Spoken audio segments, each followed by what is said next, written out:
For the New Orleans Saints.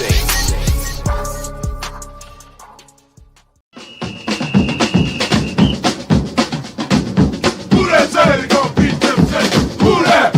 Who that? Who that say they gonna beat them Saints? Who that? Who that? Who that say they gonna beat them Saints? Who that? Who that?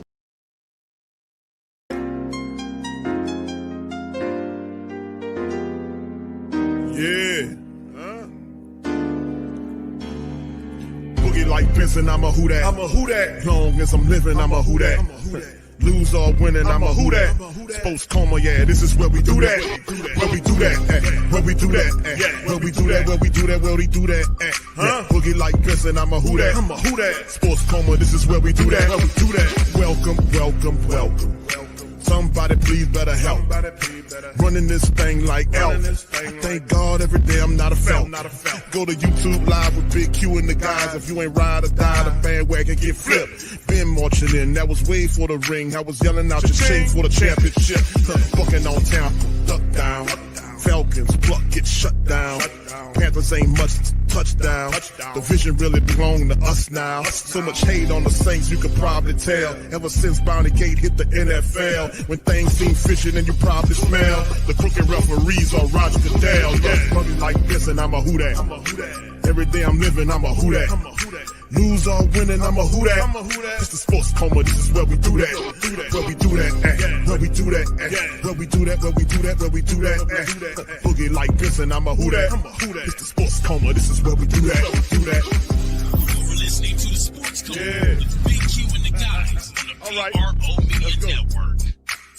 Mike, the 49ers are getting calls about the number 33 pick, and it certainly seems as if they are very open to being willing to listen and potentially move back again. Among other teams that are calling around not just the 33, but for other picks at the top of round 2 include the Dolphins. The Saints have made calls, the Browns, and the Jaguars, who, of course, did not have a pick on night 1. That had product of the Travis Hunter deal a year ago. Could Jacksonville make a big move up? Keep an eye on those teams, among others. In terms of who they potentially could be trading up for, let's start with a couple of guys who were the last men in the green room last night. Caden McDonald, the Ohio State defensive tackle. Not a lot of defensive tackle movement in round 1. We did see a couple come off the board, but certainly Caden McDonald is somebody that is viewed within the league as a player likely to come off in the first, let's say, 5 to 10 picks of round 2. Colton Hood, the Tennessee cornerback, also in the green room last night. That was maybe the most surprising player that did not come off the board in round 1. Again, a position where there just weren't very many corners that came off the board.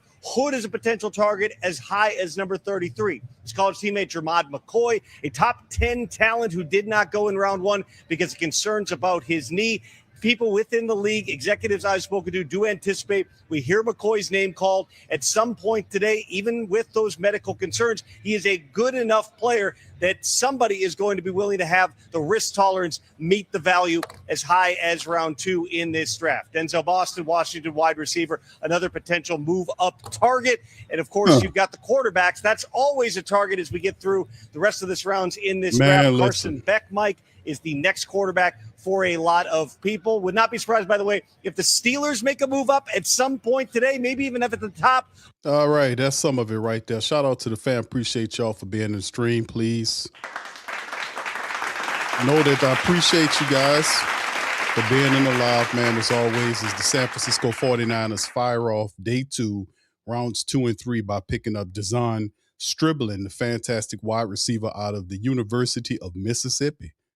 For the family members that have been knowing, I've been talking about Deshaun Striblin for a while. Didn't realize a lot of people thought that he would end up more than likely going to probably in the, people thought like at the 3rd round.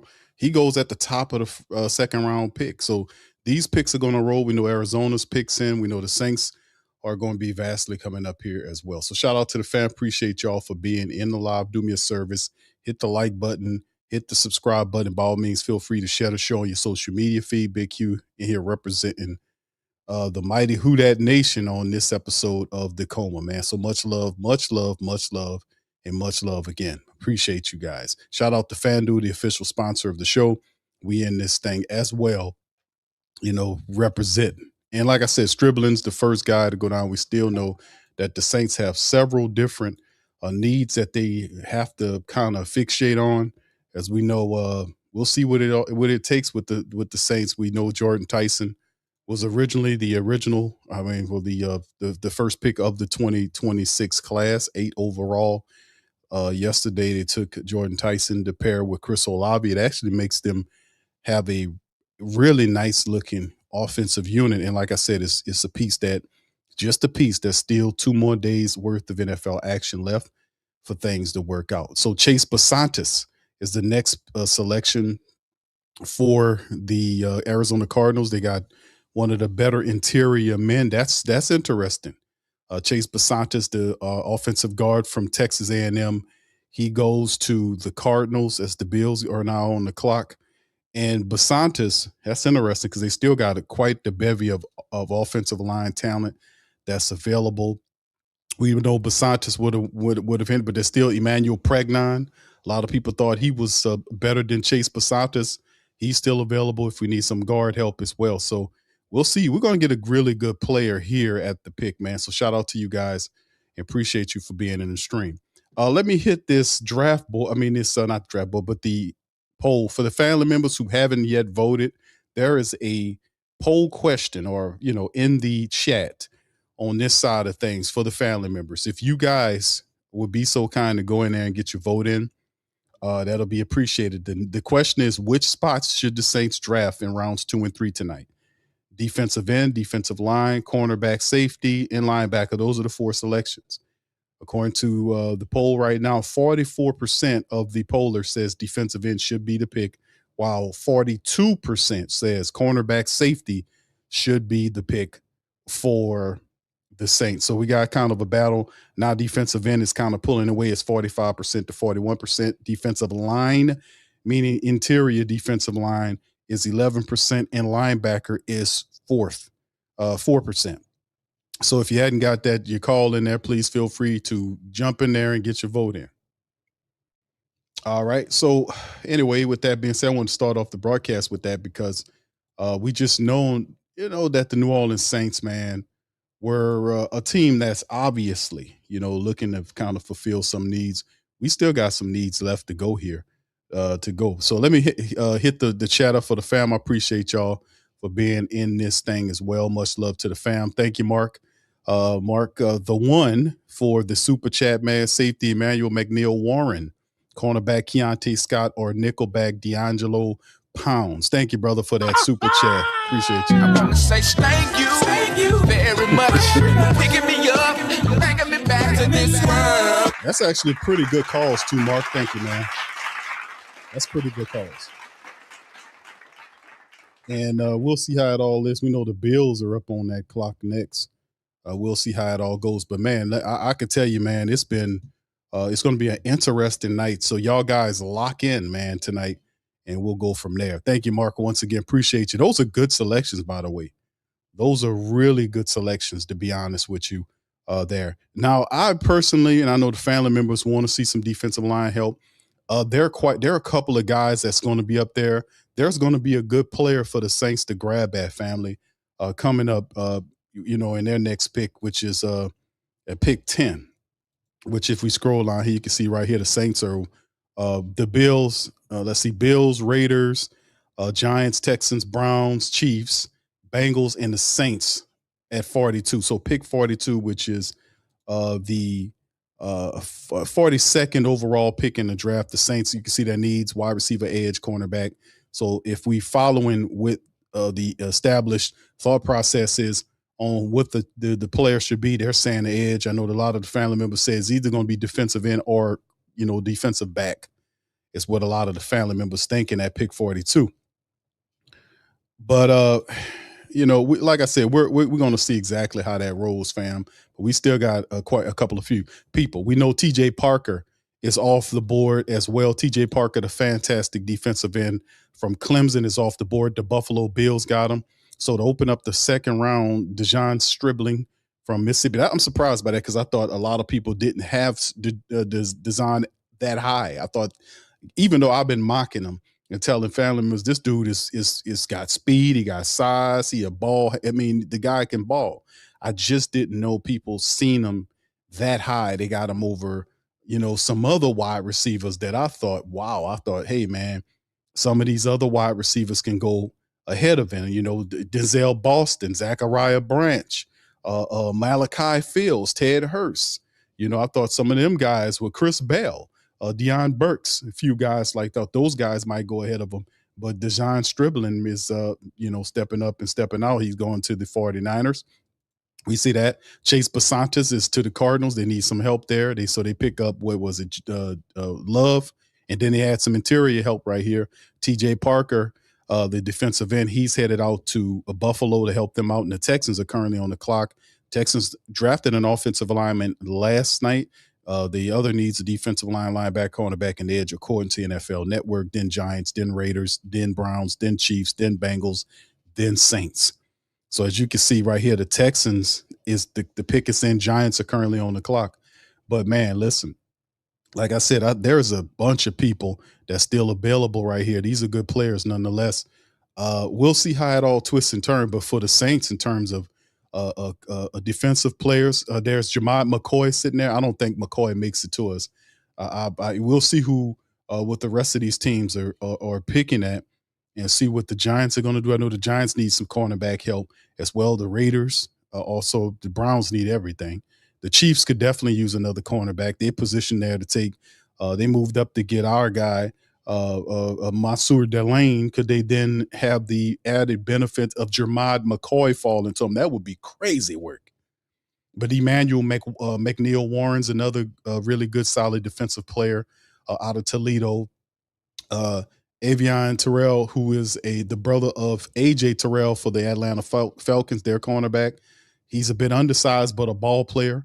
Caden McDaniel, if you need defensive tackle, I know defensive tackle is very high. I don't know where they have them ranked, but other defensive players are available. Cassius Howell is one of my favorite ones. He's one of these tweener type guys, linebacker size, but ultimate pass rusher. How far does he fall in the second round to the Saints? We're going to get a ball player. We're going to get a player at that 42nd pick. Zion Young. Wouldn't it be cool to have a Zion on the Pelicans, a Zion on the Saints? So Zion Young's there. There are quite a few players that we can look at there as well. So I don't think we'll get another wide receiver, but we'll see, man. Emmanuel Pregnon, I mean, he could be something for us, man. I mean, people have been saying, Q, we need to get somebody to challenge the salad. We need somebody for the salad, Q. We got to get the salad out of here. But Emmanuel Pregnon would definitely be that guy. So the Saints, if they're serious about this thing, we'll see. All right. Shout out to you guys. Thank you, Mark. Shout out to OG. Shout out to you, my brother. Good to see you. Tro Blewett's in this thing. Say, I like the first round pick. He's healthy. And the lack of offense is what really killed our season. I'm curious if Pregnon, hey, how about that, will fall to us since Rutledge got drafted in the first round. But cornerback is a big need. Man, listen. I just don't think that there are two solid cornerbacks that'll be available Actually, three of them, if you think about it. And we depending on how high the Saints have Terrell in their draft boards, but Jeremiah McCoy, I don't think he makes it past the Chiefs. There's still Colton Hood on the board, another really fantastic talent. We'll see where he goes as well. So there are quite a few people there. You seen what Mark mentioned, Keontae Scott from Miami. That's another player that we can see about it. But like I said, we'll see how it all falls, man, in terms of the Saints getting there. But man, it's going to be an interesting day too, man. We're going to see some really good players in the real formation of what we're trying to do rounds 2 and 3. And I opened the broadcast up showing you guys that the Saints were working the phone lines to see if they can they see if they can move up in the draft. So if the Saints working the phone lines, what they working it for? Who they like? Are they looking? I'm thinking Colton Hood might be the dude. The Saints working to get up ahead to get who's worth trading up to get that they think they're gonna have access to. Cassius Howell, not Colton Hood, Jeremiah McCoy, Cassius Howell, Emmanuel McNeil Warren. Who does the Saints see that's worth them trading up in the second round to see if they can latch on to? I don't know. It's going to be fun watching this stuff. Y'all just kick back. Y'all hit that like button for me as well as we keep this going. Y'all got any thoughts? Throw them in the chat. Caden McDowell, the big defensive tackle from Ohio State, is off the board. He is drafted by the Houston Texans next. So TJ Parker, a couple of defensive linemen taking 3 and 4 spots in the second round, or rather the 35th and 36th spot. The Giants are on the clock. Actually, the pick is in for the Giants. The Raiders is on the clock, and Caden McDowell, a big, massive interior defensive lineman, the best DT that was currently available on the board. And the Texans said that they needed a little help getting them. Now the Raiders on the clock. Raiders had some interesting stuff going on as well. They got a quarterback there in Mendoza. They could still use another really good offensive piece to go along with their billing from that side of it. They can use some stuff on the offensive line, and they can use some help in the back end of that defense. So we'll see how the Raiders are trying to come up. The young Clint Kubiak takes over the Raiders coming up off that Seattle championship, man. So can he get it cooking in Raiderland where a lot of people, even Pete Carroll, couldn't get it going in Seattle land? So that's quite the thing, right? So we'll see what the Giants pick in.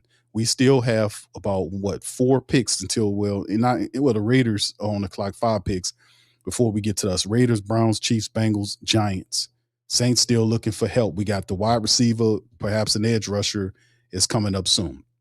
All right, Young City 9, shout out to you, fam. Good to see you, brother Jerome. The Wicked Nurse, shout out to you, Adrian Bonds. Good to see you, Clint Farris is in the building. No Saints, shout out to you. Roll, big ups, brother. Good to see you as well in the chat. Tamika, what's happening, Tamika?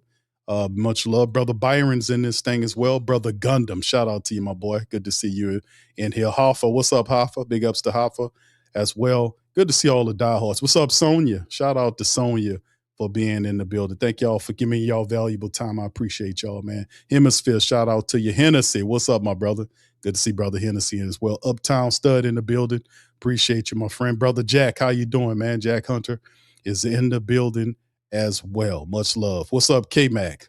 Shout out to you as well. Appreciate you for being in this thing. All right. GSB, much love. Brother KT, the Super Scout, is in the building. Good to see Brother KT in here looking at some stuff. KT says, Q, what are your thoughts about, Brandon from I like him.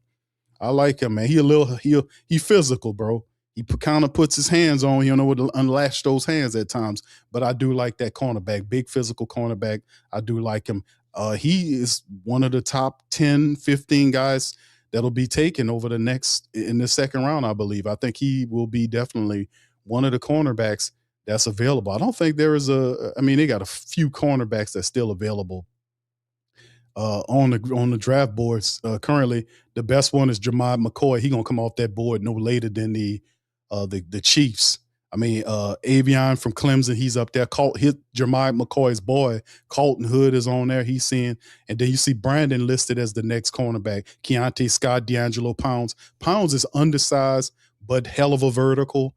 A guy that just knows how to muck it up. And he plays with a constant chip on his shoulder. So there are a couple of guys there, man, that the Saints need to kind of look at if they kind of want to address that star position. Because remember, that's also something we have to look at, that star position. All right, the Giants, the pick is in. We won't know. Raiders are currently on the clock. All right, thank you. Shout out to you, brother KT. Student, shout out to Student J-Rock. What's up, bro? He said Bud Clark will be a steal for the Saints tonight. Shout out to you, my brother. Deboo 33 says running back, big wide receiver, if not QB, Jalen Daniels. Who that? Thank you, Deboo. Shout out to you. YO, much love to you. Bronze, big up to you as well. Appreciate you. And much love to you. Tech Saint, what's up, Tech Saint? Shout out to you, man. How you doing, bro? Good, man. It's good to see y'all, man. It's been a while, man. Y'all know I be busy doing all kind of stuff, but it's good to see y'all in the building, man. We here seeing what our black and gold can do for 2026, man. So I want shout out to you, Smoke. Big up to you, my brother. Good to see you in the building as well. Much love. Which players do you guys like? Throw it in the chat. Let me know. There are quite a few guys I do like. It's like going to the grocery store with an infinite amount of money. You know, you can do whatever you want. It's like, yo, what's up, Bev? Shout out to Beverly. Hey, you remember that old supermarket? What was it called? The game show. What was that game show when you go in the supermarket and they grab your basket, you just fill it full of groceries?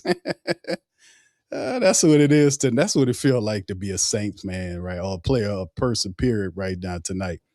All right, KT says Q, Cassius Howell, Keith Abney, Gabe, Colton Hood, or we'll see, bro. We're gonna get one of them dudes. What's up, Benny? Shout out to Benny as well. Big Sean, what's up, bro? Says no Zion for the Saints. The name alone is crud and mud. All right, shout out. What's up, J-Rock? Thank you for the super chat, my boy. He said Bud Clark will be a steal for the Saints. He can play the line of scrimmage and is a ball hawk that can cover anyone from running backs, wide receivers, and tight ends. Thank you. I want to say thank you very much. Picking me up, bringing me back to this world. Thank you, bro. Appreciate that super chat as well. And in terms of people, Colton Hood, that's crazy work because the Giants had an opportunity to get and this could be an injury situation because there is some injury concerns with Jamon McCoy. But to me, McCoy is the better cornerback. They took Colton Hood here. Wow. Tennessee took Colton Hood over Jamon McCoy. It got to be a concern about the injury history or something because that just don't make sense. The Raiders got the pick in, Browns on the clock, Saints got 4 picks to it. Thank you. Appreciate you, J-Rock, for that super chat, man. All right. What's up, Tasha? Shout out to Tasha and Sean. Much love to the super couple. Appreciate y'all. Brother Cedric, how you doing, sir? Brother Claude's in this thing as well. What's up, Slater? Shout out to you as well. Appreciate you for being in the stream. Always, Brother Rashawn's in the building. He says, it cannot take another wide receiver at 14. Someone, I don't know if we should take another wide receiver, bro. I mean, later on, day 3, after we done met some other needs, defensive end, cornerback, after that, because I know they crazy about the fantastic little wide receiver that we see from University of Georgia, Zachariah Branch. He has some stuff that popped up that might drop his stock. Some stuff popped up that didn't look too good, so it might slide his stock again a little bit, which might be able to kind of get us into day 3. We'll see what happens there because that guy is phenomenal, man.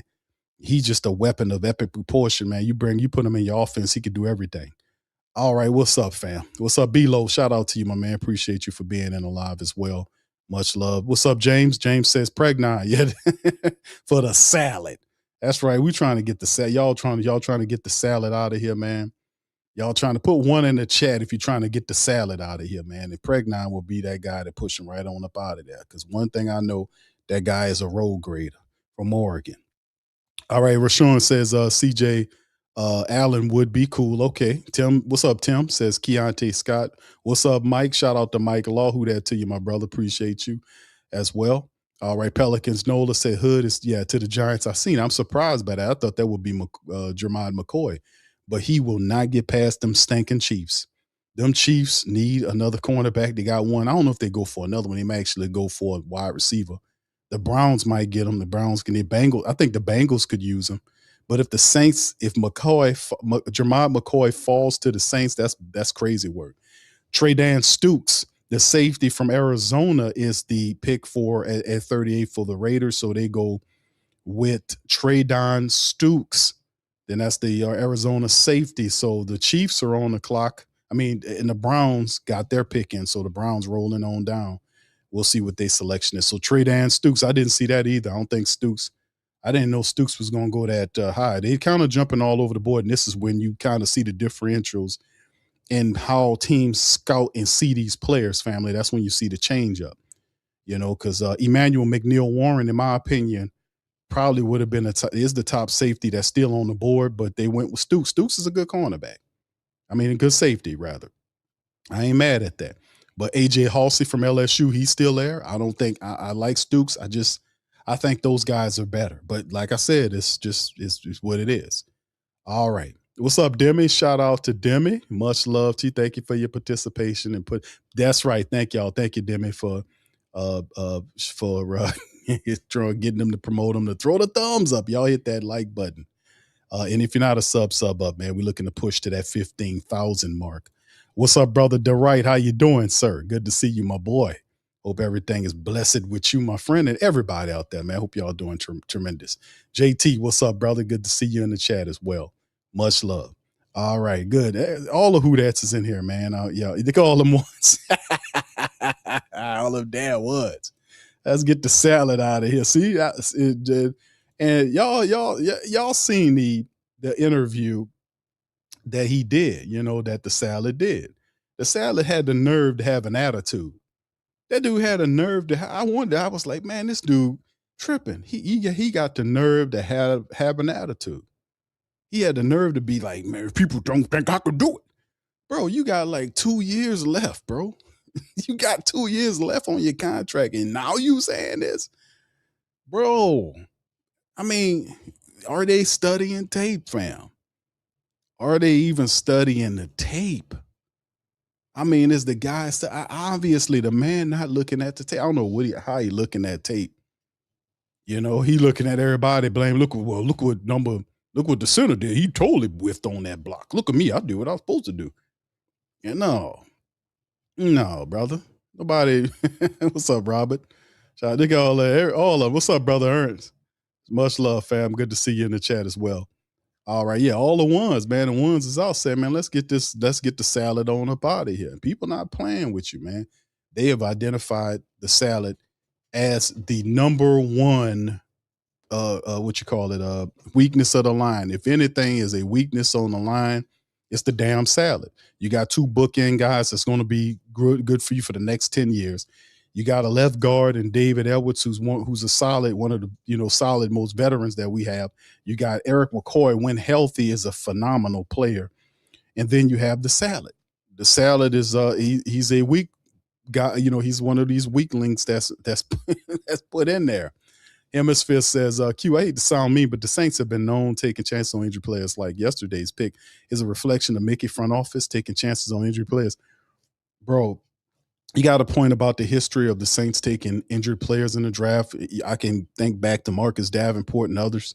When they took Davenport, drafted him hurt, and then 2 days later he had surgery on his hand.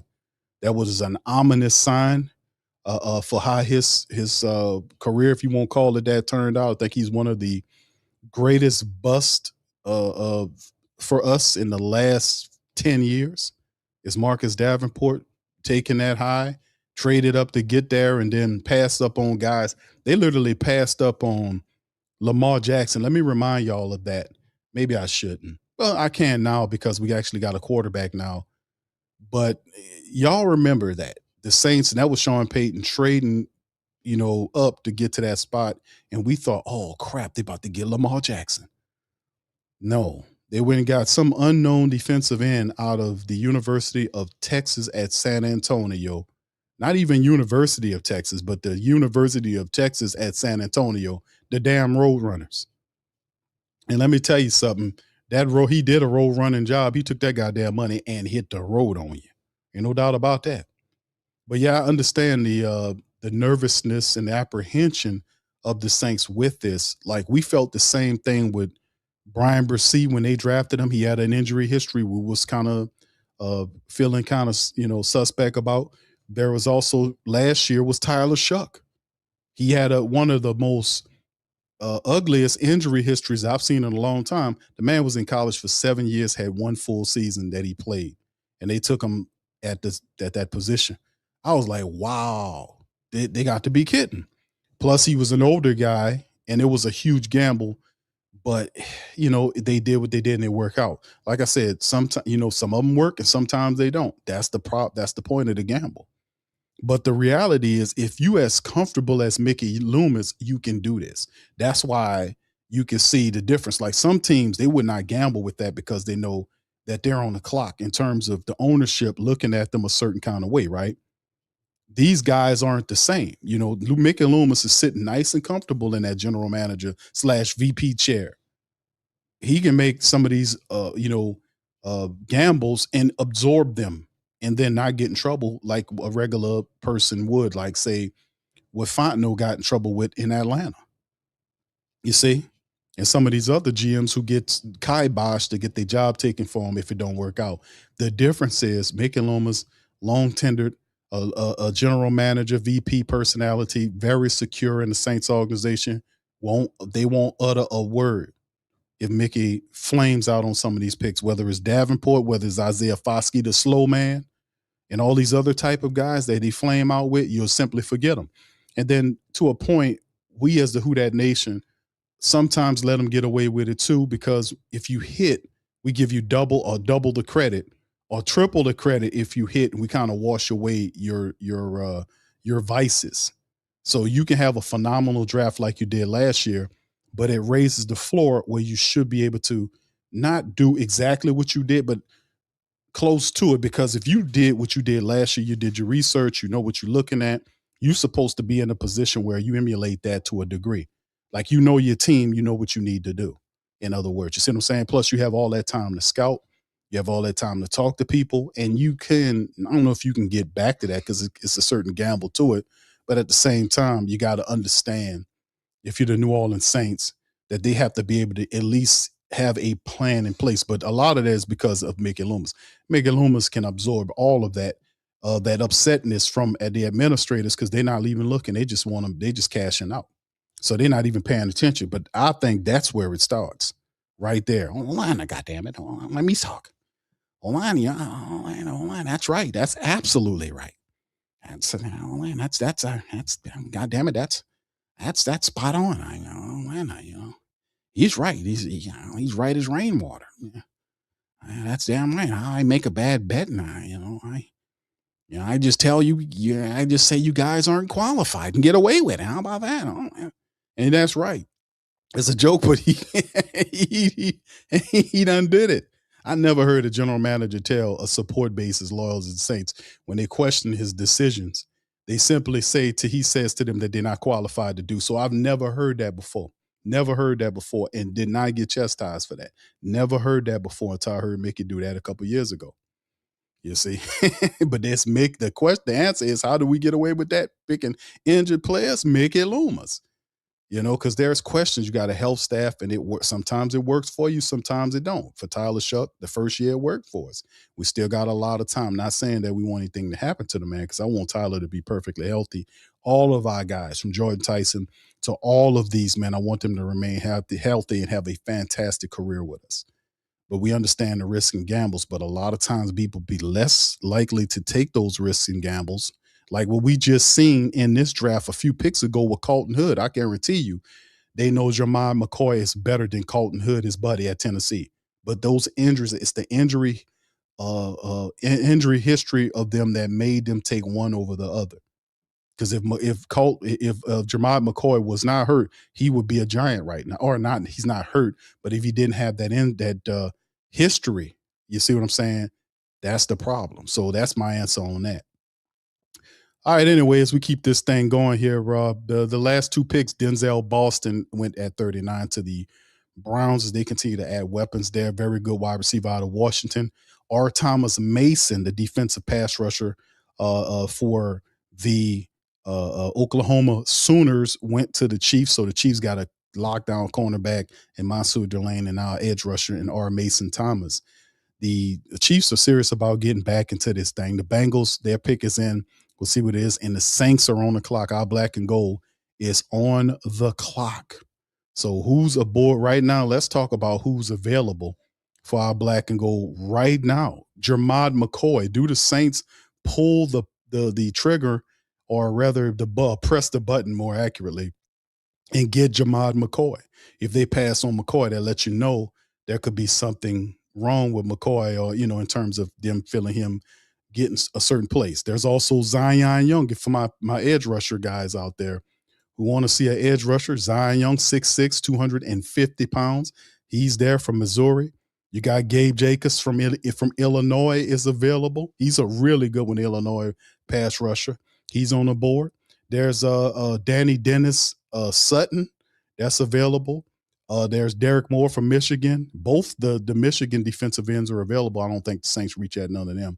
And then in terms of what we see from a defensive back standpoint, Jermod McCoy, if the pick is in, it's ain't still on the clock, but it could be a number of players, man. Hell, it could be Jermod McCoy. It could be Emmanuel McNeil Warren. It could be Avion Terrell. It could be Zion Young. It could be Brandon from South Carolina. It could be Anthony Hill Jr. I don't know. We'll see what the Saints is, but the pick is in. The pick is in, and the previous pick is the damn Bengals took Cassius Howell. That's the guy that I would like to have seen, the pass rusher. He went one pick before the Saints, Cassius Howell. The rotten Bengals snuck ahead, and they got him before we got him. Now the Saints is in the clock. It's probably Jermod McCoy. It's probably McCoy. We'll see what it is and see what the Saints see coming into this thing, but they got quite a few people up there. And we'll see what the pick is for the black and gold, man. All right. The Dolphins on the clock. The Saints pick is in. All right. There you go. All right. Let me get on down. I'm way up here with the comment section. Y'all check out that. Y'all do the poll already. I'm going to switch the poll and close it momentarily once the pick is in and get y'all thoughts on the Saints selecting the player. All right. It's Christian Miller. The Saints went defensive tackle. Family. The Saints went D tackle with the pick. So, hey, another pick's in. Christian Miller, big defensive tackle from the University of Georgia. What was the last defensive lineman that we got out of Georgia, fam, that we drafted? John Jenkins? Charles Grant? Wasn't Charles Grant from Georgia? But fam, like I told you, the Saints, they went defensive tackle. Damn, I thought these guys would have went with your boy, man, from I thought they would have went with the Texas Tech guy, Lee Hunter. Nonetheless, the Saints went with Christian Miller, your new second-round pick, 42, 6'3", almost 6'4". He's 321 pounds, 33-inch arms. You can see his hand length, wing length. His prospect analysis, Miller is an even front nose tackle who can rattle pads, gain early advantages at the point of attack. He has good stack and shed against single blocks, but lacks the prototypical mass of a space eater. He will lose his anchor to double teams and strong angle blocks at times. He's average at matching lateral movement off the snap, but is generally aware of play design and hustles across gaps to squeeze run lanes.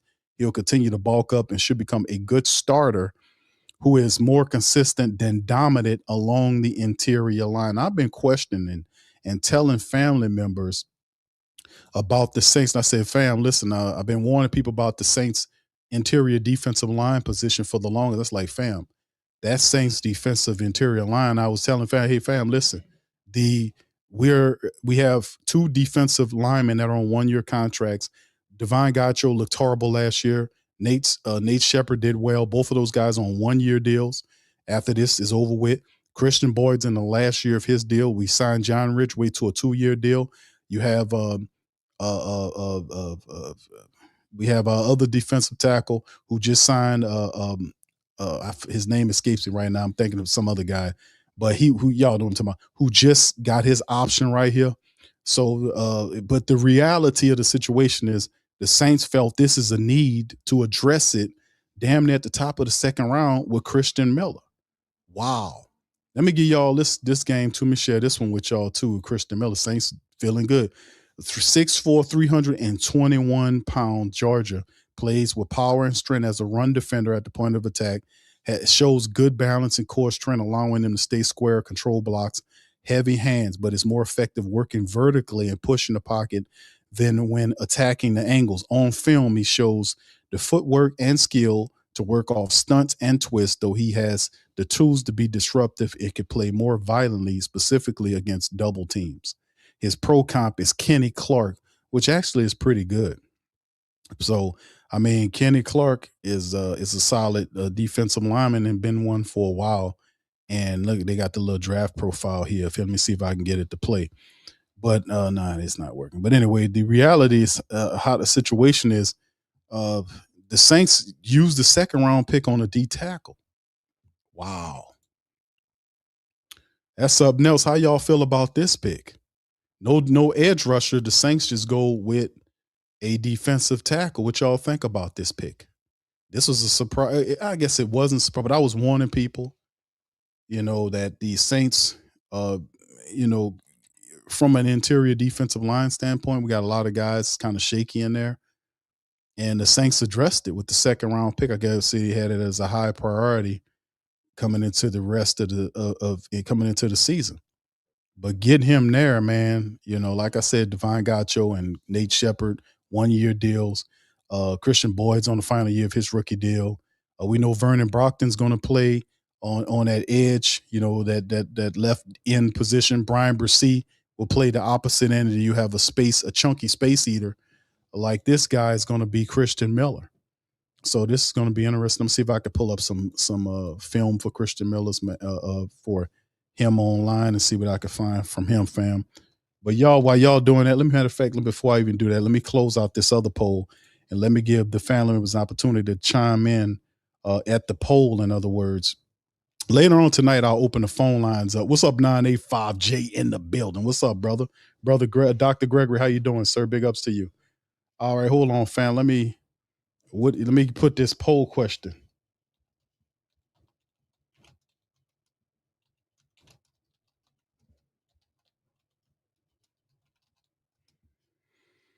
Hold on, let me get this poll question up for the family members. Christian Miller. Hold on, let me get this poll question. I want to hear y'all guys what y'all think about it.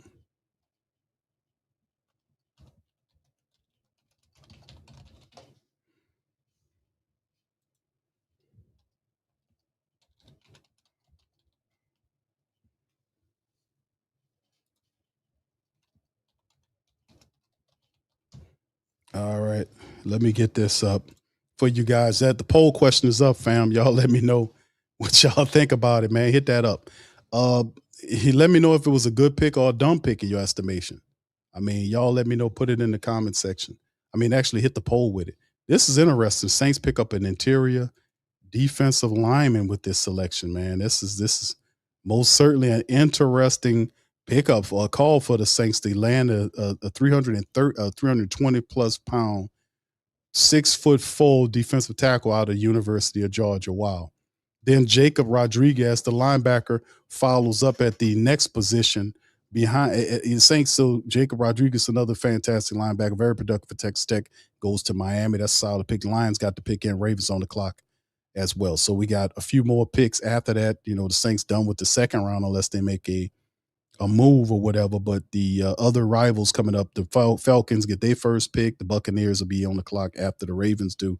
So, but Christian Miller, fam, what do y'all think about Christian Miller?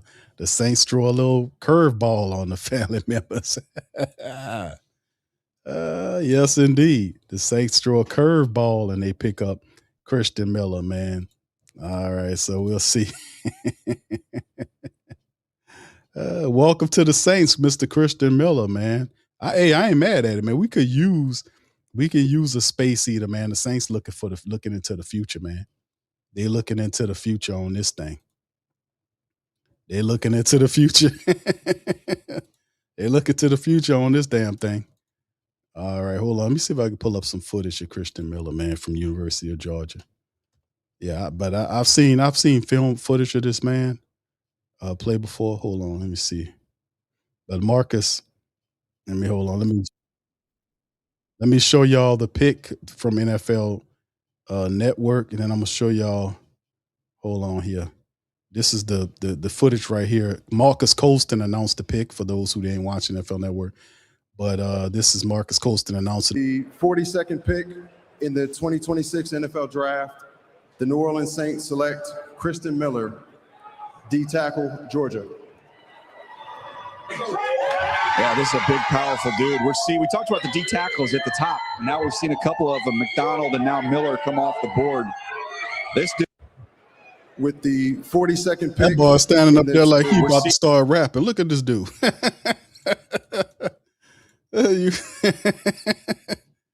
Boy, you about to bust a rhyme or something? That boy standing up there like he about to start rapping or something. Y'all see that? Look at him. I'm about to bust a rap for y'all right quick. That boy about to start rhyming right quick. Man, listen, man. This kid can play, man. This is a strong player right here. Let me pull up his card for the family members here so we can get more acquainted with our new defensive tackle. I'm about to bust a rap for y'all. Man, hold on here. But like I said, man, it's interesting. Let me get some of the thoughts from you guys here on it. Jack says, can't lie, I like Scott too, but still a lot of good cornerbacks left, so it's going to fall to the third. All right. Tamika says, I'm not mad at this pick. Okay, cool. All right. John, what's up? What's up, brother John? John says a good choice. Okay. All right. Tamika says we need a cornerback 1. I think the Saints will probably address that. But it's really interesting to see with Christian Miller off the board. And you're starting to see the precipitous fall of Jermod McCoy. How far does McCoy fall? Because you're starting to see him slide down in this draft. And it's wow.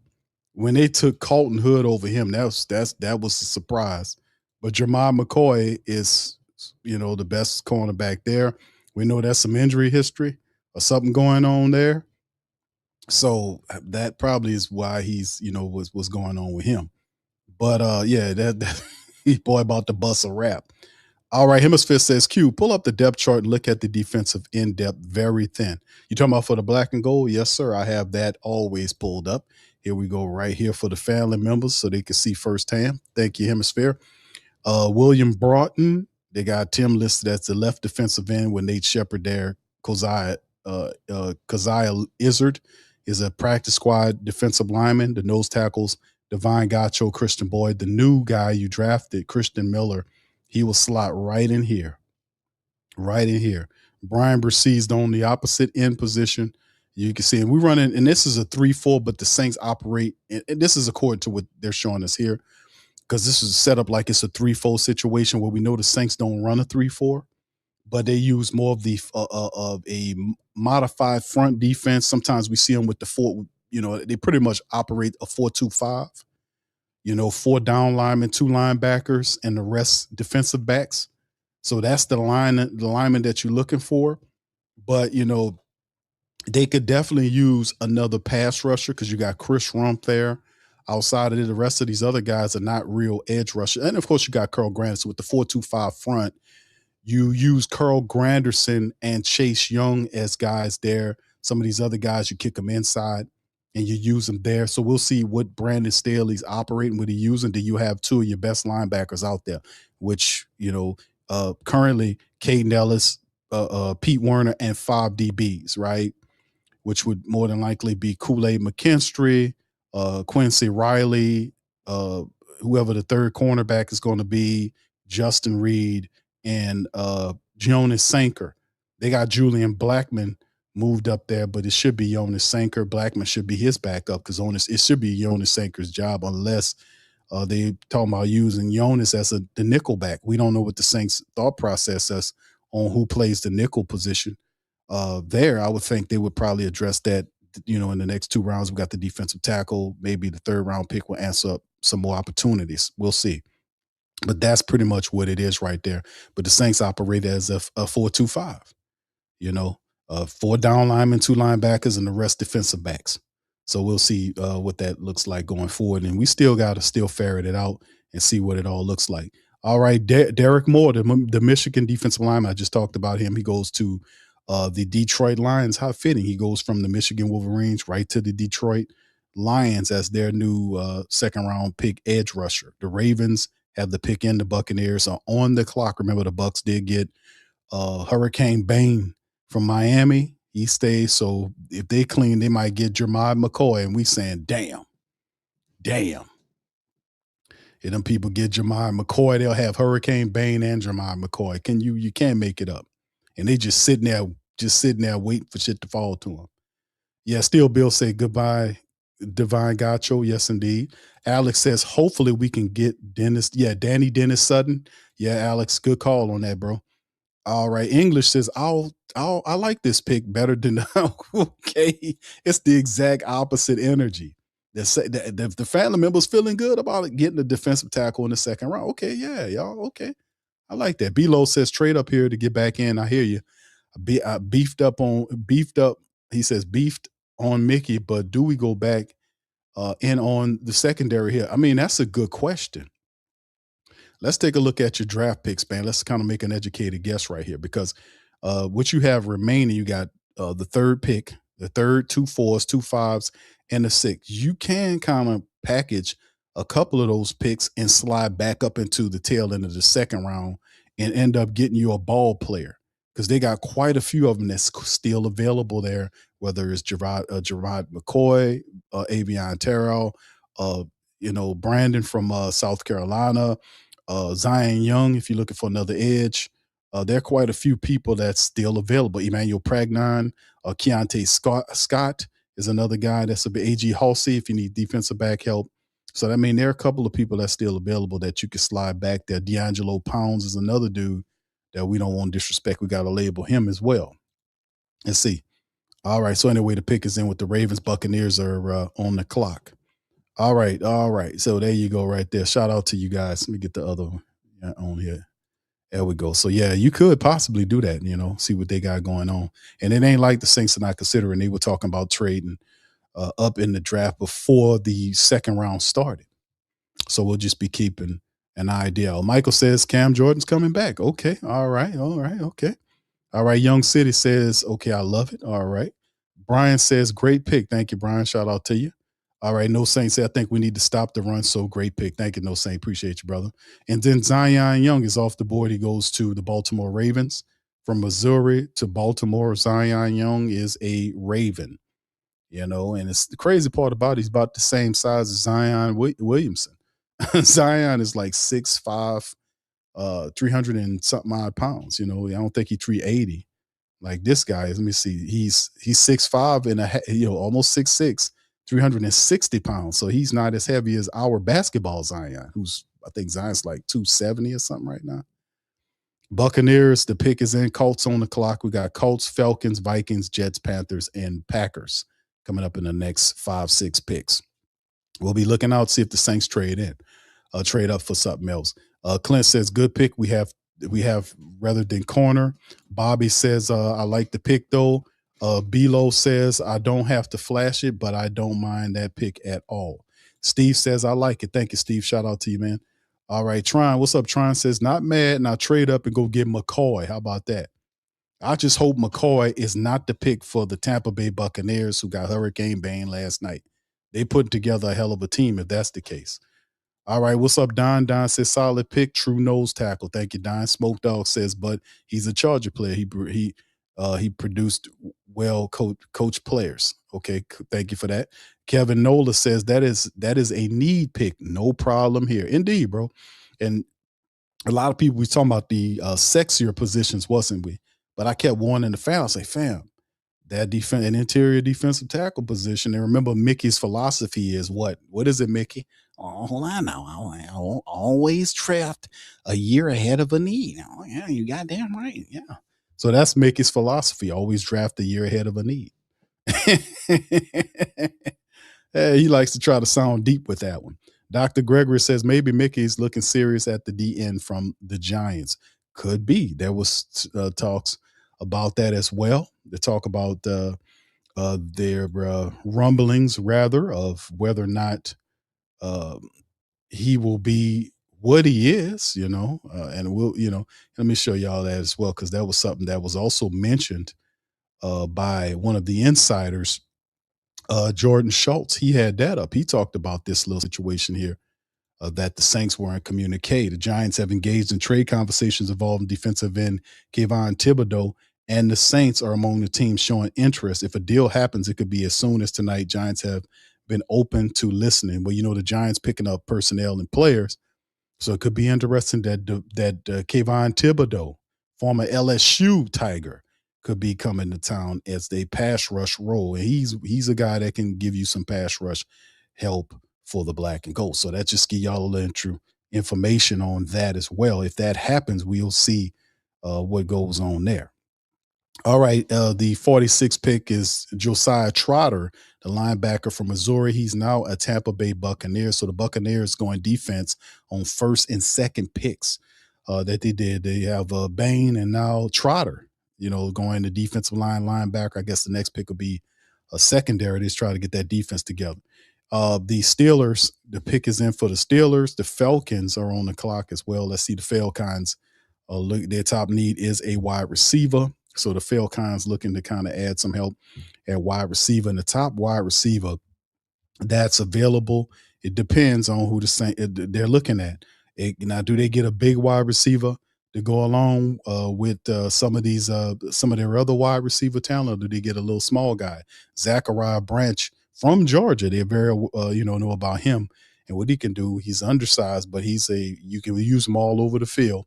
He's listed as the top wide receiver. Chris Brazell, the former Tulane and Tennessee wide receiver, huge wide receiver, good 40 time, 6'5", 200 plus. Run, like I said, good 40 time. He's available. There are a couple other guys that's available. Jeremy Bernard is another guy. Let me see if I can find some other guys. Malachi Fields from Notre Dame is another guy. I don't know if Hurst goes this high. Chris Bell, who people started to see Chris Bell running on that treadmill at 15, 18 miles per hour, I think it was. Is trying to show that he's coming back off that injury.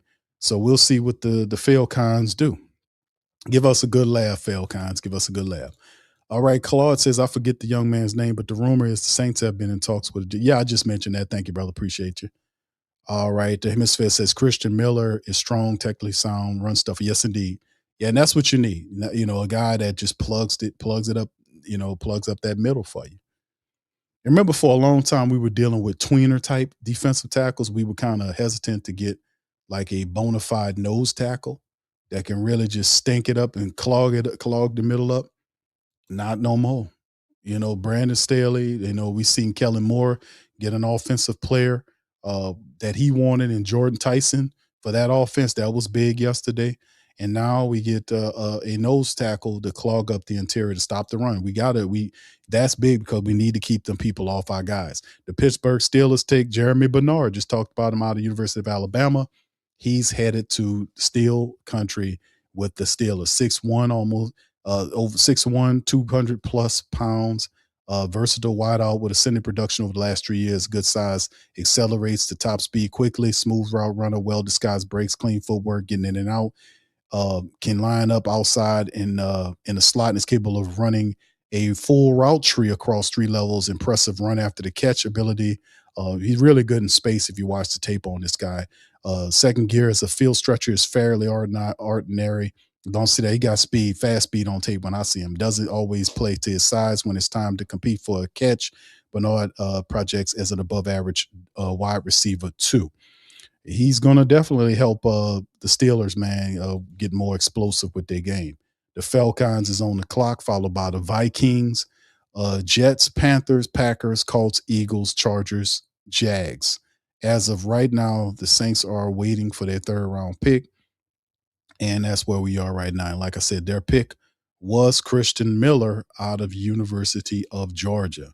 That's the pick for the Saints. So we'll see how all that plays for our black and gold. Let me give you the post-draft analysis on Mr. Miller as provided by ESPN. Their take, Mr. Miller, the take defensive tackle was a clear need for the Saints, and Miller was the best remaining interior defender. He has fantastic anchor ability, which has been missing in New Orleans, and Miller could be the interior lineman the Saints could build around. Right now, it's Chase Young and Carl Granderson on the edge, with Brian Brucey and Nate Shepard in the middle. So addressing the defensive line was a massive need. Miller was the top defensive tackle available, and there's a big drop off coming at the position. So New Orleans was smart to get him now. So what's interesting about the pick of Christian Miller was I thought that the Saints, liked a couple of other guys better than Christian Miller, like Lee Hunter. I knew they really liked Lee Hunter, and he was a hell of a defensive tackle from Texas Tech, about 6'4", 320 pounds. He was a guy that they looked at, maybe Darrell Jackson and Tyler, what's how I pronounce his name? Onyedem. Hope I'm saying Onyedem, or however you pronounce it, from Texas A&M. So there's a couple of Texas guys, Texas guys from Texas State of Texas, Saints were looking at, and for them to grab at him, man, that's interesting, man, to say the least. Saints working on getting it together, man.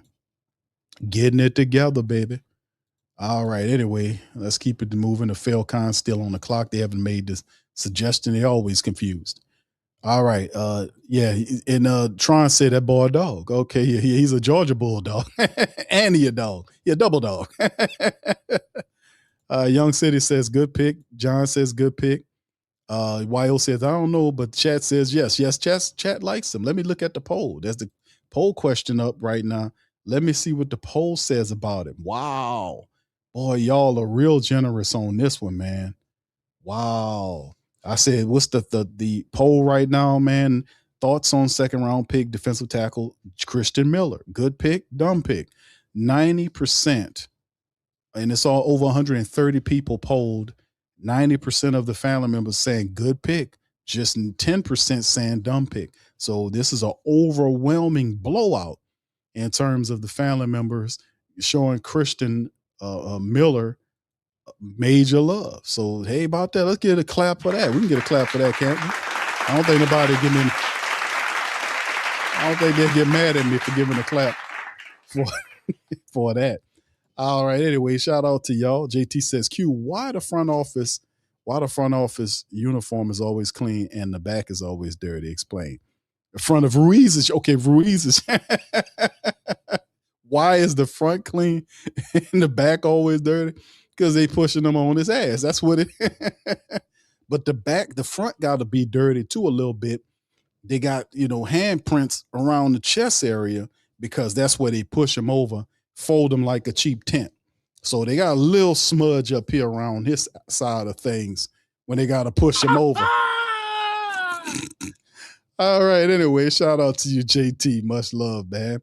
The Sally wouldn't like you talking like that, brother. Let me just put it out there like that. The Sally wouldn't like that at all, just by the way. He wouldn't like you talking like that, my brother. All right. Anyway, Greg, what's up, bro? L Duff says Q. He did say he loves to sing. And did he? He did. Oh man, that's funny, man. I know he was standing up there with a towel like he about to start busting the move. I'm like, boy, what you about to do?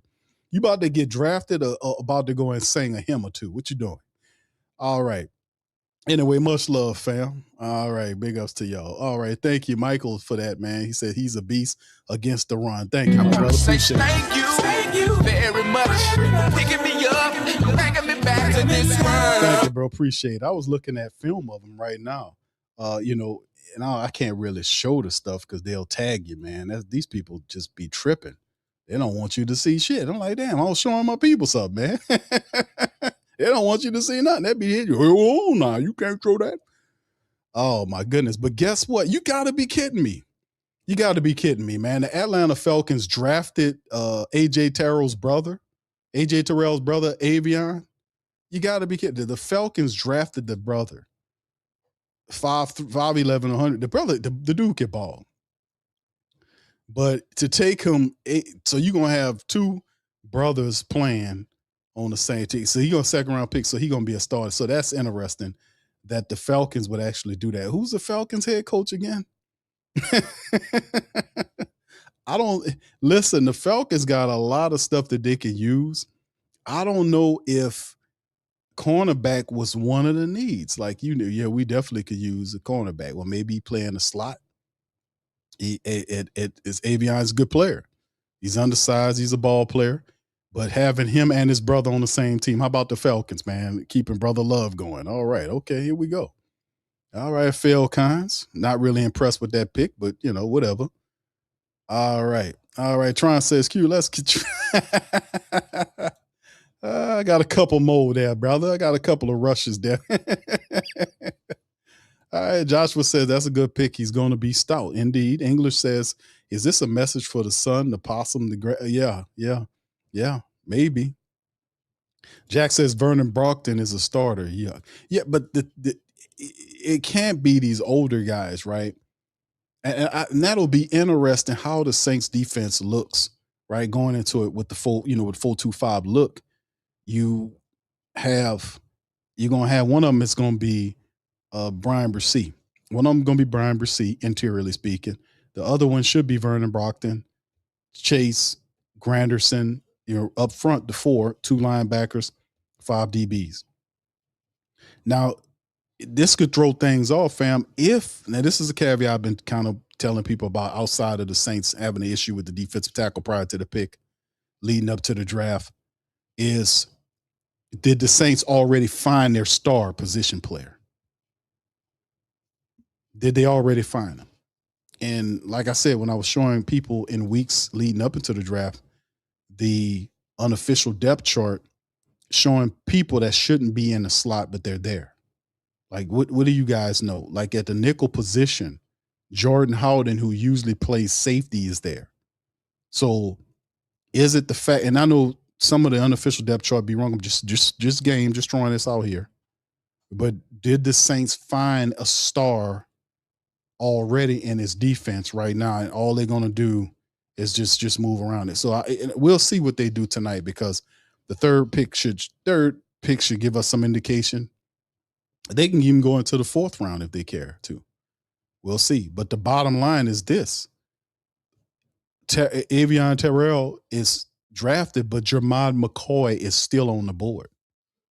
He is still on the board. McCoy is still on the board. So you've had cornerbacks that's not as good as him, in my opinion. Like Avion and his bro, his Hood. He left, and McCoy is still on the board. So hey, we'll see what's going on. Can that be what the Saints can he get outside to the 3rd round? I don't know. Lee Hunter. So the Carolina Panthers picked up. They got themselves defensive tackle Lee Hunter. So that was the guy I thought the Saints was going to draft. Carolina ended up getting Lee Hunter to kind of bolster that defense. Man, they've been talking a lot about getting better. But you had Bobby Brown that was both the Brown boys, Derek Brown, Bobby Brown III. They got Cam Jackson from last year, the big defensive tackle. And now you add this big stuffer in here to go along with other guys they picked up, Nick Scorton, and they have Devin Lloyd they signed as well to go along with a couple of these guys. Jalen Phillips, they spent a lot of money on their defense. Add more players. Is Carolina looking to see if they can make a step? Carolina wants to make a jump with Bryce Young. They're trying everything they can. They know Chupa Hubbard's there. Jonathan Brooks, the Texas running back, is ready to go. They got Travis A-Chain's brother, Trevor A-Chain, over there. I guess if he wanted to be called A-Chain, he probably still ETN. I guarantee you ask Trevor A-Chain what his name is, he's going to say Trevor ATN. And somebody need to ask him that. Hey, man, what's y'all name? Trevor ETN? Yeah, it's ATN, man. I don't know, my brother tripping. Boy, he must be on that sauce. But yeah, the Panthers yesterday, I think they picked up a offensive lineman yesterday, Monroe Freeling I think he's from Georgia. So they picked up another tackle. And I don't know if they're going to kick him inside or Icky inside. Well, I don't know if they kick him inside, but I know that Icky has some injury concerns. Maybe Freeland beats out Taylor Mutine for that right tackle position. I don't know. But they do end up getting a defensive tackle. So the Carolina Panthers aren't fumbling and stumbling. They actually are saying, hey, man, we serious.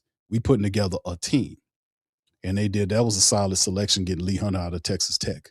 That whole Texas Tech defensive line will get drafted. On the clock, the Jets on the clock are talking about a team putting together a draft. The Jets and Aaron Glenn with the free agency they had, the money they spending, and Coach Glenn is putting together a hell of a team with the Jets, to be honest with you. He knows he can't have another 3-win season. You gotta kind of see if he can get 7 or 8 wins or whatever, kind of double that total up to keep that job. Jets market. That man got Geno Smith there. He drafted Omar Cooper Jr. to go along with Garrett Wilson. That was a solid move, giving them some help. The man got Kenyon Sadiq to match up with Mason Taylor. I got to give him a round of applause for that, man. Come on. I don't even like the stinking Jets, but I like Coach Glenn. And Coach Glenn got him a veteran quarterback and Geno Smith for relatively nothing. He added Omar Cooper Jr., the fantastic wide receiver from Indiana, who was key to, that championship run they had. He got Kenyon Sadiq, the best tight end in the draft, the team with Mason Taylor, who had a phenomenal rookie campaign. He did that. He also hit, I think he got some help on defense with David Bailey. He got David Bailey, the best pass rusher in the draft, with the second pick. So, man, the Jets cutting it up, man. They're cutting it up. And plus, I don't know what this pick is going to be, but it could be Jermichael McCoy. You never know based on how they operate, man. Man, I tell you, man, the Jets putting something together. I'm going to be watching the Jets and saying, okay, let me see what Coach Glenn putting some sheet. Boy, I got to give him some respect. I had to clap for him, man. He got Double D up there too. He got Demario Davis. He brought him in there to kind of champion the defense. He traded for Minka Fitzpatrick in the secondary. Man, they putting together a squad. I just don't know if Coach Glenn can sync them all together. He made some changes in his coaching staff. He brought in infusion of talent. He even brought David Onyemata in there from the Saints. So, I mean, yeah, that's going to be interesting, and they're still not done adding to it. So that's very interesting to see what Coach Glenn is doing. Much power. Shout out to Coach Glenn putting it together. All right. Anyway, big ups to the guys, fam. We're just looking at some of this stuff going on. KT says, Q, can we send the Giants? Hold on, KT. Hold on, KT. Cut it off. What? No, KT. No, bro. Jay, you can't say that about Chase Young. You said you got KT. You got to give that man props. You said that he wasn't never going to get over 7 sacks. The man got 10, and he missed a month of football. You got to give him his credit, bro. You said he never was going to get it. You can't say nothing bad about Chase, bro. Not this year. Maybe next year when the season starts, but you got to get a man props, man. He did what he was supposed to do. All right, yeah, Clint says Miller looks like a disruptor, run defender. Yeah, I'm looking at film right now on the side of it, looking at him just being a bully in the middle, man. D'Angelo Pounds is the call. Wow, the Jets got Pounds. That's another cornerback, man. Let me look up something right quick because I know exactly what it is. Keep on falling, Jamad. Keep falling, bro. Jermichael McCoy falling in the draft. He's falling in the draft. Let's see what he got going on, man. Let's hear what the complaints are about Jermichael McCoy. Lance Zerline says, and this was an old something right here, whatever. But Jermichael McCoy is falling. All right, hold on here, because he was supposed to. A lot of people said, asked why he slipped out of round 1. So considered one of the top prospects in the draft, top cornerback, number 6 overall prospect on the CBS draft board, Mike Renner's big board, and yet after the first round, McCoy is still available. Have fallen out of day 1 entirely, and sliding the hell out of day 2 too. This is interesting, man. To see how and where this guy is going at, but the bottom line is what it is. And let's see this saying, large because of McCoy's injury Red flag, suffered torn ACL at the end of the 24 college football season, didn't play in 25, also did not participate in his scouting combine. Instead of working out and going through the drills before the draft. What's more, he could be headed for another knee surgery, according to NFL media. ACL itself is reported to be good shape, but the bone plug used to repair a cartilage defect may be replaced. There you go. There you go with Jermon McCoy. Okay, hold on. Let me play this for y'all here. And we'll get right back to the draft here. Hold on. Let me see if I can get this tuned up here and play this about what this guy is saying about McCoy. You know, what he's saying about Jermon McCoy. Hold on. Let me give y'all a little bit of this right quick, and then we'll bounce back to the rest of it. Y'all put one in the chat. Y'all can hit this. But in that surgical knee, thankfully, Jermon is 1 year out of his ACL surgery, and that's quite encouraging. And he also had an excellent pro day. But once again, routine imaging found some degenerative changes. What does degenerative mean? It's just a medical term for wear and tear. And what Division I athlete doesn't have that? But in that surgical knee, it does create a red flag for long-term durability. So now all his conditioning and rehab shift to load management, shock absorption for long-term durability. But also, teams want to see how he handles multiple days of high load on that knee. Because with high load, multiple days, high volume, a lot of swelling can occur. And with swelling, chance of instability, and definitely the risk of re-injury goes up. All right, that doctor, the 39th overall pick, the Cleveland Browns. That doctor kind of weird. He had some kind of weird mafia figure in the background. Don't go to that damn doctor. All right, anyway, let's go back to the draft. There you go, fam. I did a little research, and that will explain why he's still available. And I'm pretty sure somebody will take him way later in the draft, like when it's not a second or third round pick. We're probably looking in day 4. But the Jets got D'Angelo Pounds, undersized cornerback, but this dude here has a excellent vertical, very active player. He was a baller for the Indiana Hoosiers when they national championship run. And guess who? Coach Glenn gets a defensive back. You know, he's a former DB himself. And now he has a guy to plug in with them cornerbacks back there, man. So, you know, I mean, it's almost unfair how the Jets operate, man.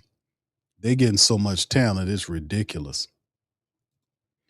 But and then Jake Golday, another one. Jake Golday, the Cincinnati linebacker, the Bearcat linebacker, joins the Vikings. And the Vikings, what didn't they just pick somebody? Well, that was yesterday. I'm gonna have to go look and see who they picked yesterday with the pick. But the Vikings get a active linebacker, 6'4", about 240 pounds, explosive linebacker, game best suited for work near the line of scrimmage, attacks, climbing blockers with heavy, aggressive hands. Also show the strength to stack, compress gaps, and finish with authority. While his performance at the point of attack stands out, he can be a little diagnosed play design and needs to work with more presentive downhill trigger at times. More powerful than elusive as a blitzer, and is average in coverage. That's what I've seen for Jake Golday.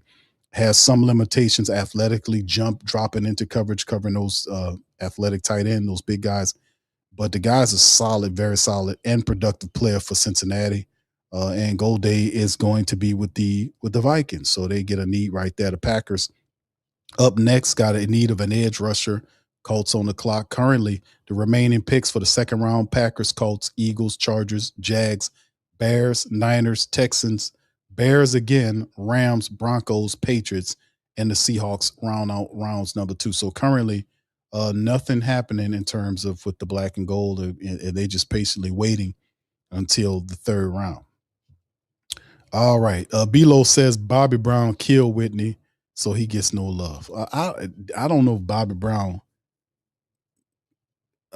I don't know what happened with that, man. I was hearing something else. Because a lot of people blaming Bobby Brown for getting Whitney on whatever she was on. But Bobby Brown had an interview, said she did that to me. God, it was the reverse of what people thought, because her image was pristine. So you fell for that. Or if it's true that allegedly. I just say it like that. Because he said that in several interviews, and he said that quite frequently recently, a couple of years ago, that it was actually the opposite. But people believe it was him because of his bad boy image. How he was running around doing all this foolishness. Like they would say that Bobby Brown would go and buy a car. And then I ain't gonna even get into all that, but he was, his bad boy image, he thrived on that. And Whitney was more pristine, but he actually said how the drug addiction happened was in reverse of what people thought it was.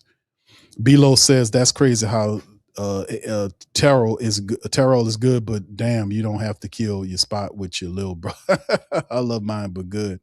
Hell, I'm not drafting that boy. All right, yeah. Well, that's Kevin Stefanski running that team over there. So there you go. Jack says Carolina been getting better. NFC South is going to be strong pretty soon. Carolina, shout out to Carolina. The Panther Nation is stepping the hell up, man. And a lot of people, some of the Panther Nation that listen to the show is like, damn, man, Who Dat Nation is like, don't like us. I was like, no. We actually respect the Carolina Panthers. We do. We have a healthy history going against the Carolina Panthers. Some of our greatest went over there and excelled.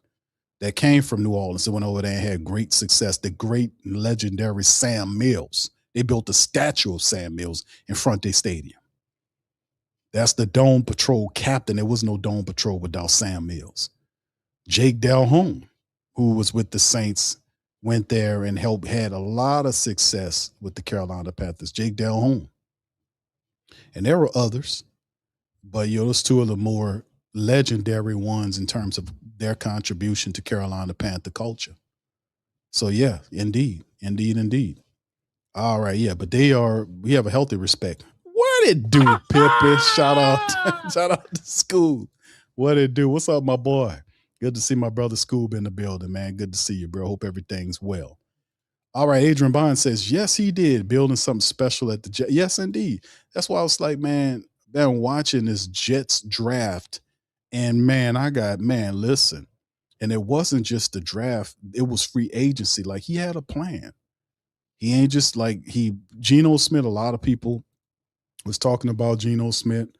Last year his numbers wasn't all that, but Geno Smith, even though he might be 35 years of age, but remember, there was a great deal of time that Geno Smith wasn't playing as a starter. He wasn't getting all that damage happening to him. Like he played his first 2 years when he stepped in the league for the Jets. Like he returned back to the team that drafted him. He was with the Jets for 4 years from 2013 to I think 2016. He played the first 2 years. And then if I'm not mistaken, the last 2 years of his 4-year tenure when he was first there, he didn't play at all. And then he went to the Giants for a little bit. Then he ended up going somewhere else out west, I guess. And then some kind of way he ended up with Seattle. But during that time, it was like a stretch of like 4 or 5 years where he was predominantly just a backup. And then somebody got hurt and he stepped in and it was over with. They say, oh, sure, Geno Smith could play. But it was a span of 4 or 5 years when Geno Smith was a backup. And he kind of resuscitated his career. So him at the age he was not getting beat on and hit on like that. I think people be forgetting that Geno Smith is a good quarterback. Like he had a strain of like 4 years, the last 4 years or so of his career was like he had a couple of 4,000 seasons. He had a couple of 3,000 seasons. So he was really productive over the last 4 years. And Geno Smith can take a talented team and make them better. And I think that's what Coach Glenn is looking for with the Jets. Like Garrett Wilson, now he traded some people to get this going. And it's going to be work for him to kind of get his young guys on game.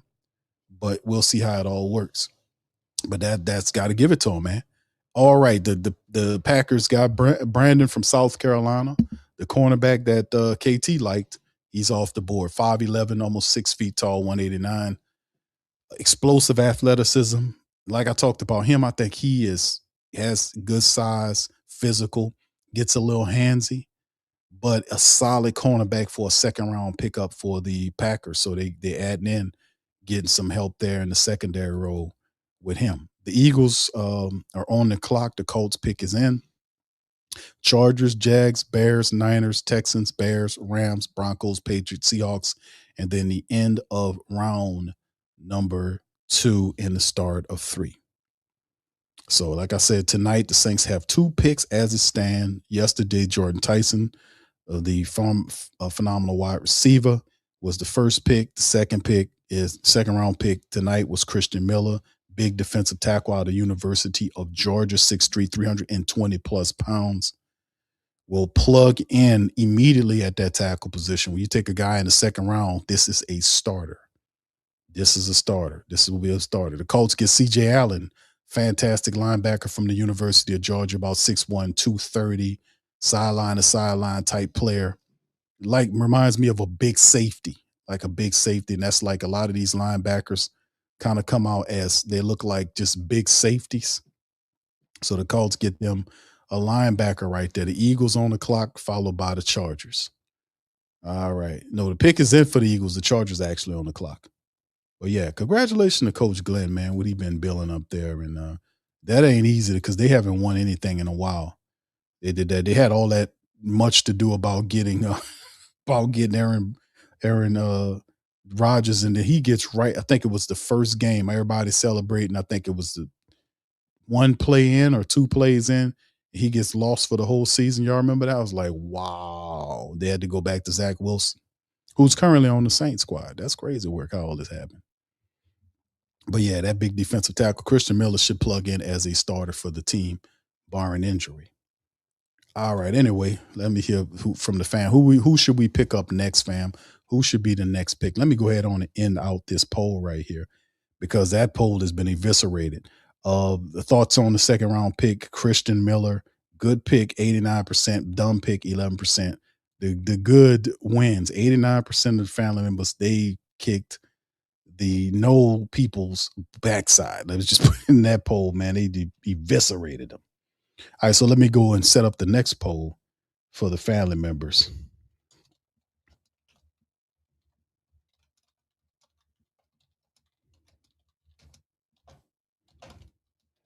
And put this up for the fam.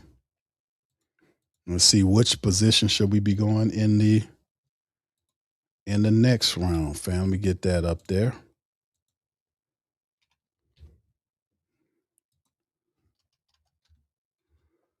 All right.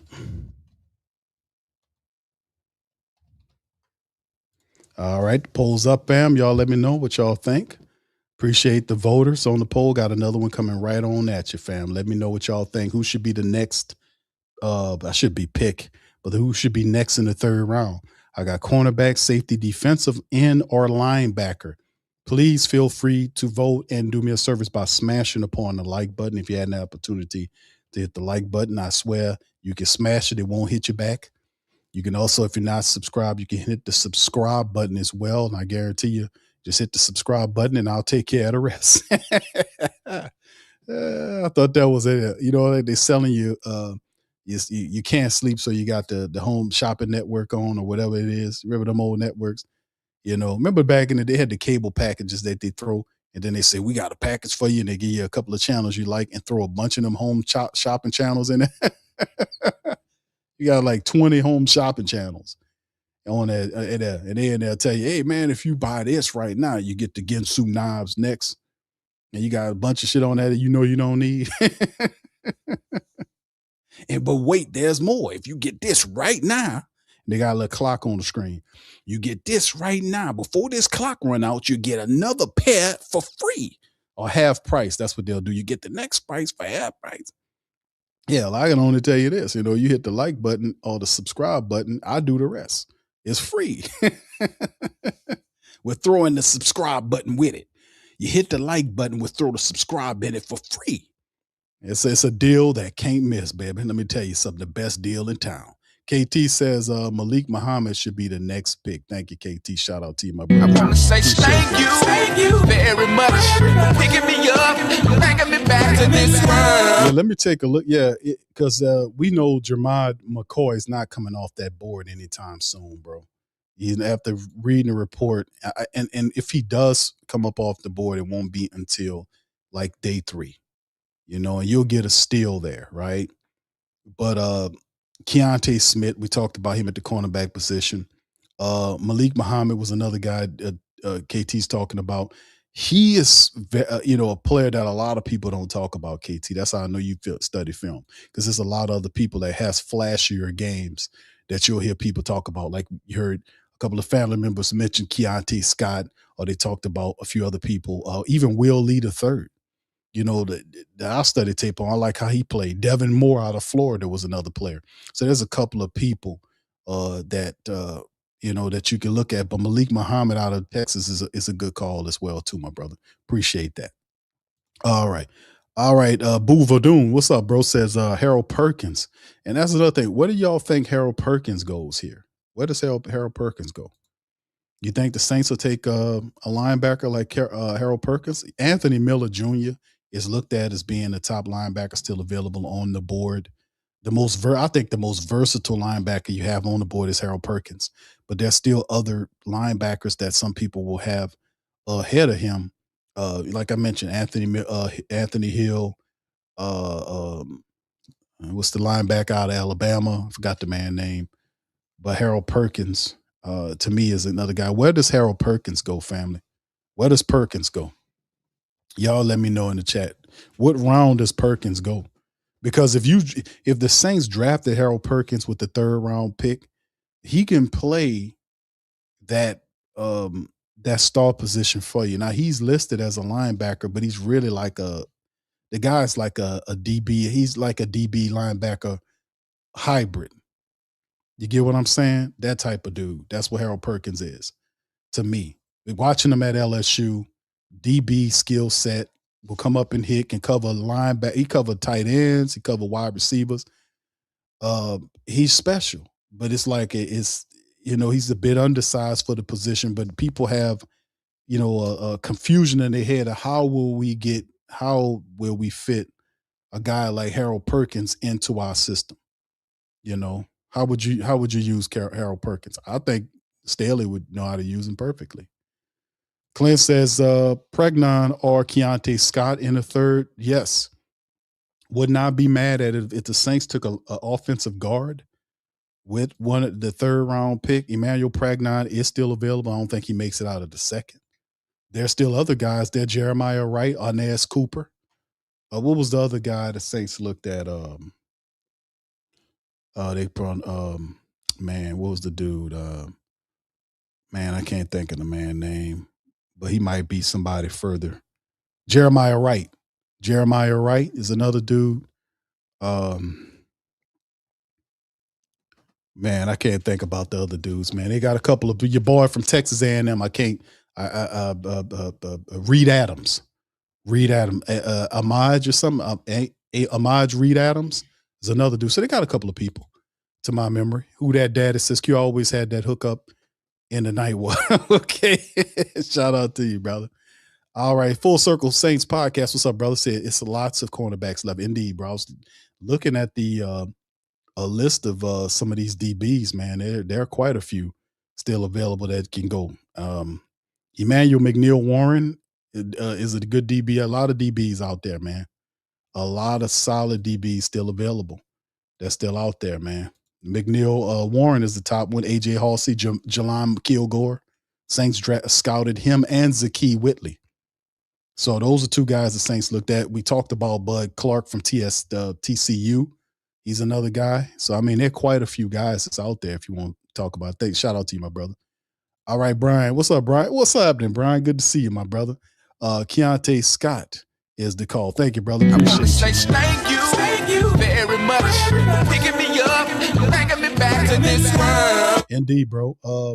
Keontae, I don't know, man. We'll see where he ends, but man, we got a lot of picks between us now and then. Gabe Jacobs just came off the board. The Patriots picked him up. He was one of these defensive ends a lot of people wasn't really talking about, but he's off the board. Eli Stowers, who's the Vanderbilt tight end, goes to the Eagles. They get some tight end help right there. The what's his name? Mike Vrabel, the Vrabelist Patriots get Gabe from Illinois. Jags got the pick in. Bears on the clock. Bears have 2 picks in the next 4 selections. Still, we got Bears, Niners, Texas, Bears, Rams, Broncos, Chargers, and Seahawks close out the second round. Look like no trades as of right now, fam. No trades. Thank you, Brian. Appreciate you, my brother. Hope everything is well with you, my friend. Brother Clint says 4th round for Harold Perkins. Indeed, bro. Tim says running back Mike Washington Jr. All right. Barber says linebacker Torian York equals Sam Mill. Okay, that's a huge compliment there. Yeah, I've seen some tape. That's interesting. KT says Perkins in 4th round, also linebacker from Alabama, is Justin Jefferson. Q. Okay. It's from Alabama. It's Justin Jefferson. Is that's his name, KT? Okay. Is it Justin? No, it's something else. Is it Justin? No, it was another linebacker, KT. Hell, what I'm trying to think for. Let me go ahead and look it up. Hold on. I'll figure it out right here. Hold on. I'm gonna go and look it up myself and see if I can find it right now. Hold on. Let me see if I can find it. All right. Okay, it's Dante Lawson. That's who it is, KT. Lawson. Dante Lawson. That's his name. 6'3", 230 pounds. Dante Lawson from Alabama, another dude there. Oh, yeah, Justin Jefferson is the other one. Yeah, I also like Barber's pick too. Torian York is a good one too. All right. Shout out to you, brother. All right. Saints Full Circle Podcast. See, we need to go cornerback there as well. All right. Hold on just a second, fam. I'm sorry.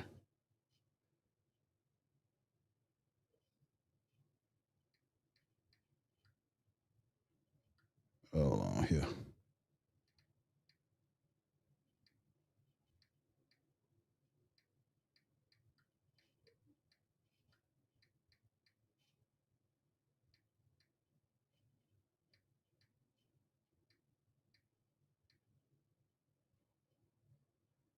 Hold on here just a second.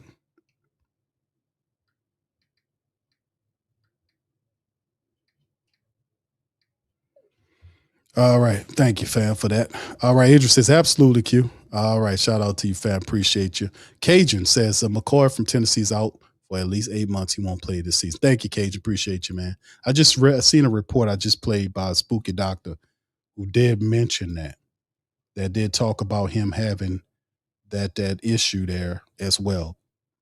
But eventually, he going to get drafted. He's going to be at the bottom when somebody will take a flyer on him with a pick in the 5th or 6th round, stash him for a year, because he definitely is an interesting process. All right, Rose says Vikings trading Jonathan Grenier to the Eagles. Okay. James says, Q, have you seen Kyle Lewis out of Pittsburgh? He could play the star role. Kyle Lewis. Yeah, sound familiar, bro. Kyle Lewis. Yeah, remind me of that. Kyle Lewis out of Pittsburgh, the linebacker. Yeah. He's still on the board, matter of fact, I think. Yeah, safety. Yeah, he kind of one of them tweener guys, like a safety linebacker type. That seemed to be the craze. Like you see a lot of those type of guys, like big safeties that convert to the linebacker role. And some of them not big. It's like I said, with the Harold Perkins, like they got DB skill sets, but they're listed as linebacker, got linebacker mentality with, the skill set of the safety. Them guys can do it. Like the ultimate example this year was Sonny Styles from Ohio State. Sonny Styles, one of those guys that was really that'll knock your block off. But he was one of these guys as well that seemed to be really interesting as well. So yeah, the league is definitely evolving. All right, KT says no one is talking about Lander, Barton, Shoalane, or Jack Kelly. Those are great options at 3rd and 4th. Thank you, KT. KT is the scout. All right, Brian says I wouldn't mind Mike Washington or Perk. Wouldn't be a poor man's Arvell Reese. Wouldn't be mad at the edge player. Thank you, Brian. I want to say thank you very much for picking me up, bringing me back to this world. It'll be interesting to see exactly where all of this goes. Do you family members think that the Saints will dip back in and see about going and getting another running back? That will be interesting all at the same time.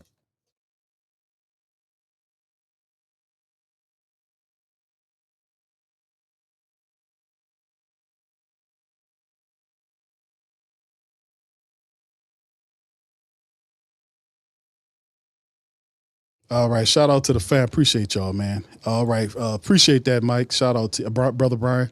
Yeah, the Mike Washington thing. I don't mean, do y'all think the Saints add another running back? I don't. Do you guys think they'll add another running back? What do you guys think? The Jaguars had Nate Borkircher, the tight end. They added him from Texas A&M. Bears, the pick is in. 49ers on the clock. Fam, we got at least another 1, 2, 3, 4, 5, 6, 7 picks before the end of the second round. Doesn't appear the Saints are doing anything fancy going on right now. Now, like I said, Jordan Schultz did report the fact the Saints did inquire about Kayvon Thibodeau. The Saints have, but ain't nothing shaking on that up to this point. We'll see exactly how that all works out going ahead. We'll see. All right. So, nonetheless, man, I just think it's fantastic, fam, to be honest with you. All right. All right. So, let me see here. Yeah, I'm looking to see him. I see him. That's the trade right there about Vikings trading Pro Bowl pass rusher Jonathan Gilliard to the Eagles in exchange for 2 third-round picks, this one and one in 2027. Okay. All right. They feel something. Yeah, they feeling good. And he's signing a 4-year, $100 million extension with the Eagles. So they trade for him. They give up some picks for him. And then 5 minutes ago, the Eagles, there's a report by Jordan Schultz saying that they're signing Greenard to a Greenard is his name, to a 4-year, $100 million extension with $50 million guaranteed. So they, but this guy, he's a Pro Bowl pass rusher. So the Eagles trying to do something here. But how that work with the Vikings? Well, you trading to the Eagles. How that. I thought those guys didn't like each other. All right. So anyway, shout out to the fan. Appreciate you. Like I said, ain't nothing much shaking on any front about the trade or anything dealing with the Saints. I've been keeping it up and making sure I get my notifications on that as well. All right. So anyway, all right, let's keep this thing moving and grooving. Okay, the Bears still haven't announced day selection. Browns are on the clock. Browns have made some choices. They got a wide receiver and a few other things going on with the Browns. But you know how the Browns, they just stuck in a nasty Seward future. It's just, you talk about a poorly run organization. Thank you, Brian. Appreciate the super chat too, bro. Shout out to Kelvin Walsh from Phoenix, Arizona. Shout out to you, Kelvin. Big ups, bro. All right. James says, I think so. Mickey says draft the year. Yeah, that's right. That's right, James. I always say that. That's my old saying there. Blaine clam chowder, and after that, I know. You always draft a need. That's the 2 favorite things I like to say. When you buy your clam chowder, don't buy it with seasoning in it. And the next thing is, I'll draft a year ahead of your need. That works. I know. Yeah, that's what Mickey says. Jack says Mike Washington would be the best available in third round if he makes it, but needs still. I wouldn't hate it. Okay. Well, running back, you got to stack running back room, but you had a stack wide receiver room, right? So if you got a stack wide receiver room and a stack running back room, you draft the wide receiver with the first overall pick. Now you got 12 people in that position, even though nobody does what Jordan Tyson does, and the way that he does it, he adds to the room. So stuff could change quick if they find a better player. I think this Kellen Moore just like, man, I'm just going to find a good player and put him in a room. All right, we see the best center come off. Well, Logan Jones, I think Connor Lew could be, the kid from Alabama is mixed in there. Sergeant Slaughter, Jack Slaughter from Florida is another one. It's not a clear-cut guy, but who's the top center in the nation? I won't say it's Connor. Who has the trophy for being the best center? I'm thinking it's Connor Lew. It might be Logan Jones. I think it's Logan Jones. I forgot. But to me, despite the trophy, there is not a clear-cut best center in my estimation. Like it's a group of really good centers. And I want to say the best center to me that I like a lot on film, I like Logan Jones, I like Jack Slaughter, I like Connor Lew out of Auburn. So those are three guys that's kind of, I even like the kid out of Alabama whose names escape me right now. But Logan Jones is the first center taken over the board, off the board rather, by the Bears at 57 to kind of go and help their quarterback situation right there. So there you go. And then the Cleveland Browns make an interesting selection. They get the best safety listed on the board, Emmanuel McNeil Warren from Toledo. He is headed to Cleveland. So Cleveland is another one of these teams that continue to accrue talent, but for whatever reason, they just can't seem to all put it together. That's the crazy part of the game. They have Shedeur Sanders listed as a starting quarterback. Deshaun Watson is listed as backup, but the team is starting to really put together some interesting pieces, right? You know, you're going to have to make a commitment to one of those guys. And I don't think Deshaun Watson is the long-term answer for Cleveland, right? He's been a disaster since he's been there. Shedeur Sanders' first season wasn't really all that. And we know that he's a rookie, had a lot of resistance, but he's slotted as that guy. We got new leadership and taking over the team that believes in him. Stefanski didn't. So you see him out, new regime in. They seem to be Shedeur friendly. So you have, but the weapons, they have some talented people. Quashad Judkins, who's coming back from injury. They drafted KC Concepcion to stretch the field, so that's a weapon there. Harold Fannin Jr. from last year was a phenomenal pickup for him, very talented. They're starting to fill out the offensive line as well. They did get Titus Howard. They drafted Spencer Fano yesterday. So they got a few pieces they got to continue to add. Myles Garrett eventually going to get pissed off and want to leave. You know, they got a phenomenal inside linebacker in Carson Swessinger. He's good. But they continue to add people to kind of help out in the secondary. So the Browns are kind of trying to get some offensive power.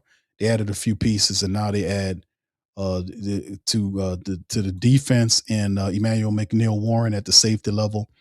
That's actually interesting. So I don't know where he'll slide at, either Grant Delpit or Ronnie Hickman at back there at the safety position. So we'll see. But it's interesting. The Browns get all these people, man, and don't know what to do with them. You know, at some point, you got to start winning and picking up some games, man. At some point, you got to find a way to win. All right. Anyway, Texans are the pick is in for the Texans. We'll see what they got going on. I think they just picked not too long ago. They might have switched out and went further down. That's what I think happened with the Texans.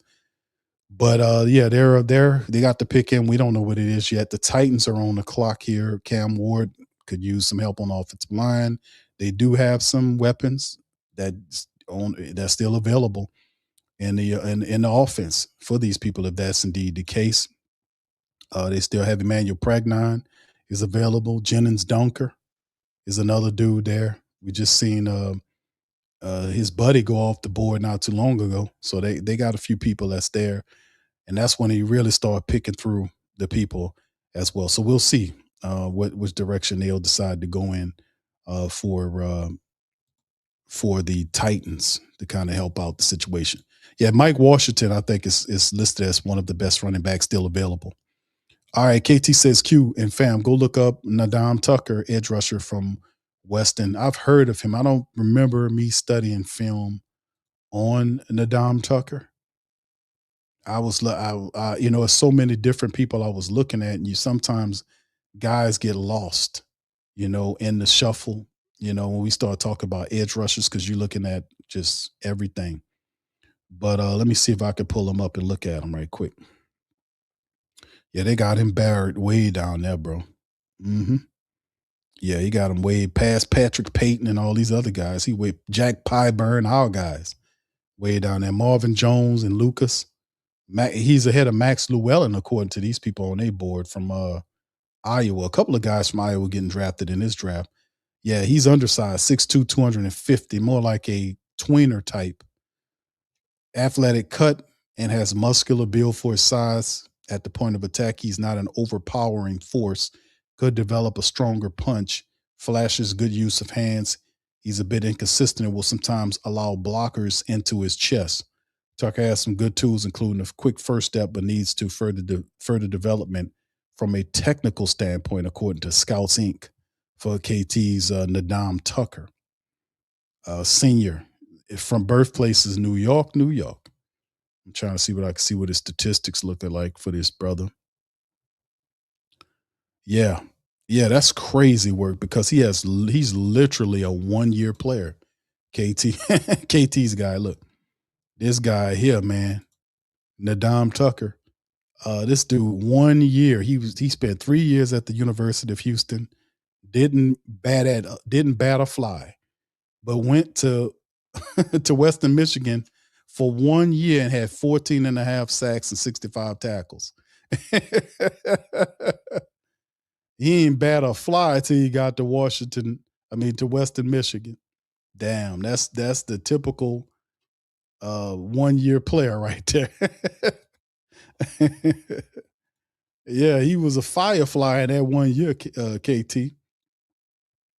He was a firefly in that 1 year, brother. He gonna go later on. All right, what's up, DJ? Shout out to DJ, man. State of the Pals. Ice Cold said, replace the salad. There you go. I started naming the salad. You got a chicken salad. It became but like I said, man, it's just strange, that whole little interview. That whole little interview, man, with Cesar Ruiz, fam. That whole interview with him sitting up there talking about he got to prove the Who Dat Nation or prove the doubters wrong. They don't think I can do it. I'm like, bro, you've been here for a while now. You've been here for a while. He's on his second salary. He's on his second contract. Ruiz been here since, isn't he on his second contract? He on his second, isn't he on his second? I know he been here since 20, what was it? He drafted in 2020. Yeah, the Salad's in here on his second contract. And I just don't understand why he's so. Yeah, he signed a 4-year, $44 million contract extension with the Saints in 2023 that keeps him under contract for 2027.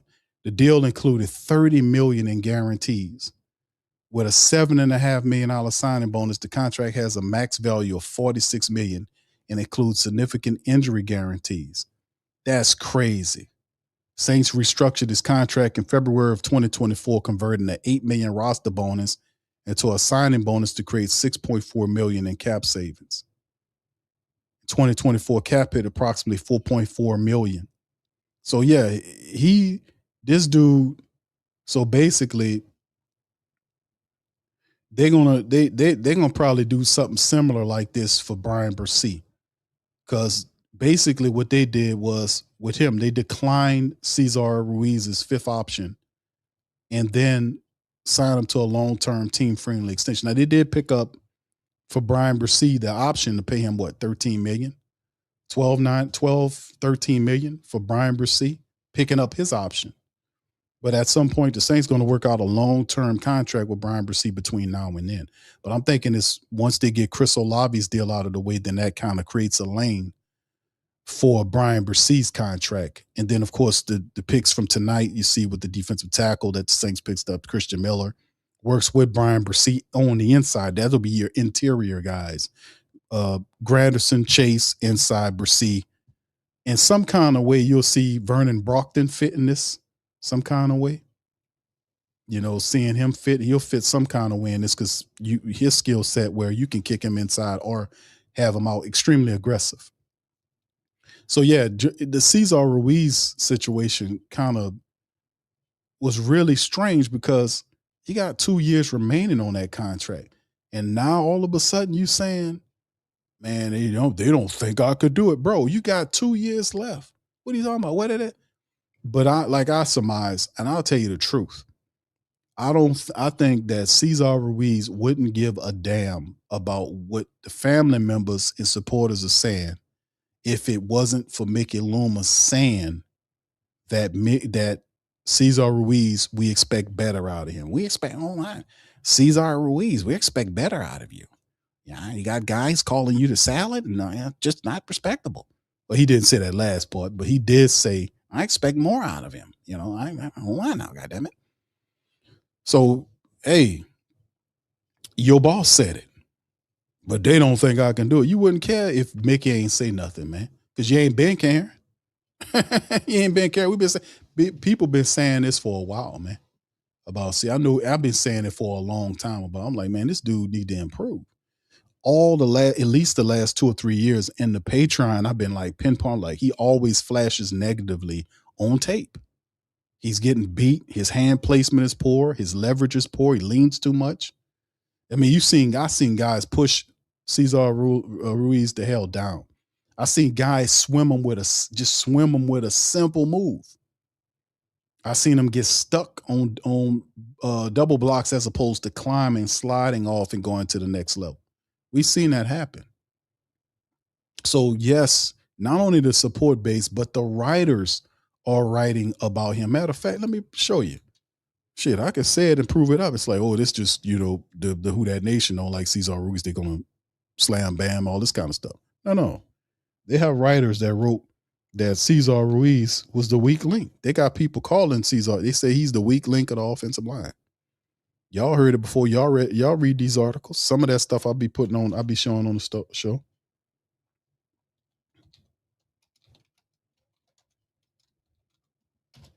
I done seen them.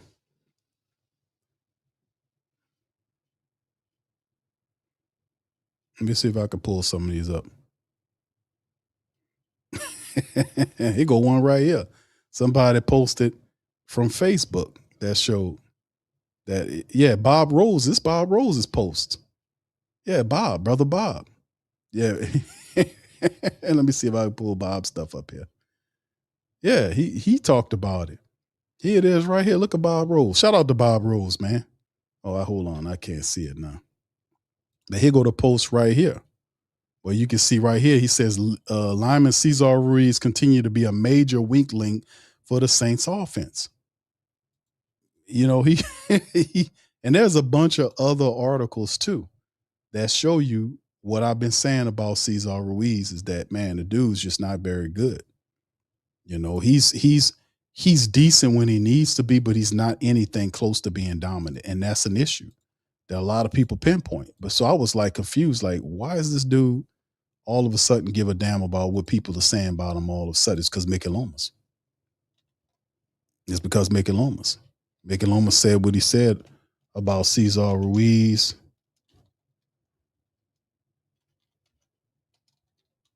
And there are other articles written in that and similarly to his, and that talk about his inconsistencies. It talks about him.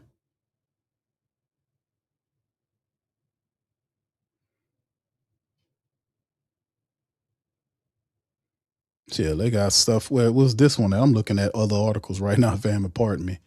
I'm trying to show you all a few other ones. Here go one right here. Shout out to Saints Outlet from Instagram. Here go one right here, fam. That says, this was 9 weeks ago. The Saints Outlet says, trade or bench. It's no secret. Guard Cesar Ruiz has been struggling a lot these last couple of seasons. Well, while being our starting guard, I would test the waters and see what kind of compensation we can get for Ruiz. If nothing is good, I have no problem benching him and starting David Edwards, who I talked about earlier. Well, David Edwards going to start anyway. He don't start at Ruiz's position. He start at the left side. So Ruiz was a first round pick. So what good is trade value in y'all opinion? Then a family member said, move to center. That literally is position. He can't play that center position. The Saints know it. That's why they pulled him up off that position. If that was as simple, they would have been that under what's his face's name. Remember that the Saints didn't when the injuries hit Eric McCoy 2 years ago, when they knocked McCoy out, they didn't shift Cesar to guard. They used Lucas Patrick at guard and kept Cesar. I mean, they moved Patrick to center and kept Ruiz at guard. That showed you everything you need to know. That show you, could he adjust and be a center for you? I don't, because we seen him play center and he really wasn't all that at the center position. But really, the guard moving from center to guard for an offensive lineman, that's a lot of less responsibilities. As a center, there's a lot to keep up with. So he played center in college, so he's a smart guy. So I'm not challenging his intelligence. I'm challenging his work ethic because it don't look right. Whatever he's doing is just not working. It's just not working. And that's just what it is, you know? So, I mean, I just wanted to show a few things like, man, Cesar there. I was confused by it. Like, man, what are you talking about, man? Prove to who? I got to show them. What are you talking about? You almost got traded last year. I know they were looking for, there were rumblings about trying to trade him, but there was nobody ordered to make a trade with somebody. Somebody got to be willing to take you. And there was his value in terms of getting a trade was not what it's supposed to be. And that's crazy because we traded Penning, but could not find a suitor for him. Roll that around in your head. But they very well might take his replacement in this draft, man. All right, KT says best corners available: Keontae Scott, Keith Abney, Julian Neal, Malik Muhammad, Takaro Davis, Willie Lee III. Yep. Davison Obogshin. I hope I'm saying I probably butchered the hell out of that. Devin Moore, I know him. Charles Demings. Yep, Demings too. He's on there. Chapman says it's a good center class as a whole. We need one in round number 5. We could use one. English says if you draft next year's need, we better be working on Cesar. I'm ready. Say people, Cesar Ruiz will be mad at you. You say, I'm right. I'm working right now. I'm ready to go right now. I'm ready to go right now. Ready to go where? Where you going? Where you going? What you gonna do? I'm ready to go right now. I'm ready to play right now. Okay, I hear you, brother. I hear you. Let me see what you look like when it hits. Let me see if you're telling the truth.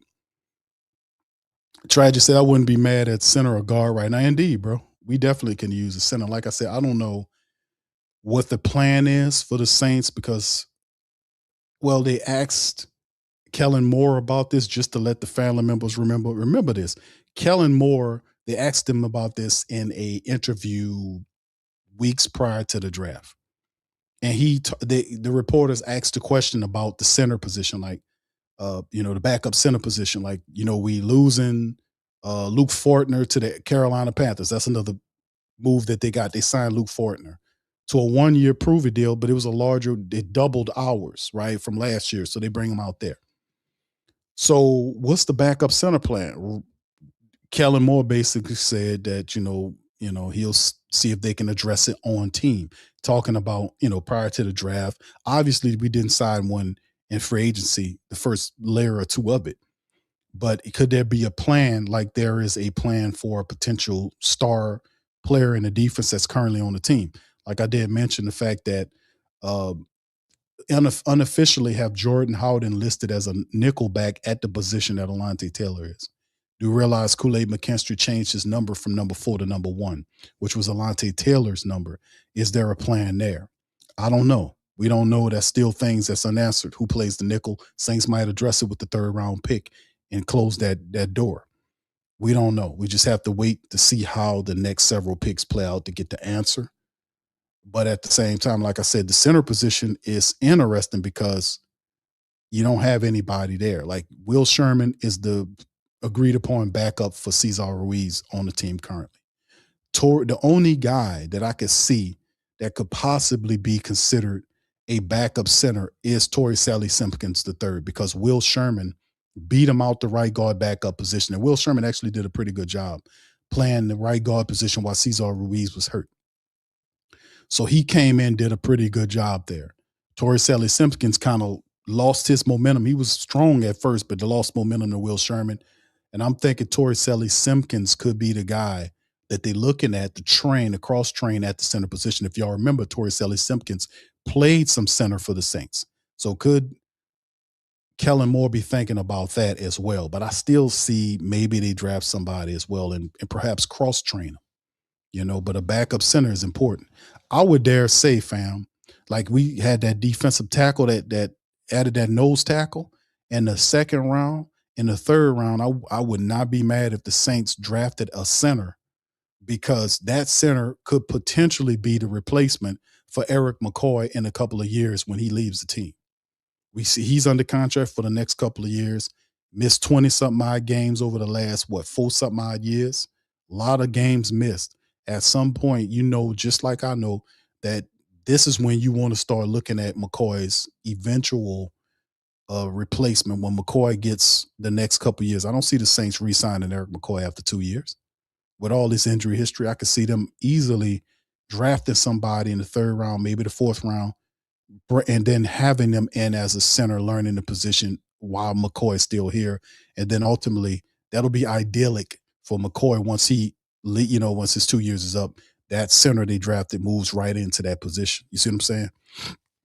We'll see. We'll see what it is, because it's definitely a position of need, to be honest with you. It's a position of need like a dog. I should have put that on that. I ain't even put center on my poll, man. I'm tripping. And we need a center too, fam. Let me refresh my button here with the Texans and Titans to make sure my things is here. Yeah, we starting at the we're at the top of the 3rd, and I had to refresh my button. But hold on here, fam. Let me get the last couple of picks in rounds number 2 and see what they were. Hold on. It's saying they're not available. All right, here we go. The last couple of picks. We in the 2nd round now, family. Okay, so Anthony Hill Jr. Well, I started with Emmanuel. What was it? Emmanuel. Hold on, they moved on me. I'm sorry, y'all. Hold on, let me get it straight. Emmanuel McNeil Warren ends up going to the Browns. The Texans get a tight end out of Michigan, Marlon Klein. The Titans pick up the best available linebacker, Anthony Hill Jr. That's a solid pickup. Another tight end comes off the board for the Rams. They get a quarterback in the 1st round. They get a tight end from Ohio State, Max Clare, in the 2nd round. And really, they committing to, to their veteran quarterback there. And I think it was the Sneed's pick to get that quarterback in there. But they kind of recommitting to Matthew Stafford. They're saying it's his team right off the bat. So Max Clare is the tight end they bring in, and the Rams just keep it moving. McVay is just awesome, so awesome as a coach. Davison Igbinsum. All right, chill out, KT. I know I butchered that, but he's the cornerback picked up by the Bills, and then Sergeant Slaughter, man, Jake Slaughter from Florida. I just talked about him. The Chargers said we'll make you the center, right there. So there you go. And the Seahawks, according to this, have not made their selection. But it's good pickups at the back of the draft. So we see 2 really good center prospects go right off the board. Logan Jones, Jake Slaughter is one of my favorites. Still got guys like Connor Lew that's available. And we'll see what happens in the 3rd round, man, as we keep this thing moving and grooving.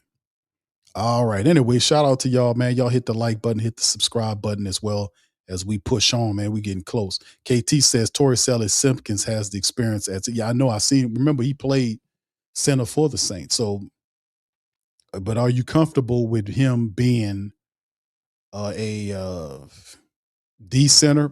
Absolutely not. I know you're not comfortable with him being the heir apparent to McCoy. You probably will want to have you probably want to have a more. I ain't gonna say the man ain't talented, but in the 3rd round, you usually pick up starters. So whoever the Saints, if they're still centers or guys available right now in the 3rd, that's going to be coming up on the 3rd round, where the Saints could actually pick up a center and bring him onto the team to be the guy. Because like I said, you want the Eric McCoy thing is a problem. Now I know we don't like Cesar Ruiz. Bud Clark is the pick. That is, fam. Bud Clark is the pick for the Seahawks. The Seahawks just sitting there at the back of the rounds, just picking up players. They got Jadarian Price from the Notre Dame team with the end of the 1st round pick. They pick up safety Bud Clark from TCU with the pick at the back of the draft, and they just sitting back there just making choices. So they picked that up. Now, like I said, there's still quite a few players. Emmanuel Pragnon is available there. We talked about Keontae Scott. Who else we got here? Malik Muhammad. There's Mike Washington Jr. That's a running back. But as far as the needs of the Saints, there's still cornerback help that we can reach to. You know, AJ Halsey, if we need a safety, that could still play from LSU. We ain't get our other guy. Maybe Halsey's on the board for the Saints. I don't know. You know, Malik Muhammad from Texas. He's another one of these guys that we could be looking at. The Saints still looking for a cornerback. KT mentioned Keith Abney. Do we dip our toe in the Arizona water twice? I don't know about that because Keith is a baller. He's a bit undersized though. Will Allen III from Texas A&M, big cornerback, 6'2", 6'3", 200 some odd pounds, physical cornerback. KT did mention Takaro Davis from Washington. He's another one. Let me see if I can put some of these guys up here too. Ephesians Prysock is another one. KT, big guy. He kind of, I ain't gonna say he's stiff, but he's a big physical cornerback that nobody really talks about him. He's one of these old school cornerbacks. He's like one of these old school guys, like Hezekiah Massis. You got old throwbacky players that's in this draft. He'd be like, what, Q? Yeah, they got players. Got old school biblical names. You got Ephesians Prysock from the University of Washington and Hezekiah Massis from University of California. Old school throwbacky people. Yeah, man. Ephesians, what's going on, bro? I'm chilling, bro. I'm about to get this Bible study on. English says good call on the center queue. We got one. Yeah, I know the Eric McCoy thing because we so fixated on the salad, but McCoy has not been there. He ain't been a real McCoy. He been a cheap knockoff of his former self because the reality is we have not been able to count on Eric McCoy. And for the Saints running attack to remain strong, we have to be able to count on Eric McCoy I say we need to find this replacement in this draft, or a guy that can learn up under Eric McCoy. I love Eric McCoy, but I think at this time, we need to consider the obvious. Like if you can't count on the player, at some point we need to see about moving. But anyway, Adam Schefter's reporting, fam. Let me see if I can get this to you right here. And then there's a breakdown from Baldy, kind of showing us a little breakdown on this. So hold on, let me give y'all this. Adam Schefter says Giants have no plans to trade Kayvon Thibodeau. So there you go. Adam Schefter just released that hour ago saying that they're not going to trade him. So that trade situation is off for the families worrying about it. And also here's a breakdown from Brian Baldinger on our new defensive tackle, Christian Miller. Y'all put one in the chat if y'all can hear this breakdown. Here we go. Christian Miller from Georgia, the Saints' second-round pick, can really play anywhere on the defensive front. Here he is at the zero technique, the nose tackle right here. Just run and chase, all right? Gets off a block, like you just watch him move. And here he comes. Like that's a nice chase, right? Woo! That's effort right there. That's what you want to see. Sideline to sideline from the inside out. That's a 320-pound man doing that. Can run. Like you watch the power right here. Just crushes the guard, backs him up right into the back. All right? You love that. Being able to push the pocket, collapse the pocket, those kind of things. Now, he's hard to cut off. Like you watch him right here, and here he comes. Like he's hard to cut off. They tried, but very athletic. Can lay out for tackles over and over again. I like to see him off the ground a little bit more than sometimes I do see him. But here he is. All right, recognition right here. Now, get out to the quarterback. All right, get to the pocket. Now, he gets away right here, but he gets there and helps to get him down. Christian Miller is going to give you some push. He's going to give you a lot of plays at the line of scrimmage. He's going to protect the linebackers like Caden Ellis inside. All right, that's Brian Baldinger. Shout out to Baldy giving us a scoop on our new player, man. And, yeah, a lot of the family members say, hey, Q, man, I like this selection, man. This was a good pickup by the Saints to get a defensive tackle. So we done with the second round, fam. Bud Clark was the final pick there. We now start the third round off, the final round off as the Cardinals pick is in. We see the Cardinals pick is in. Don't be surprised if the Cardinals look at a quarterback here. It'd be interesting to see because we haven't talked about the quarterbacks because it's the position is not all that good. But Garrett Nussmeier is at the top of the board. Does he leave here? Is it Nussmeier? We heard talking that the Miami quarterback, I think he's already gone, fam. Did somebody already draft? Where did he go? Where did the Miami quarterback go? Let me see if I can pull that up. I think he got past me. Where did the Miami quarterback go? Hold on here. Let me look it up.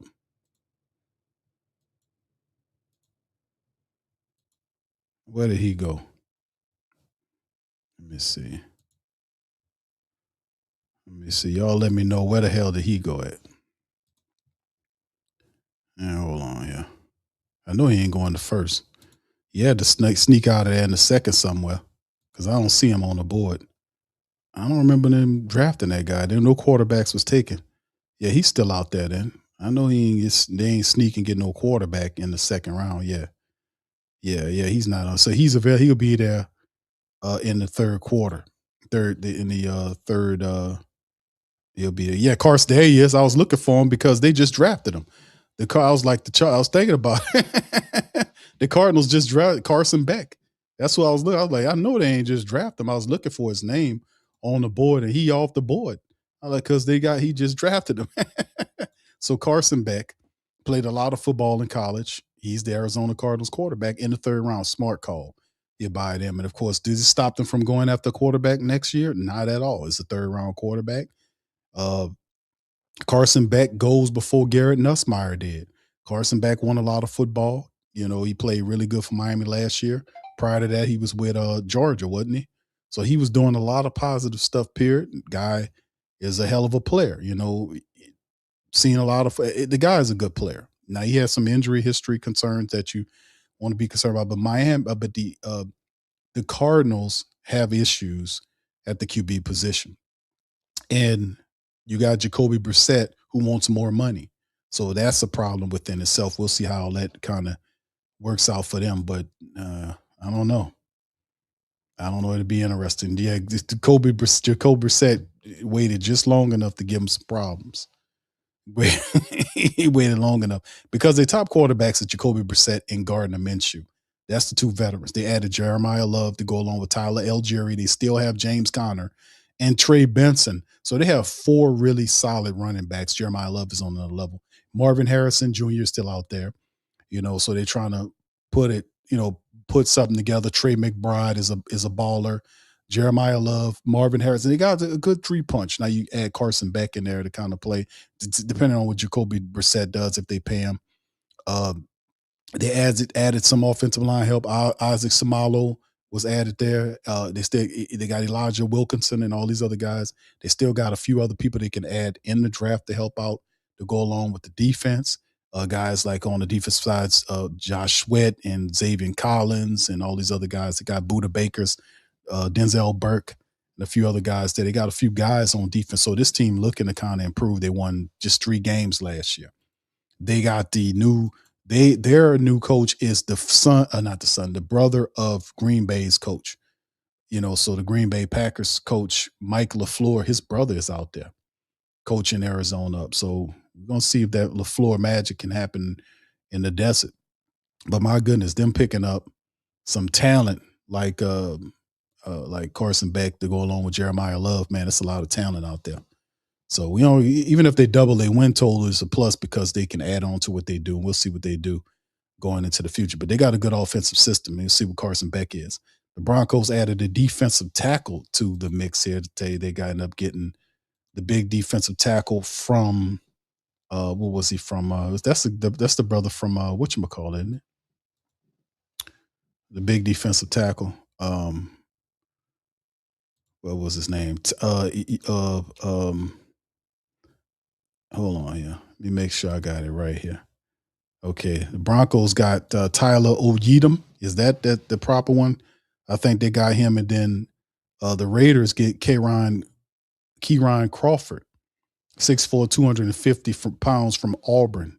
He is a edge rusher. So they get the Auburn edge rusher. The other guy, not named Falk, is being selected by the Raiders in the top of the third to help out with them on that side of things. All right, so there you go on that. Broncos picked up a defensive tackle. And then next on the board, we got Eagles, Bears, 49ers, Commanders, Bengals, and Saints coming up again. You know, the Saints just standing pat like we thought they should, fam, and they just standing on business, not trading and doing too much up. They just letting the draft come to them, and currently right now. So that's what it is. Let me kind of refresh my board right here.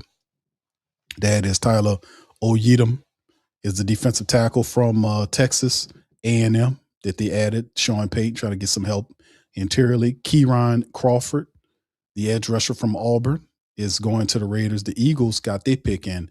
Bears on the clock. 5 picks until the Saints select with that 3rd round pick. All right.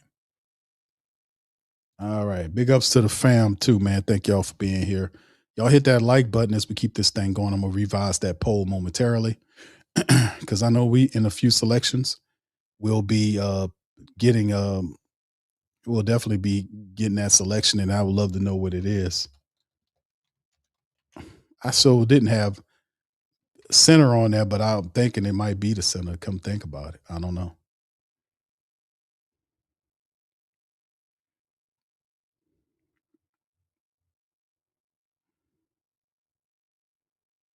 Boy, I tell you, man, it's interesting seeing how the Saints is kind of moving this thing in that direction, family, to be honest with you. Because there is some smart movements going on by our club, man. To be honest with you, getting a defensive tackle, it's just that's smart. That's smart. I can appreciate all that, man. I can appreciate all that. And as soon as I get a interview from Christian Miller, fam, I'm gonna post it for y'all and play it for y'all as soon as I get it. I'm keeping my eyes on it right now. And see if when I get something from him, we'll play it. All right, the Saints are the Eagles pick is in, the Bears is on the clock. The Niners, Commanders, Bengals, Saints. So we got a wide receiver, we got a defensive tackle. Now, do we address the edge? Do we get a cornerback, or do we go offensive line? That's the next 3 selections for the Saints. So we kind of marking them down one at a time, you know, to see where do we go with our selection. So anyway, right now we're doing pretty good. All right. Anyway, shout out to you guys. Rashawn says, take Jeremiah McCoy available. Do not overthink it. I don't think they're going to take him with that 3rd pick. I think he will continue to fall in the draft. I think you wouldn't be comfortable until taking him like in the 3rd day. If he's not going to play this year, he's talented, but yet you probably want to wait on that. You remember they had a player that the Dallas Cowboys did that with. They had a linebacker. I forgot the man's name. He had some type of microfractured surgery. Y'all put his name in the chat. They waited to day 3, I think it was, to select this guy, and they held him out the first year. And then he actually had decent play for him. I'm not saying it's the same thing with Jeremiah McCoy, but ultimately, I think he's a day 3 guy. You know, not even a 4th rounder. Maybe you take one of your 5th round picks. Because you got a 3rd round pick this draft, and then you got 2 4s, 2 5s, and a 6. You know, I would probably say you probably would take him on one of those day 3 picks, not too high. There you go, Jalen Smith. There you go. Thank you, fam. Appreciate you, Louis Animal. My dog, what's up, my dog? All right, Dr. Gregory, thank you, brother. Big ups. All right, Goonie says we taking Keontae Scott, the cornerback. I like that. Clint says Emmanuel Pregnon will be a steal at 73. It pushes the salad. It sets up a heir apparent to the salad. It puts, and him talking about he ready to fight. Well, that'll give him a reason to compete. Right now, Will Sherman ain't scaring nobody, man. We know Will Sherman is a backup. But man, let me tell you, you get that guy Pregnon there, and we got one of the selections is in right now. Markel Bell, 6'9", 350-pound offensive tackle from the University of Miami, is the picks the Philadelphia Eagles make.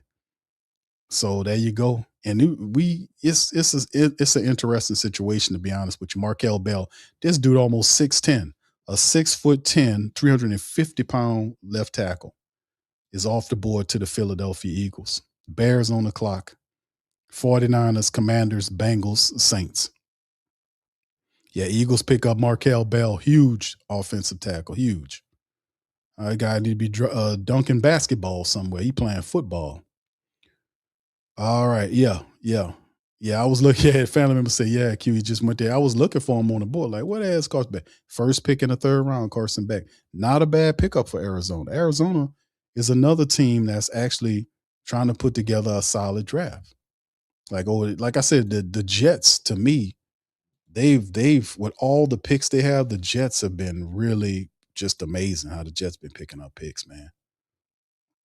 The Jets been really just taking these picks and just handling the business. And Arizona tried to get trades, but I like the players. Arizona got Jeremiah Love with the first round pick yesterday. The second round pick today, they got Chase Basantis from Texas A&M, the big guard. They help improve that offensive line for Jeremiah Love. Then they get Carson Beck to be a third round quarterback, which does not stop them from taking another first round quarterback next year, getting that guy in the third. So very well done by them. Just to be honest with you, man, they did a pretty decent job. The Carolina Panthers had two picks. They got Monroe Freeland from Georgia and Lee Hunter from Texas Tech. They won take two, so they got offensive tackle and then a defensive tackle to help. So they're working on a line, getting the line together. So we'll see how that works looking. But like the Cleveland Browns, another one of these teams always got a bunch of picks. Don't know what to do with them. They won 5 games last year. Spencer Final they had 2 first round picks, 2 seconds, and a third coming up. But Spencer Final, KC Concepcion, Denzel Boston, Emmanuel McNeil Warren, those are all solid players. What do the Cleveland Browns do with those players? What do they do with them? They always have all these players. They can never seem to put nothing together. Them Cleveland people got to be just like, damn, man. Just stuck in perennial lose mode. And then, of course, you look at what the Chiefs missed out last year. They were 6-11, a lot of injuries. But they get Mansour Delane. They traded up to get Mansour Delane from LSU. They drafted with the 29th pick in the back of the first round, Peter Woods, arguably one of the better interior defensive linemen in the draft, and then got a pass rusher in R. Mason Thomas in the second. So the Chiefs are doing some good drafting as well, trying to put it together. It's interesting, man, to see some of these teams. Like I said, I really love what I've seen from the Chiefs, how Aaron Glenn is drafted. I hope he put it all together, though. All right, anyway, to keep it going, we know the Eagles are still on the clock right here. Let's see what the pick is in. Let's see who they're going to roll with next.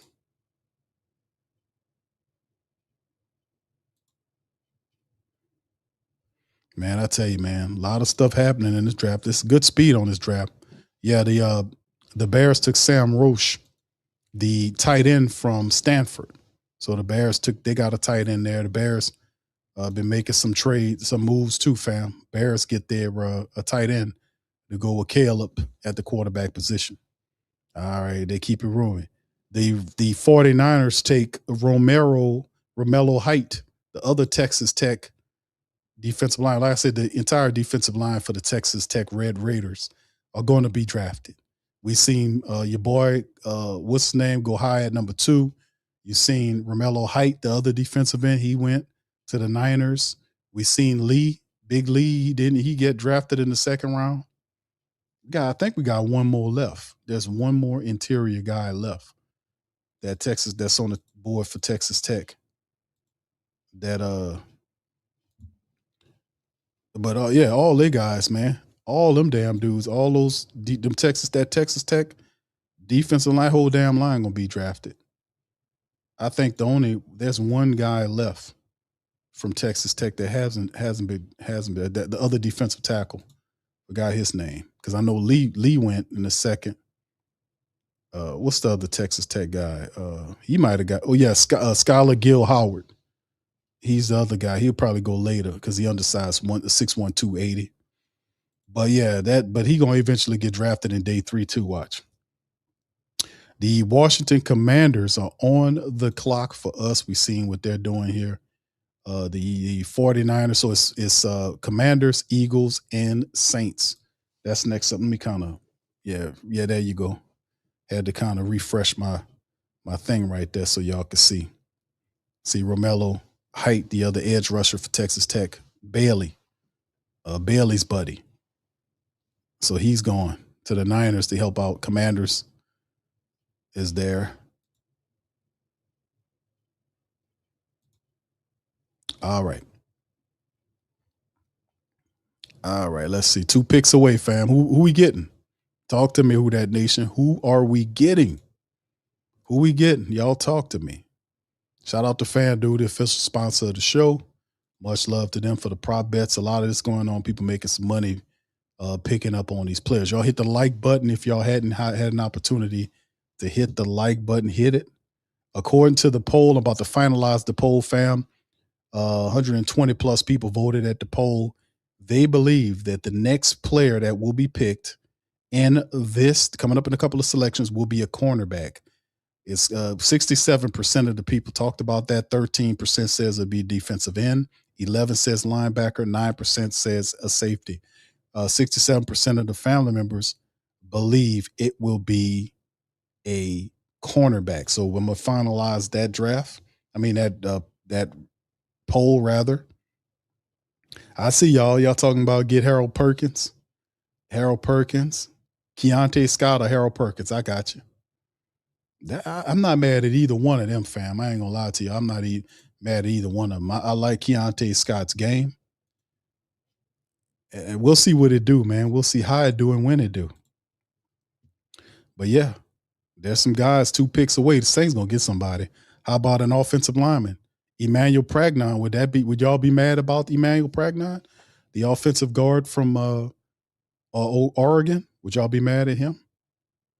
There's a couple of places they can go, man. You know, I see Zachariah Branch sitting up there, and the Saints was in love with Zachariah Branch.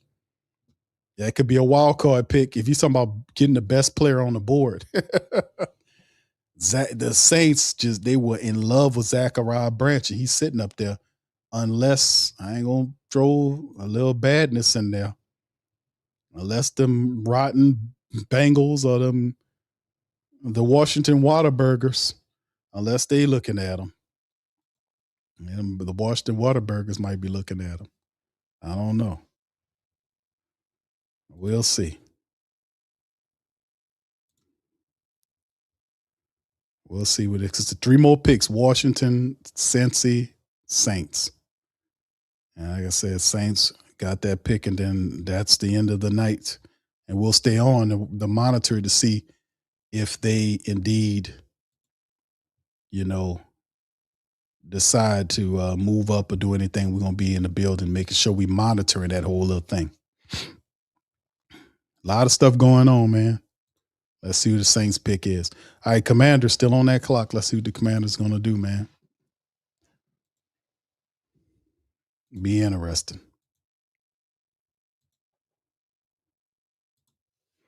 All right, yeah, team cornerback. Yes, indeed. KB, what's up, fam? Says, yo, Q, just getting home from work. Got caught up on Miller from Georgia. Okay, 3 flames. See a dog. Go pull up the interview he just did. He going to be good for the city. Yeah, I'm looking at it, bro. I know they got an interview somewhere. I see they got one where they said he gets the call. Yeah, he got the call. Let me see. I'm going to see if I can pull up there. I know they got one where they're showing that he got the call from them. That's the only one I see with him doing an actual interview, with him standing up like he about to start rapping. In 55-second one saying he got the call. I know he excited, man. I can see the breakdown right there, man. Yeah, I could tell him, man, excited, man. Good for him. Shout out to you, KB. Appreciate you, man. All right. Oh, there it is. Okay, I just seen it. I mean, literally 50 seconds ago. Hold on, let me see. I just seen it. Hold on here. Let me get it up for. I'm gonna play it, fam. I'm gonna play it. But hold on. Let me. Yeah. Oh, that's this is Nick. Shout out to Nick Underhill. I think Nick Underhill It got him on the phone. It's showing Nick Underhill. I want to make sure he get his credit for it. But yeah, I think Nick Underhill was the one that kind of did it. It's a 10-minute interview from Nick Underhill's side of stuff. But I'll play it, fam. Let me first see with the draft. We getting close to it. Maybe I could play a little bit of it right quick of it, fam. Hold on. Let me give a little bit of that to you. And let me give my credit to Nick Underhill on here. Hold on. Here it is, fam. We're going to listen to a little bit of it from the brother, man. Christian, he happy too, boy. He happy. He happy, man. He a happy little guy. All right, here we go, fam. Let me get it up here. Here it is right. Here's a little bit of it right here. We'll listen to a little bit of it from Christian Miller. Here we go. Yeah, you got to be. You don't got no choice. Let's go. Y'all put one in the chat if you can hear it. Yeah, well, I mean, how much have you talked to this team, thought about this team, and how do you like the fit? Man, to be real with y'all, I talked to the Saints at the Combine. We had a great interview. They challenged me a lot. Very challenging. Stood on 10. I love that they challenged me. It kind of felt like Georgia being in that room. They run the same defense like Georgia, so it's a no-brainer. Day one, easy learn, easy cleanup, and yeah, we really talked the whole time. We barely talked. That's why I was just like, it was a happy surprise. I'm like, dang, I'm going to the Saints. Let's go. Christian, during the draft process, you said that running through somebody's face was your favorite part of the pass rush. What else do you like when it comes to your style of play on the interior? Man, I just like being a Swiss Army knife. I feel like anything my coach tell me to do, I can do it. From being dominant, in the inside at nose, from being dominant at the 3-tech position, dominant at 4-eye, dominant at 5. I can just do everything. And I think I just bring that versatility to the game and just my mindset. I think my mindset is just second to none. I think I got the best mindset in the class in terms of just like I want to run through somebody's face. I seek physicality. I want physicality, and that's just what I was taught. That's how I always been, and that's what I'm on. That's what I live by. Christian, you've been down here for the Sugar Bowl. What's your thoughts on the city and the fan base down here? Man, I love the city. I love them glazed beignets. I gotta stay away from them though. I gotta stay away from them. I'm kind of just portion that out a little bit, but I love the city of New Orleans, man. It's a city of camaraderie. I think the whole city come together. I was just telling one of my homeboys a couple weeks ago. I said, man, next year I cannot miss Mardi Gras. And guess what? I'm gonna be down there, so it's perfect. I'm gonna be right there in the building. But it's just the culture down there. It's special. It's not like nobody else. What they building is special down there with the Saints, and I get to play against some dogs in that conference, and I get to play with Brian Brzee. So I'm excited. What stands out to you about Brian? Man, he a dog. I've been watching Brian since high school. Like, when I say since high school, throwing kids around in them highlight videos that was going viral every week, just like he a dog. His mindset, he's just relentless. And I think us two together, it's going to be a movie. I'll tell you. I ain't going to do too much talk about that, but it's going to be a movie. So, Christian, what's your day been like here leading up to this? And where you at? Are you celebrating with it? Say it again, sir. What's your day been like leading up to this? Man, my day been a blessing. I woke up this morning, had a good breakfast. I went to go work out. Went to the mall, had to get some more little tweak ups for my fit. And came back now with the family. We having a good time. We turned up. I can't complain. You said the Saints challenge you. How do they challenge you?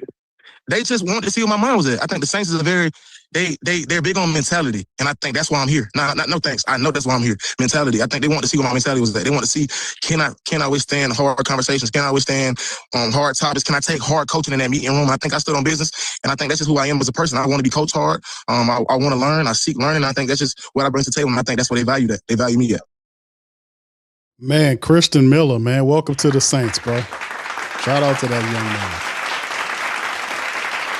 Christian Miller, welcome to the Saints, man. And Saints are on the clock. So, fam, shout out to you guys.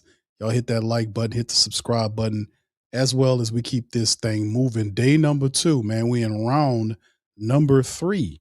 The Commanders made their selections, man. Of course, we see, and the Saints picked up theirs. They got a tight end out of the unit. So they went back-to-back Georgia.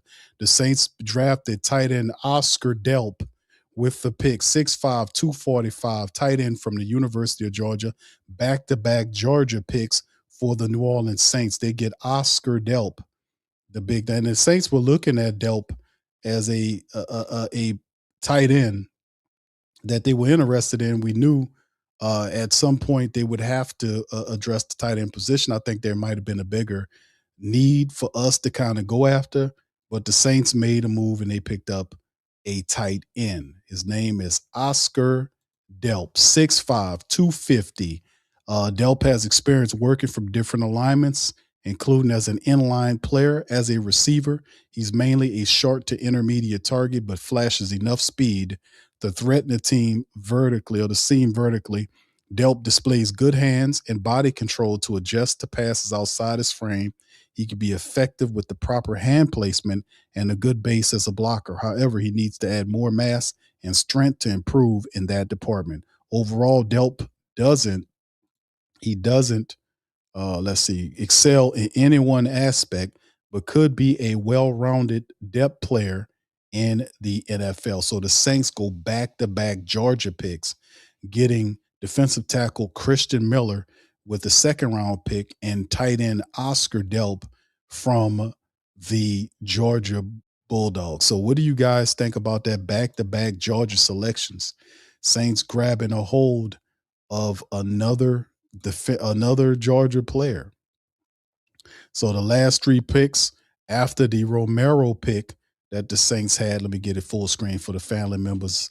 As you could tell, man, was Antonio Williams, the wide receiver from Clemson, Takaro Davis, the cornerback from Washington, and Oscar Delp. Let's open this one up and see what they say about Oscar Delp. Delp is a fluid athlete with a forward lean, short area quickness, pure speed to beat the linebackers on intermediate routes, soft hand, smooth catch, skills show up in the move. He does. I seen, and I'm gonna play some footage of Oscar Delp family for y'all to see, because Oscar Delp catches the ball with his hand. The guy is good, man. So he's a solid pickup and player for the black and gold, man, to be honest with you. But I don't know if I would have went on and said, you know what, I'm going to just decide to go with a tight end in the third round pick. I think backup center, maybe the star position, the cornerback position, there are players available. Saints go tight end. Best Delp could be is possibly a third tight end, right? He could be, that's basically a third tight end for the Saints. Unless they're doing a lot of three tight end, alignments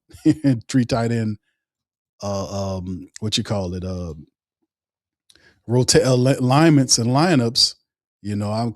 I'm interesting pick for the Saints to go after, to get a guy like this, man, Oscar Delp. I ain't mad at the pick because he's talented. But how do you guys feel about it? The Saints take a tight end with the third pick. Are you guys good with that? Let's see what the Who Dat Nation. Matter of fact, let me get the poll up so I can hear what you guys say. I want to hear what you guys got to say.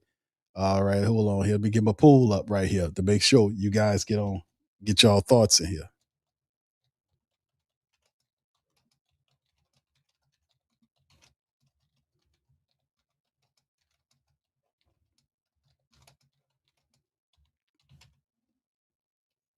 All right.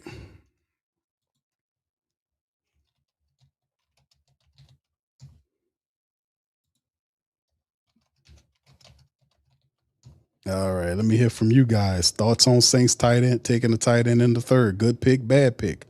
Let me put it up right here. The poll's up for the family members. Almost 300 in the building. Y'all feel free to get y'all word in on that poll. It's the third poll on the night. Trying to figure this thing out and see what you guys think about this particular player here. Now, like I said, I just read his breakdown, his boil down about Oscar Delp. And like I said, I've mocked Oscar Delp before. He is definitely an interesting player for the Saints insofar as big tight end, very soft hands. He ain't the meanest block in the world, but I can see what the Saints trying to do, boy. They're trying to give Tyler every possible advantage that he can get, boy. I tell you what, man. They're trying to get him every possible advantage. But we are, like I said, the tight end room is deep. We have Juwan Johnson, obviously, he got 2 years. Noah Fant, they picked up a free agency. There's not a clear-cut person to take the reins after the 2 years is up. But, it's interesting that they go with Delp. Delp's a good player, but obviously the Saints kind of moving on that board philosophy. Here it is right here, fam. This is the NFL Network's breakdown of Oscar Delp, the Georgia tight end, 6'5", 245 plus pounds, 6.13 grade, good backup with the potential to develop into a starter. And it'd be 2 years before he gets there, and that'll be fine. You'll see him in lineups and rotations with the Saints. The player bio is as follows. Played in 13 games as a reserve for the national champions, caught 5 passes, 61 yards, averaged 12 yards per catch with a touchdown. That was in 22. Played in 23, played in all 14 games, had 10 starts, 24 catches, 200 plus yards, 12-yard catch average, 3 touchdowns, 24, played in 14 games, 10 starts, 21 catches, over 200 yards again, almost 12 yards per catch, 4 touchdowns.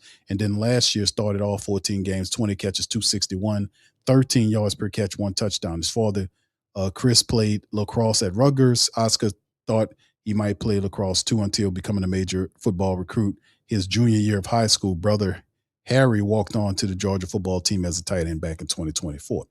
But he is projected in the 3rd and 4th round. So the Saints, he fell exactly where the projections indicated him. Here's the breakdown. Delp is a fluid athlete with forward lean, short area quickness, pure speed to beat linebackers on immediate routes, soft hands, smooth catch skills show up on the move. Though his short arms and inconsistent finish through contact limit his reliability, he has enough toughness and technique to help in the run game as he improves his strength. Delp projects as a day 3 prospect with 3 down potential and untapped upside as a pass catcher. His strengths are good forward lean, early acceleration into his routes, short area quickness with the ability to uncover on outs, stop routes and crossers, pure speed to beat linebackers matched on him in main coverage, catches with soft hands, adequate extension to meet the throw, uses choppy, settled steps and good hand strikes into base blocks, creates leverage with proper bend and lift technique. His weaknesses are short arms leads to challenges rescuing off-frame throws, inconsistent finishing catches through heavy contact, average elusiveness to add yards after the catch, needs to get stronger in his upper body for blocking duties, caught leaning too far forward when getting into blocks. So his pass catch potential is what really kind of helps him, even though the University of Georgia didn't really even use him like that. As you can see, he averaged like 20-something grabs a year when he really got to start. So he really wasn't a major part of the offense. So the Saints kind of looking at it and kind of saying, hey, man, we need to use our imagination with this guy, but he has the propensity to be something special for the Saints. So Oscar Delp is your 3rd round pick. Who Dat Nation, man. So we give him a round of applause. The poll is in the chat. Oscar Delp is a new New Orleans Saint, man. He's picked up with pick number 9 in the 3rd round to go along with our other pick, Christian Miller. So there you go with that, fam. So this is interesting all at the same time, isn't it? Very interesting moves that the black and gold are now doing. So let me kind of go to our main screen and kind of give us a brief synopsis of what we looking like. All right, round number 1, fam. Jordan Tyson from Arizona State yesterday was the man, 6'2", 6'3", 203 pounds, wide receiver the Saints picked up in day number 1 to help out, to complement Chris Olave. Solid selection. Day 2, round 2, Christian Miller, the big defensive tackle from the University of Georgia, 6'3", 320 plus pounds, is the pick in the 2nd round. To this, really heard him saying on the breakdown we just played, with him playing next to the likes of Brian Bresee, he's excited about that. That is the future interior position players for the Saints. And then, of course, the tight end. Saints operating and using 3 tight end packages coming up in 2026. Family, is that what's going on? Is that what the Saints are looking at? 3 tight end packages: Juwan Johnson, Noah Fant, and now Oscar Delp. Because with the 3rd round selection, he won't be at the back of that tight end room. He's going to be positioned right there at that 3rd tight end position. Oscar Delp, right? 6'5", 240 plus from the University of Georgia. Saints back-to-back Georgia picks. When the last time we seen something like that happen, right? All right, anyway, let me get to some of the family members there, and might as well, man, as we moving this thing along. Let me see if I can kind of get the scouting report as well. I know I read the other scouting report from Delp. Let me see if I can kind of get the one for Christian Miller to give to the Who Dat Nation as well. Hold on, let me see if I can get his report. I don't know if I can get his report here. What the hell I did with it? There it is. Hold on, I'm going to look for it. But anyway, let me keep it moving and grooving, man. Let me see how y'all feel about it. Let me go to the poll and see how y'all feel about it on the poll. All right. Okay. We got almost 100 people voting at the poll right now. 61% says good pick. 40% says bad pick. Okay. That's more of a closer poll right there. 60% says good and 40% says bad. They don't like the tight end pick in the third round. You know, who y'all want? I think the family members want a cornerback. All right, Kevin, shout out to Kevin, says grade B on that. All right, yeah. Alex said, what the, yeah, I get y'all. I got a couple of people mad there.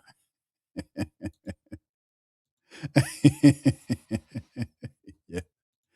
What the hell? Huh? Yeah, they got a couple of them in there.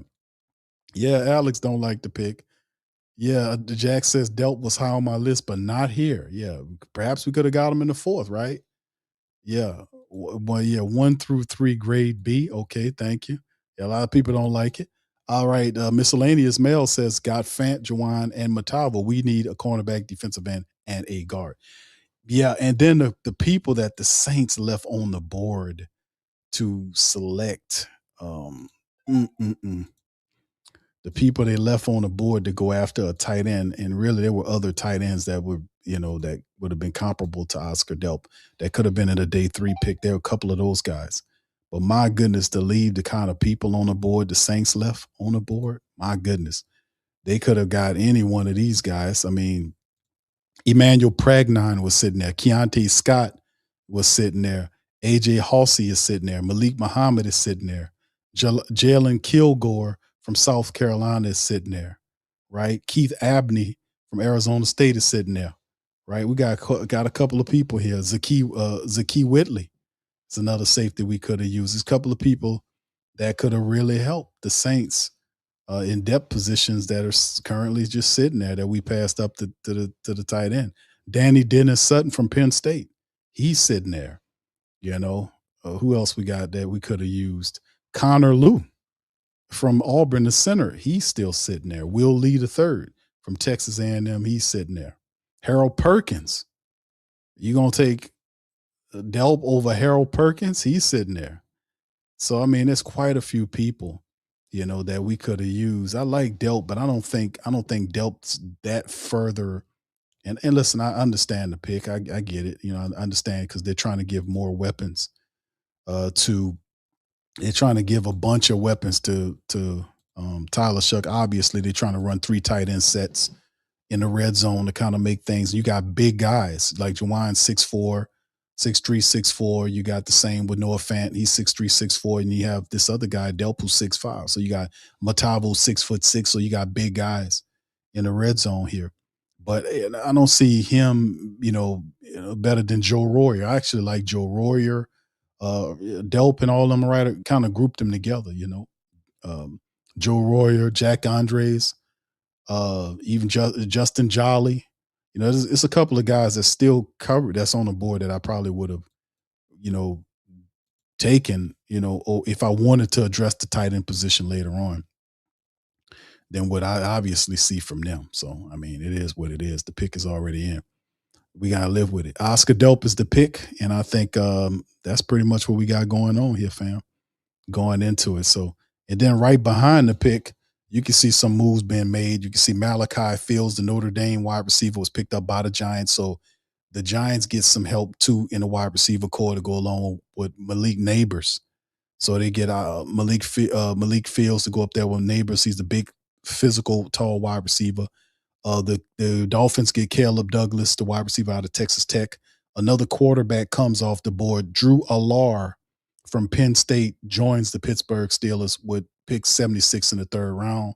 Christian McKellen, a big defensive tackle from Missouri, is heading to Green Bay. The Colts and then the Falcons are coming up next. So we have picks, and they're going to roll pretty fast to finish out the rest of the third round. So we got Falcons, Ravens, Jags, Vikings, Panthers, Bucks, Steelers, Chargers, Dolphins, Jags, Bears, Niners, Raiders, Cowboys, Rams, Dolphins, Patriots, Seahawks, Vikings, Steelers, and then the Jaguars close out the third round. So we're hanging tight in there to see if the Saints will do, try to get back in the draft and do something else.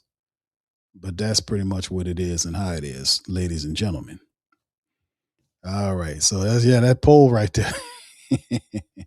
Okay, it's getting a little bit better. Now it's 63% and 37% on the poll. Y'all hit the like button, fam. We up in this thing. Y'all fill in the comment section. Let me know. Let me know y'all thoughts on what's going on here, man. Y'all let me know y'all thoughts on this thing, man. Going forward. Yeah, I don't know. We got a guy named Oscar on the team now. Yeah. Oscar Delp. Like I said, I watched footage of Oscar Delp, and I actually scouted Oscar Delp, but I think I always was a pick that was in day 3. It wasn't like something that we were looking at to kind of be the guy, to bring in here. But just look at it like this for my family members who just don't like the selection. Just look at it like this is a pick where the Saints are attempting to get more weapons for Tyler Shuck, right? That's what I think it is. They're trying to get more weapons for Tyler Shuck. That's what I really do think it is what's going on here for the black and gold. All right. Anyway, let me give y'all an opportunity. And this is just from the draft. As Marcus Colston announced the draft, fam. So here's Colston giving us the pick. Let me go a little closer to it right here so y'all can see it. Marcus Colston giving us the pick for Oscar Delp. Put one in the chat if you can hear. With the 73rd pick in the 2026 NFL Draft, the New Orleans Saints select Oscar Delp, tight end, Georgia.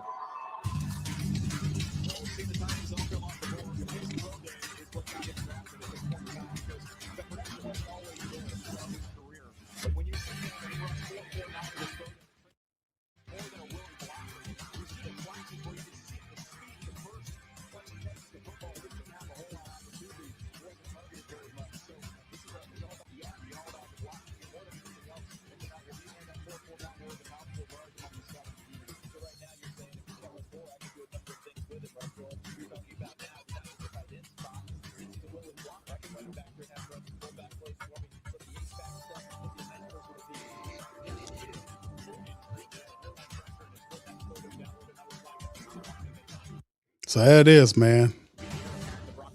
They're just trying to give the Saints weapons. I mean, Tyler Shuck, you see a lot of hugging going on in the camp. You got a lot of hugging going on. They have every time they make a pick. We got this guy. Hugs. But yeah, the bottom line is you take a look what the Saints are building offensively. They're trying to get, and as you can see, Oscar Delp is a tight end, but he doesn't look like a traditional tight end. He's long, he's athletic. He has, even though he's like over the last 3 years, he averaged like 20 something catches per season over the last 3 years. But you can see the potentiality in how you use him. Like you can, inline type of guy, or you kind of spread him out. He's a matchup problem, soft hands. And of course, the Saints will work on developing his blocking ability, getting him stronger. But for the family members, it's like the priority is to give Tyler Shuck as many weapons as they can, right? You can see the graphic that they're showing. Travis Etienne, or A-Chain rather, Jr., he's RB1. Elvin's RB2. Chris Olave's wide receiver 1. Jordan Tyson's is wide receiver 2. Oscar Delp, it will be your third tight end with Juwan Johnson, Noah Fant, and him, which means the Saints are going to be using 3 tight end situations. And either way, you see how versatile our tight ends are. They have a lot of that. Even though they're tight ends, they have this kind of this big wide receiver thing going on, right? With them. Like they don't look quite like tight ends. These guys have good ball catching ability, So Oscar Delp is the future of the position. Him and Tyler Shuck will be working together. And it is more weapons to the Saints, not to mention they're just showing the skill set players. We ain't talking about the guys like Edwards, the offensive lineman they added, the extra running back they added, and Ty Chandler, who's also in the mix here to go along with the Saints have. So the Saints upgrading offensively speaking, just getting more weapons for the quarterback. And that's a positive, right? It's a positive. It's positive. Defensive wise, they're trying to stop the run and add some more stuff there. We still got a third day remaining to see if the Saints address the remaining needs of what they got going on moving forward. So that's what it is. AJ Hawsey, I just talked about them. The LSU safety is off the board. He is going to the Colts. The Falcons were on the clock. Their pick is in. The Ravens is now on the clock. So y'all let me know after seeing that little footage of Oscar Delp. Does it make you feel better? For those who were kind of upset about it, does it make you feel better knowing that Oscar Delp, what he looks like and what he could possibly bring to your offense? Y'all let me know in the chat how y'all feel about that. I know the poll right now is getting close. Well, actually, it's spreading out. They're looking at 63% of the family members are saying, hey, I'm good with this pick. 37% says, hell no. All right. Anyway, shout out to Brent, man. Thank you, Brent, for the super chat. Says good, both good picks. We needed a fresh tight end. Thank you, Brent. Say thank you very much for picking me up, bringing me back to this world. Indeed, man. Bird Talk says I'm cool with it. I'm cool with that. Like I said, the Saints need it. Let me see if they address the unofficial depth chart, because it just makes more sense when you see some of the stuff they're doing. You add free agency and the draft together and see how it is improving upon your team. And they don't have them listed yet. But like I said, man, it's just one of the situations, and we're not done yet. We still have a bunch of selections. We got picks.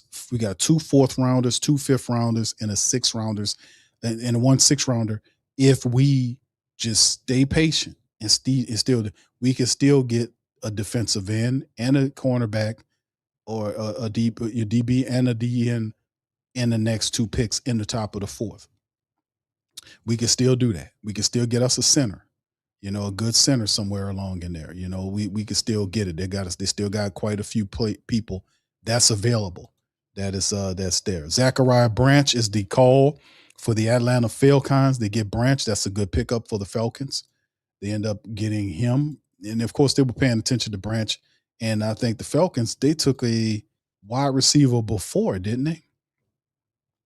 Didn't they take a wide receiver? What's going on with these people? Didn't they take a wide receiver earlier with the other pick that they took? Let me see if I go look up at the Falcons picks. I want to make sure, because I thought the Falcons, hold on here, fam. Let me look at what the Falcons. Yeah, the Falcons, oh no, they took a cornerback. So they took Clemson cornerback, AJ Terrell's brother, Avion, and then take Zachariah Branch, the wide receiver from the University of Georgia. So, they're doing their due diligence. This is a close situation for the Falcons, and they just bringing it up. So Michael Penix, whenever he come back, they got Tua there, Bijan Robinson. Brian Robinson Jr. is also the guy they picked up. Drake London's the top wide receiver. They still have Pitts. He's in trade rooms, but he's still on the team. Jahan Dotson, they still have him. Now they add this wide receiver there. He more than likely will be, through into the top 3 mix as well. But, I've seen a report on James Pierce Jr. that he's going to avoid those charges if he goes into something like therapy or whatever it was called. And I was like, damn, where they do that at? All that stuff that boy did, he ain't going to do no time. All he has to do is go into some therapy or whatever it was called, but it was no jail time. I think the woman is not pressing charges anymore, whatever the case may be, but he going to make it out of that. I thought his career was over with, but he going to make it out of that. So they still have a few people on the defensive side: Jelani Walker, Devine Deblo, Christian Harris, James Pierce look like he'll make it out. AJ Terrell, you had his brother Avion with him, Jesse Bates, Xavier Watts, Billy Bowman. So the defense is still, a good unit. They just got to get healthy. So that's some of the stuff dealing with the Falcons on their pick. And then right after that, wide receiver from USC, Jacoby Lane, goes to the Baltimore Ravens to help them out. Lamar Jackson, give him another wide receiver in the 3rd round. Jags, Vikings, Panthers, and Bucks, both NFC South. Compadres come up into 19th, the 83rd and 84th pick. So Vikings, Panthers, Bucks, Steelers, Chargers, Dolphins, Jags, Bears, Niners, Raiders, Cowboys, Rams, Dolphins, Patriots, Seahawks, Vikings, Steelers, and Jags close out the 3rd. Got still a lot of picks left to go. Is there anybody else the Saints want to climb back into and see if they can go about getting? I don't know. All right, Angelo Jr. says Kellen really likes his Georgia Bulldogs back-to-back picks, bro. Yeah. Back-to-back picks, he really does. KT said we still need a corner and edge. All right. Yeah, indeed. Juwan Johnson days a number. 2 years remaining on a contract for Juwan Johnson and Noah Fant. They have that 2-year window situation going on, don't they? Jerome says, how many offensive players do we need? See, this type of question you won't truly appreciate until the game start, and then you have a 6'5" target in the red zone. Saints roll out 3 tight end packages. That's what I think this is supposed to be. All right, Jaguars take a pick. They get defensive tackle Albert Regis, 6'1", 300 pounds from Texas A&M. So a Texas A&M player ends up going to Jacksonville, who'll be playing out of Orlando this year as their new stadium get built up there. Michael says Fant only a 1-year deal. No taste of false man. Is he a 1-year deal? I thought Noah Fant was a 2-year arrangement, bro. You sure? I thought I remember them signing them to a 2-year deal. Could be wrong, but I want to say Fant's deal was 2 years. Oh. Ain't nothing to do but to look it up. No, it's a 2-year deal. It's actually 2. Noah Fant agreed to a 2-year contract with the Saints in March of 2026, valued at $8.75 million, with a $4.5 million guarantee. The veteran tight end joined the Saints to bolster the tight end room, along with Juwan Johnson, providing a reliable target for quarterback Tyler Shuck. Reference is for you Saints Wire, but it's a 2-year contract worth $8.75 million. So it does mirror Juwan Johnson has 2 years remaining on his contract as well. Let me make sure of that for the family members, just to make sure, because I often go over this stuff and I just want to make sure I give you the right information. All right. No, he signed a 3-year extension in 2025. Yeah, but let's see. He got 2 years. Yeah, he signed the extension last year, or was it this year? Yeah, he got 2 years remaining on his contract, according to Sport Track. So he signed the extension, 3-year, $30.7 million deal. In 2026, Johnson will earn a base of $1.2 million. They restructured it, but yeah, 2026 and 2027 is the contract, and then in 2028 he turns 32. The contract is voided, and then he's unrestricted free agent in the year of 2028. So he has 2 years remaining. So Noah Fant and Juwan Johnson have 2 years remaining on their current deals. Oscar Delp will be waiting on the wings. Waiting in the wings. All right, Clint says there were better players while Scott or yeah, I just mentioned that. Yeah, I just looked at the board. What's up, Collinator? What's up, man? How you doing, my friend? Good to see you in the chat, man. What's up? S Camp said it's a good value. Like it. Thank you, my brother. Appreciate you, man. For the commentary. Rashawn says this will make DC resigns for not looking out to make the defense better. We got a big nose tackle to stuff up the run. We still need another edge rusher. We could also use a defensive back, and there are quite a few still out there, for the family members to kind of look at. All right. So anyway, like I said, Albert Regis, the big defensive tackle, was picked up by the Jags. The Vikings are currently on the clock, right? And their pick is in. But yeah, the best available players, man, I'm going to pull up the list momentarily and show it to you. And we'll go down the positions that we feel like we might need here momentarily. But yeah, it's looking interesting. Bird Talk says, I think it's a late third and Saints don't pick again until damn near the 5th. No, I think the Saints pick, let me get their picks on the screen. It's the 32nd pick in the 4th round. That's when the Saints pick again. They pick again. The 32nd pick in the 4th round is when they pick. Matter of fact, let me see if I can pull it up on the screen. I know these guys are picking. I'm just making sure we don't sneak in the back of that third round to go after somebody. I don't know if there's a pick. That's an interesting pick right here, that Drew Allar going to the Steelers, man. That's an interesting pick right here. This guy was arguably the guy was like supposed to be a first round pick, and he had a disaster season at Penn State last year. Dropped his stock, made him a third. He still ended up being a third round quarterback in a bad QB class. But nonetheless, Garrett Nussmeier is still on the board. There's some interesting options here in terms of players that's still on the board. Dominique Orange, a defensive tackle from Iowa State, is gone to the Vikings. Panthers picks in, Buccaneers on the clock. So there's a couple of teams that could use a quarterback, I guess. Right? A backup quarterback, I guess. But Garrett Nussmeier, we'll see. Some tell me that Harold Perkins is going to go off the board sometimes between now and the end of this round. We might see Harold Perkins selected, and he probably going to get picked up by the Cowboys. Watch. I hate to say that. I seen Caleb Downs' face, fam. Y'all watched that interview. Y'all seen Caleb Downs' face when he had to meet the Dallas Cowboy press. He did not look, even though you could see him putting on airs, he was happy he's drafted.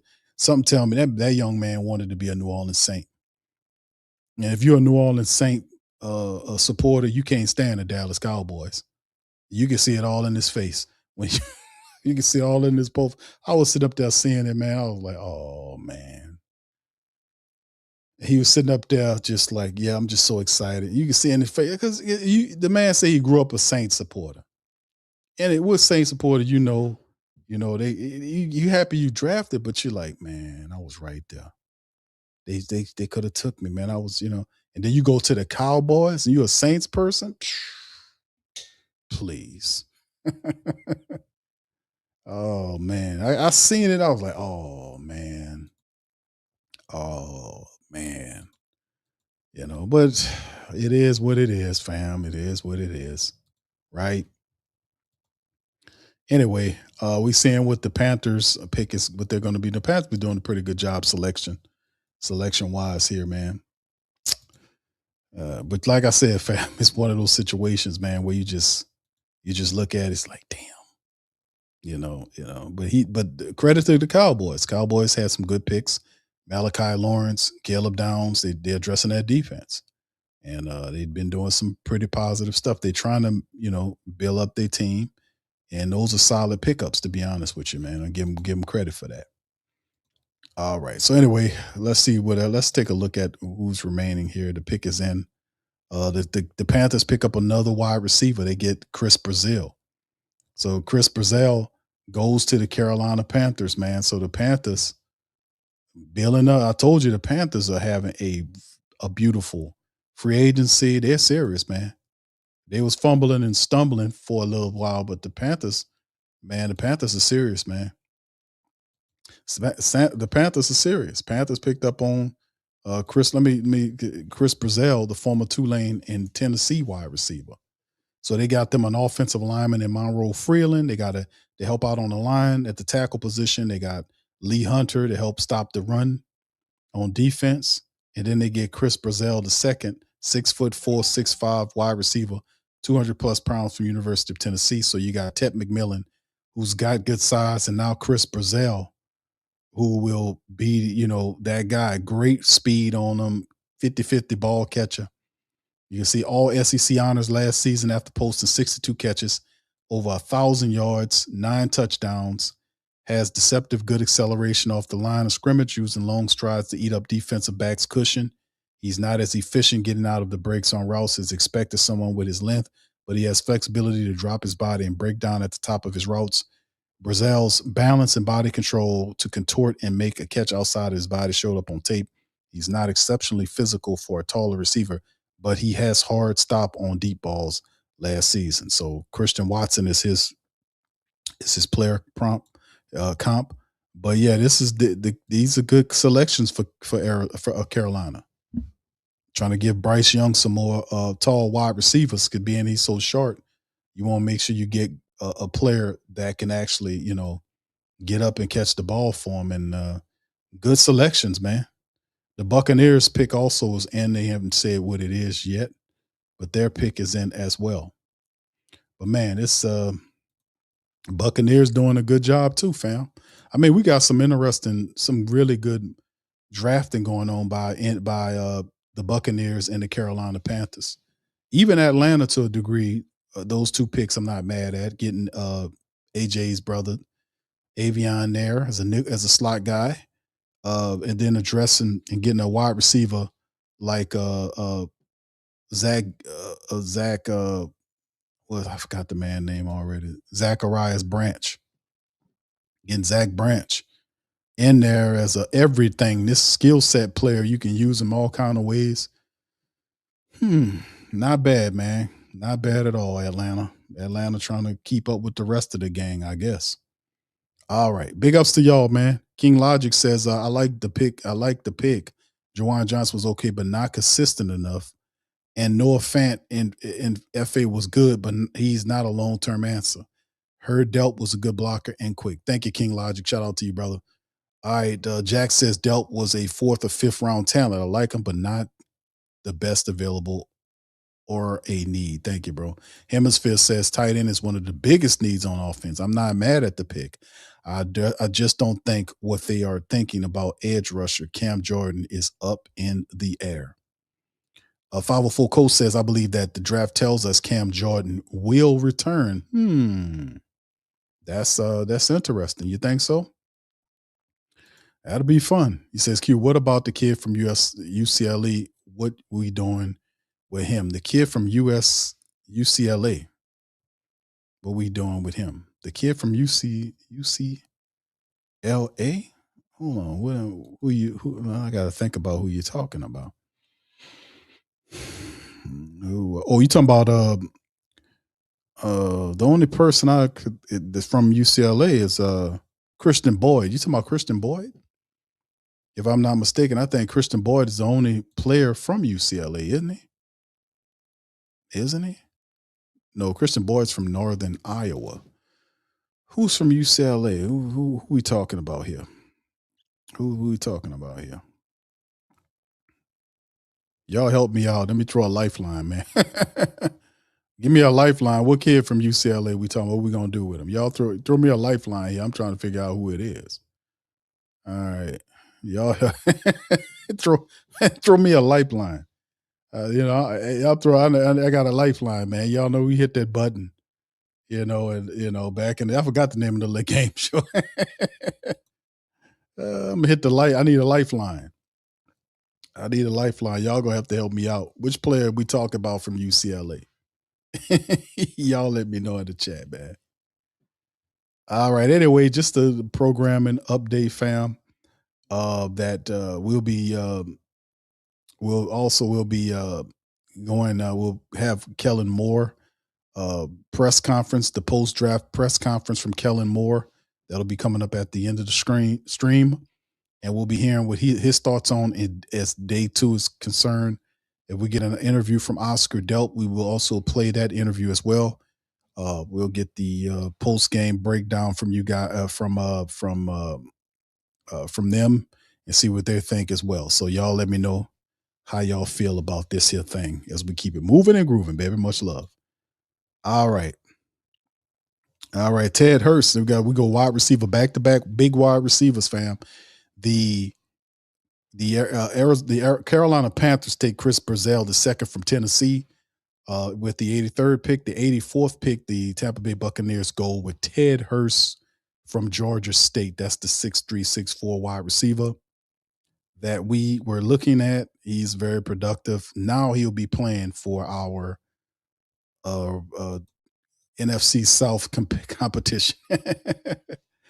Yeah, so you got some interesting moves here. And listen, Tampa Bay is not doing much at all. They're just sitting back, letting good players fall to them. Now, they got Ruben Bain with the 15th pick. Ruben Bain was mad, too. You can see he got a chip on his shoulder for sliding all the way to 15. I seen the interview with him. He was pissed. The second round pick, I thought they could do better than Trotter, but they got Josiah Trotter from Missouri with the second round pick. And then they get a wide receiver, a big wide receiver, 6'4", 206, Ted Hurst from Georgia State to go into that offense with what's his face, Baker Mayfield. So Tampa Bay is trying to kind of change things around. They had they imploded big time last year. But they're trying to build Baker Mayfield. They have decent, really good running game. Bucky Irvin. They brought in Kenneth Gainwell from the Steelers with Sean Tucker, strong running game. Chris Godwin is healthy. You know, you got a Mecca who's really the stepping out being a stud. Jalen McMillan is stepping up as well. So you add another wide receiver in Hurst that brings side. They re-signed Cade Otton, the tight end. Their offensive line is together. Tristan Wilf's still one of the solid ones. Luke Gadecki. They still have Graham Barton, Ben Bretterson. They got a few other people they feel good about the offensive line. Defensive side of it, Kalaja Cansey, Vita Vey. They added Hurricane Bane to the situation. Alex Anzalone was brought in there. They still have Yaya Diaby, who was having some promising stuff going on. They added El Kadim Muhammad, who, you know, bringing him over there on a 1-year deal as well. Then a secondary, Anton Winfield is healthy, you know, so they got a few pieces they got to add there. Benjamin Morrison, you know, it's going to be good for them. So they're trying to kind of keep things together and kind of improve. And there was some changes from the offensive staff. I mean, the coaching staff that happened, you know, with them. And they call in the coach Tidy Bowls or whatever. Coach Toilet Bowls. That's what they was calling the boy. Y'all Tampa Bay people wrong for that one. That I can't get that one out of my head. They called their own damn coach, Coach Tidy Bowl or something. What? What are you talking about? That was some funny shit. I ain't gonna lie to you. Coach, what they call him, Coach Tidy Bowls, because he ain't no. Hey man, I like Coach Bowles, man. Yeah, y'all wrong for that one, Tampa Bay folks. How y'all bash your own coach like that?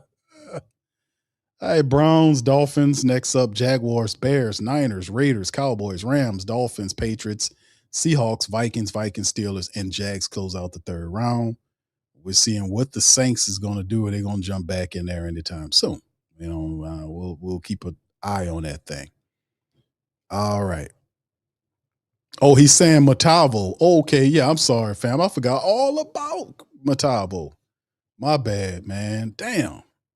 A lot be going on up here. Yeah, thank you, fam. Yeah, Maliki Matavo. Yeah, that's right.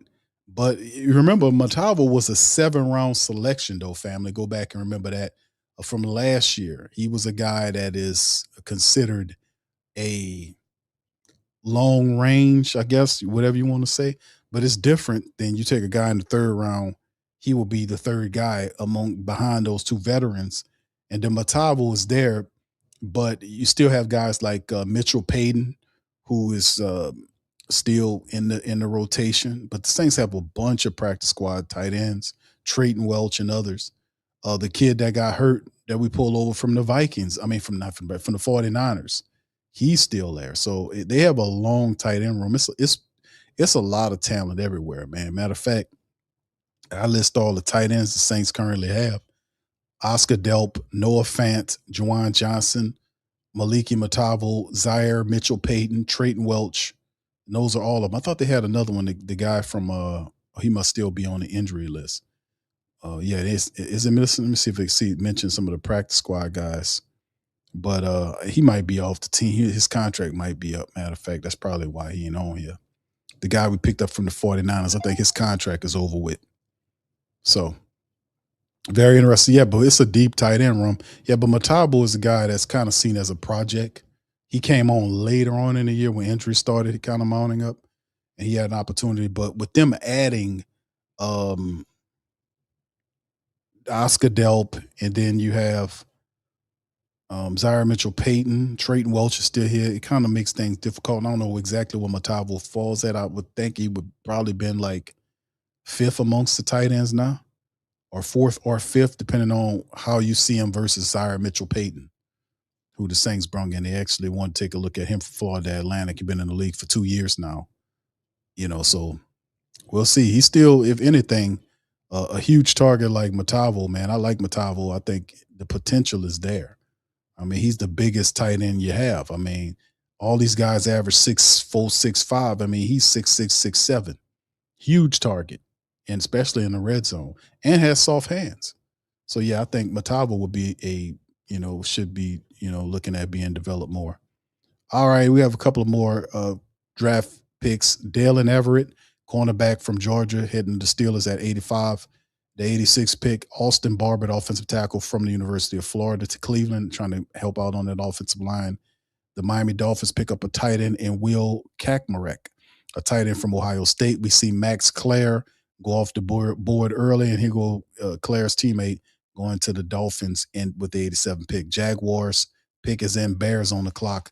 Niners, Raiders, Cowboys, Rams, Dolphins, Patriots, Seahawks, Vikings, Steelers, Jags, end of the third round.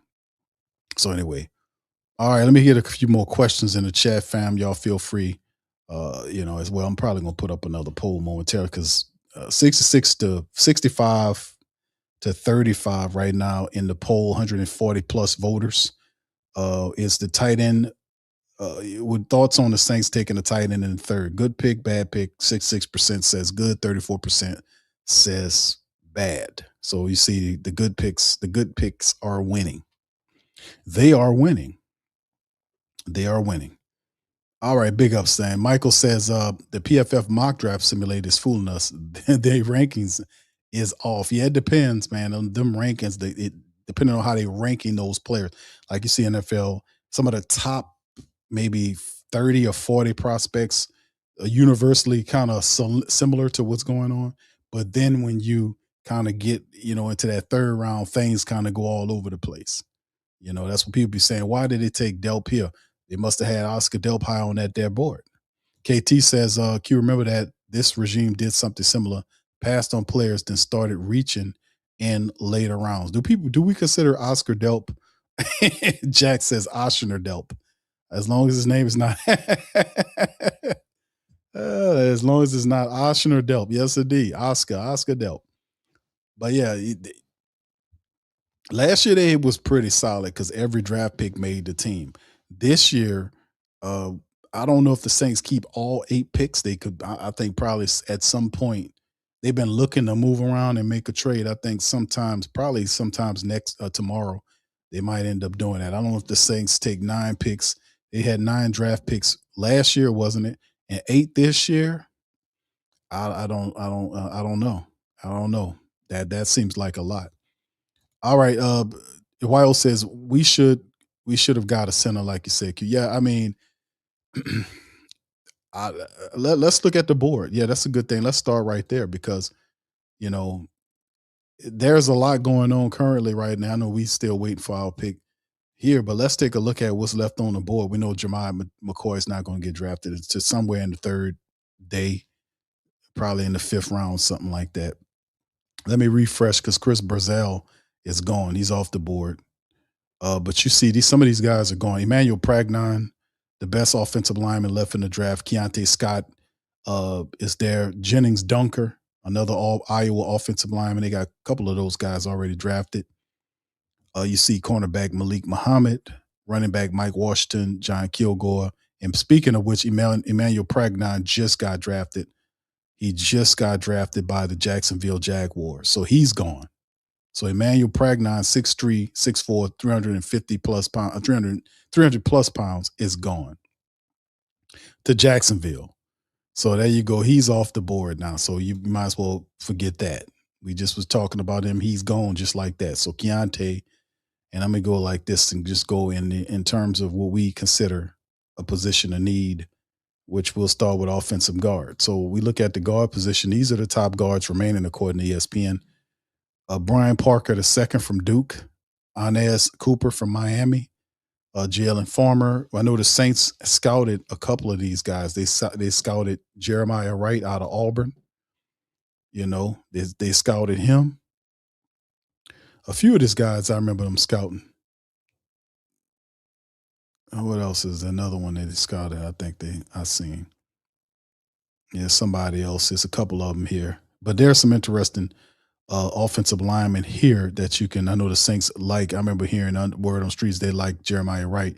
Might be able to pick him up in that round. But you do have a lot of good offensive linemen: Cooper, Brian Parker, Billy Sheriff from Notre Dame, Bo Stevens, another Iowa. They got a bunch of Iowa guys that's going to get drafted. Armaj Reed Adams is another good one to talk about here. Roberts from out of Alabama. We know them. Dewberry from Alabama is another guy that you could talk about. Where's the other guy? Josh Getsky. Getsky was one that the Saints had looked at. He wasn't invited to the combine, but they went up and did a personal on Josh Getsky. But a lot of these guys here are what you would consider day 3 picks. Some of these guys can probably, maybe a couple of them end up leaving. Xavier Thomas from LSU is gone. The do-it-all, fantastic player is headed to Chicago. Xavier Thomas, congratulations to you, LSU brethren, is gone. 5'10", 190, does it all. Fantastic 40 time. And the Chicago Bears said, we're going to bring this guy and make him one of our players. So Xavier Thomas is headed to the Chicago Bears. So that's LSU's off the board. Looking at the center position now. Connor Lew, some consider. I like Connor Lew. Like I said, I talked about Connor Lew. Parker Brallis from Alabama is another one. Matt Galbin from Michigan State. Pat Coogan from the champion Indiana Hoosiers is another guy that you could talk about. But there are a couple of guys that's still on the board here as well. And Connor Lew's there. Sam Hite from Kansas State's another guy that's there. If you're looking at center, there are quite a few center prospects that's available on the board, but a lot of these guys have a day 3 grade on them. And the edge position, a lot of people want to know, what about the edge, Q? Jashawn Barham from Michigan, the edge rusher there. Got another Michigan guy. Danny Dennis Sutton is probably one of the good ones. I think KT like Joshua Josephs too, 6'3", 240. It's another dude that's got a high motor that a lot of people don't talk about. Danny Dennis Sutton is a guy that a lot of people talk about because production, 8.5 sacks, and his size, 6'6", 250. You know, he's another interesting character to keep an eye out on. There's LT Overton from the University of Alabama. We see Kaline Black, the running back from Indiana, is off the board, going to the 49ers. Is a scat back. I ain't going to say scat back because I did see him run powerfully for Indiana. But he's mostly like, he was the backup running back for the other run. I forgot the man name, damn it. I think he might be gone already. Was he? I think Kaline Black was, I think he was the complimentary back with Roman Hemby. Here go Hemby right here. Yeah, they kind of split time with each other. But they use him like a combination style runner, but he is a scat back kind of dude, but got power in his game too. But yeah, they had a really interesting class of running backs, them two guys in Indiana, man. Indiana has something special going on. Hemby and Kaline Black. Matter of fact, if I'm not mistaken, the Saints scouted Black, man, if I'm not mistaken, but he's gone now. But back to our defensive end. So these are a couple of the guys. Caden Curry from Ohio State, 6'3", 260. Curry, you take George Gums Jr. from Florida, 6'4", 245 plus pounds. You got Fano's brother Logan in the mix. A lot of people don't really talk about him too much. Pat Payton from LSU and Pie Barn. These were two defensive ends that we had last year. I like these guys enough. They just wasn't very productive, although they are specimens though, but they just wasn't very productive for us last year in that defense. We know KT talks about Nadam Tucker, Oklahoma's Marvin Jones Jr., 6'5", 240 plus, you know, defensive end size, linebacker need to gain some weight. Max Llewellyn is another big Iowa State player who is just a football player, doesn't have the athleticism, but he's there as well. These are day 3 picks as we get further down. So yeah, that's a couple of the edge rushers there. You know, interesting. We'll see Michigan Jason Barham is the top guy, 6'4", 240. The opposite pass rusher to forgot the man that went earlier in the draft. Trey Moore out of Texas is another good one too, 6'2". I talked about Trey Moore, very productive, very, you know, he just doesn't have that size, 6'2", 240, more like a linebacker type. But the edge guy fires off there. Trey Moore, interesting tape, Trey Moore. Interesting tape on him. I mocked him. And then, of course, we go to the cornerback position to see what we got here. We know McCoy is a Keontae Scott, Malik Muhammad, Abney from Arizona State. Do they dip their toe in the Arizona Poole again. They did back-to-back Georgia. Why not Arizona? Will Lee, the third from Texas A&M. Devin Moore. Charles Demings from Stephen F. Austin is another good cornerback we talked about. And then we got two guys. Julian Neal from Arkansas is an interesting guy, 262, to a big, tall guy. Thaddeus Dixon from North Carolina, another cornerback that's pretty physical, gets his hands on you, you know. And then, of course, I talk about TJ Hall, Iowa, another guy. And then my two biblical cornerbacks, Ephesians Prysock, 6'3", 200 pounds as well. You know, he got some, you know, big physical guy. He got a little stiffness going on, but you could tell the man read his Bible. And speaking of Bible reading, Hezekiah Massis, 6'1", 180 pounds from California, athletic cornerback, 4.46 in the 40. Can produce at the next level. Led the nation in pass defense last season with 18. Also finished with 5 picks.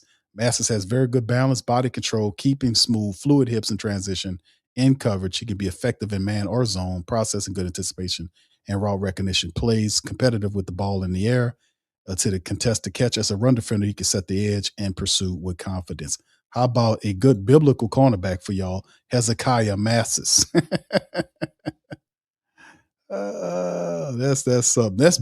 That's double biblical. He got Hezekiah and Massis. Come on, man. That dude right on up out the Bible. Yeah, but I don't know. It's a tie between them, man. Which one y'all think?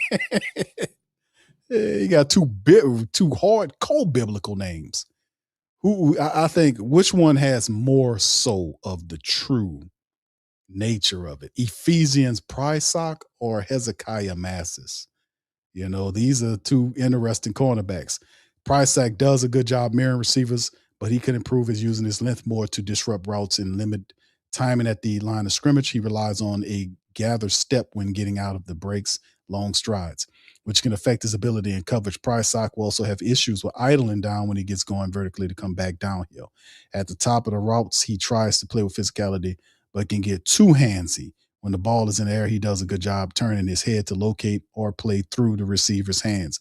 Against the run, he will set the edge, but struggles to bring down ball carriers. He got to get stronger. Overall, Prysock has length and athleticism and can be molded into an effective corner at the next level, according to Scouts Inc. So there you go. Ephesians Prysock, man. Terry Zorn III, the center from Texas A&M, 6'7", 312 pound center, a 6'7" center, has been drafted by the Raiders with that pick. So there you go, fam. We see the Raiders getting some help on that offensive line. But them hardcore biblical names right there, fam. I ain't gonna the Cowboys is on the clock. Rams is there as well. Dolphins, Patriots, Seahawks, Vikings, Steelers, Jags, end of the third round. So we got a couple more picks going down the roster. All right. Fields is KT's guy. Yeah, indeed. Yeah, KT be dropping some good ones. Clint said we need to trade back to the third, grab a starter in Keontae Scott or Pragnon's gone. Mont says Big Country. Low probably going through it right now.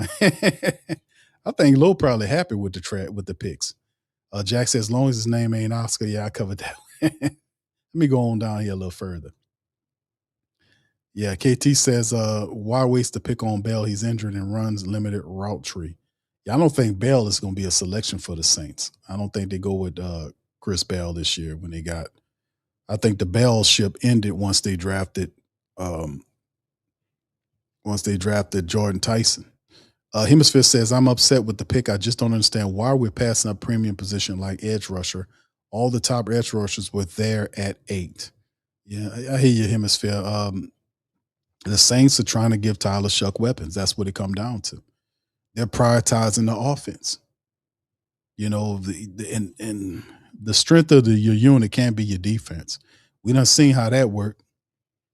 It has to be the offense. You got a quarterback in Tyler Shuck. Remember, his timeline is expedited, meaning he's an older quarterback. You know, Tyler's 26?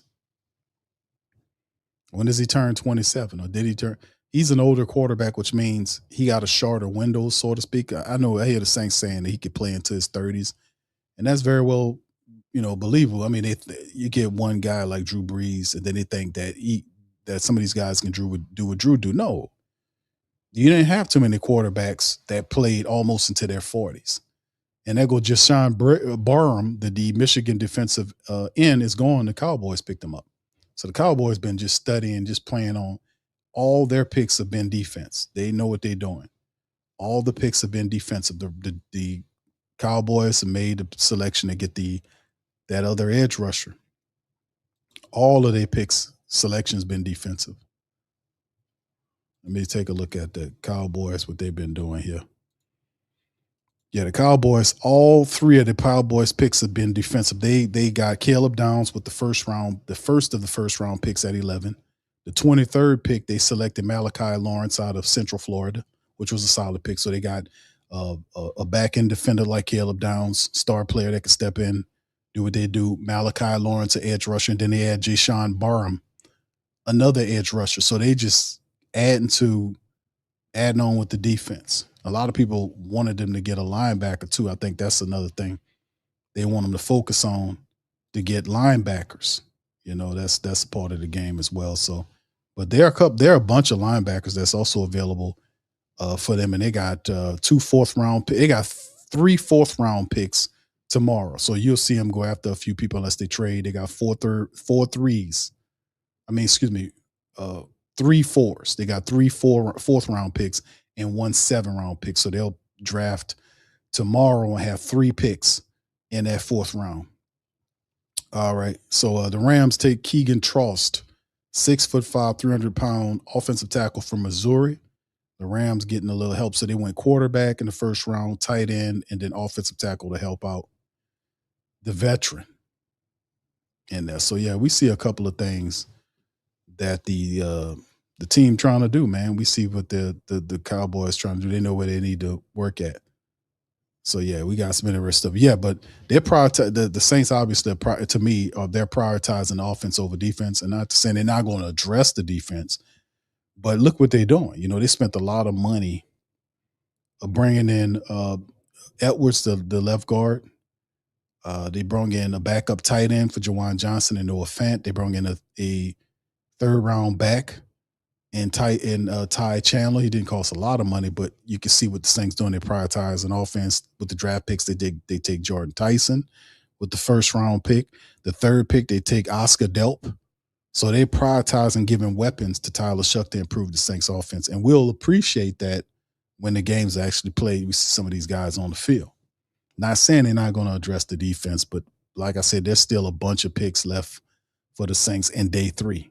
You know, we'll see. Thank you, bro. Kevin says, Q, how many wide receivers in the NFC South? Where is that cornerback? Where is it? How many new wide receivers in the NFC South? I don't quite yet know. We got Jordan Tyson with our club. And is that mentioning free agents as well? You know, they got, so far as a bunch of them added to, you know, I guess I can look them up. You know, if you're talking just draft picked guys. For the Buccaneers, they get Ted Hurst from Georgia State. So the Buccaneers got him. We got Jordan Tyson. Let me look up the other teams here. There's a couple of teams, man, we could talk about with that. The Falcons, they added some wide receiver help. They got Zachariah Branch in the 3rd round, the speedster. So that adds to what they got going on. And the Carolina Panthers, they got Chris Brazell, the 2nd from Tennessee. So I guess 3 new wide receivers in terms of that, and 4 if you add our guy, 4 new wide receivers, and that's just through 2 rounds. So that's what it is. Jack says, Q, we don't have a pick in the 4th. Our 2 picks are late 4th. We don't have a top pick. Oh, you mean the top pick in the 4th? Okay. Oh, okay. Let me kind of span ahead. Yeah, I can see exactly where our picks fall, because I thought, let me see how they fall in the 4th. All right, so this is the top of the 4th round. Let me go ahead on and kind of, because we'll be dealing with this all tomorrow, fam, when the draft starts at 11 our time. And you can see right here, our pick, we sent it to the Broncos, right? I think that's the pick we gave up for is Vele. Is that the Vele selection? We gave them for the Broncos at 8. So you're right. The Saints picks. Saints ain't picking and tomorrow until pick 132. That'll be the first pick, and then 4 picks later at 130. So you got 132 and 136 at the tail end of the 4th round. Absolutely right, bro. You're right. I thought you meant we didn't have any 4th round picks. You're right. They're late 4th round picks. Yes, you are correct, sir. Thank you for that, Jack. Yeah. Yeah, we're gonna have to wait a little bit tomorrow, but good thing about it on the day 3, those picks kind of flow. 504 says Q, Saints may be thinking let's load up on offense this year, sign vets for defense, then load up the defense next draft. I like thinking, honestly. Yeah, could be, bro. Could be. Yeah. Slim say, I guess Mark Ingram is a Raven. Yeah, Mark being the hype man for him. Yeah, I don't know what's going on with him. We're doing that. Yeah. All right, Collinator, shout out to you, my brother. He said you got to go to work tomorrow, bro. Be safe. My man working on a Saturday. Clint says the Saints need to trade those 2 4th rounders to get up to the start of the 4th and grab Keontae Scott or Pregnon's gone, bro.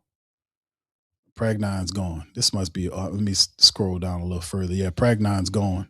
He's off the board. Yeah, so we missed out on him. Okay. All right. Thank you for the family members that helping me out with the trying to figure out who the UCLA kid was. And I totally forgot about it. It was Matava. I think he's the only one we have, actually. He's the only guy. I want to say he's the only guy we got here from UCLA. I mean, I could be wrong. All right. Keegan Tross. I talked about him. The offensive tackle. Missouri goes to the Rams. Dolphins, Patriots, Seahawks, Vikings, Steelers, and Jags are the final picks for rounds number 3. Don't appear the Saints are going to make any moves, fam, to change the game. And we know, like I said, around 10 o'clock, we'll have the post-game wrap-up or the post-draft day 2 from Kellen Moore. He'll speak about certain players. We'll play that interview as well for the team. Also, let me give y'all right now while we're waiting for some of these picks to fall, let me give you a little of the Oscar Delp spoke to the media. Let me get that tuned up for the family members so we can hear from Oscar Delp and hear what he had to say. Y'all give me just a second, fam. I'm going to get that tuned up for y'all. Hold on just a second. Get that tuned up and hear from your new tight end, Oscar Delp. All right. All right, y'all put 1 in the chat if y'all can hear Oscar Delp. Here we go. Tonight been like for you, and how's it feel to be in New Orleans? Man, it's been a roller coaster. Got a lot of family, a lot of friends here, but I'm so blessed and so excited. Can't wait to get there. Got some of my close family, my aunt and my uncle are from Louisiana, so I've been up there a good bit. So I'm just really excited to get down there and can't wait to get to work. I know you've been here for games, but how much time have you spent in New Orleans? Not much, really, just for a couple, the 2 Sugar Bowls I've been to, and both times I've left saying next time I'm here. I was telling Coach next time I'm here. The whole process, I'm winning, so I'm excited. How did those conversations go meeting with Saint staff? They were great. It was actually pretty funny during the combine interview process. I had a formal interview with them, and the time on my schedule was different than theirs. So I was waiting around, and they called me, and I thought I was late, but it was just miscommunication. So I was freaking out going there. Luckily, I was right outside the room though. But it was a great meeting. I really enjoyed everyone there. They were awesome, and I really enjoyed it. Hey, what part of Louisiana is the family from? I'll ask them in a little bit, but I couldn't exactly tell you. But I know they're probably about an hour and a half from New Orleans. Oscar, do you feel like you have some untapped skills or untapped production that you want to see come to fruition? For sure. I think that I'm a dude that can do it all, and that's why I'm so excited to play here. Whether special teams, anywhere on offense, I'm a dude that can bring anything to the table, and I think I've shown that over the past couple of years. And I'm just excited to play and win some games. Oscar, we talked to Christian. Did you talk to Christian about you being selected as well? And that was the first call I answered right after. Answered his FaceTime. It was awesome. Love that dude. I've known Chris since 8th grade, and it's crazy just seeing it all come to life and the stuff we've talked about and joked about. And we've probably been out there during the Super Bowl week saying, we're both going to end up in New Orleans. That's just joking around. And, to be able to go there with him and go through this process with him, I wouldn't want to do it with anyone else. Talk to Christian, playing for Kirby and playing in the SEC. How did that prepare you for this? Coach Smart, it's a pro program. That's just how it is. You talk to those dudes that leave, and they leave prepared, they leave ready. And just the way that he prepares us and gets you ready for the next level. That's why I went to Georgia. I knew I was going to get developed, and I knew I was going to play against the best. And you can see all the dudes on our team every day, year in, year out. And, it just sets you up for success. You know anything about Tyler Shuck? Watch any videos, do any research since you did talk to the Saints? Oh, yeah. I mean, I've been watching him since last year. I mean, he's a baller.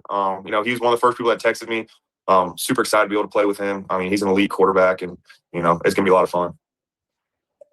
Oscar, what do you like about the tight end position played at a high level, with it since high school? Just being able to do it all. Tight ends, I feel like are the biggest mismatches on the field. Every team that's elite has an elite tight end. And, when you got a good one, you can almost revolve the offense around them and do crazy things. And just to be able to be in a position where I can flex out and run routes and then put my hand in the dirt and block on the offensive line is, there's nothing better than that. So it's my favorite position. I think it's one of the best positions you can play. How do you think your background in lacrosse helped you for football and finding something that translated there? I think just, the change of direction. I feel like I'm a very athletic guy, and just being able to do that and growing up playing a physical, fast sport, like toughness is one of the biggest things. I mean, there's not many sports where you can just run around up and down the field and whack people with metal sticks. So it's a ton of fun growing up playing that. Was there a tight end growing up that you watched that you kind of modeled your style after? I mean, there's been a bunch of them. Greg Olson was a dude I loved watching growing up. Tony Gonzalez just growing up in Georgia. But, I really just like to look at all these tight ends everywhere and just model all their games. I think right now there's a lot of great dudes in the league. Watching Kelsey, obviously, and, being able to play next to Bowers, like just dudes like that are just now trending is awesome. You talked a little bit about having, untapped potential with the tight end position and your time in the tight end position. What did you learn about and what do you like about the way that the Saints utilize tight ends? I mean, it's an explosive offense. I think the Saints, do it better than, a lot of teams in the NFL, just being able to move those guys all around and, having a dude like Juwan Johnson out there running around and just, ballers. So I think it's an amazing offense to be a part of. I can't wait to get there and get to work and, show these coaches and the teammates what I can do and earn their trust. I saw where, correct me if I'm wrong, I think Cumming is like a suburb of Atlanta, right? Yes, sir. Were you a Falcons fan and maybe kind of realize that part of your life may be over now? I mean, to be honest, I was never really a Falcons fan. Growing up in Georgia, like I was a college football fan. It's weird, down here it's not like that where people grow up diehard Falcons fans. You're a Georgia Bulldog fan growing up down here. So I grew up watching college football. Obviously, I watched the Falcons here and there, but I was never losing sleep over them. Yeah, Oscar, how would you describe your mentality as a blocker? So you kind of just described as like the playing a lot of wide in that offense there. Like what's your approach in that area of your game? Yeah, I mean, I think it's the most important thing you can do as a tight end is be able to block and bring that to your game. I love just being able to dominate another man. And in a successful offense, you have a tight end that can usually dominate the perimeter and own the C gap. So I take pride in it and I enjoy it. You said you've known Christian since 8th grade. How did y'all cross paths prior to Georgia? And just camps everywhere. In high school, we went to some camps together and played an All-American Bowl together. And he's always been a character. Everyone in Georgia always plays against each other at some point and crosses paths at some point. So it's been awesome. And, we've been very close friends ever since he got to Georgia. What was your best memories in the Sugar Bowl? Y'all spent some time here. Did you get a chance to kind of experience the city a little bit?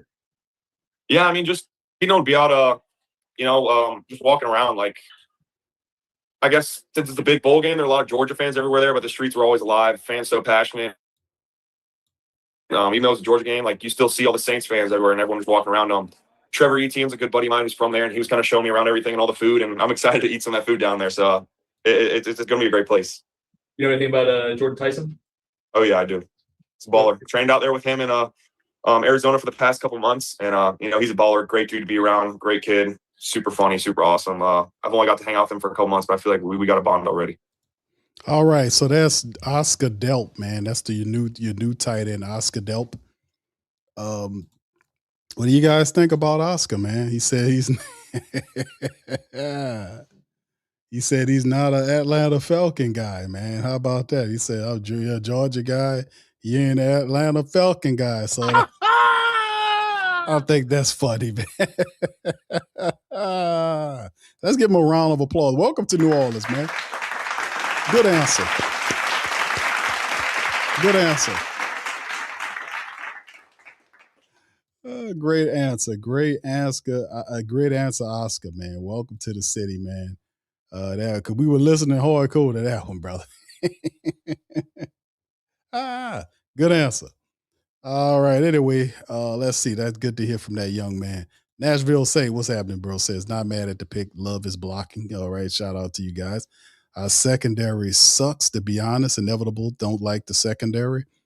We'll see. We definitely could still use some help there. Ain't no doubt about it, man. We could definitely still use some help in our secondary. Respect Hart says the tight end that we got last year in the 6th round, Matavo. Yeah. Matavo.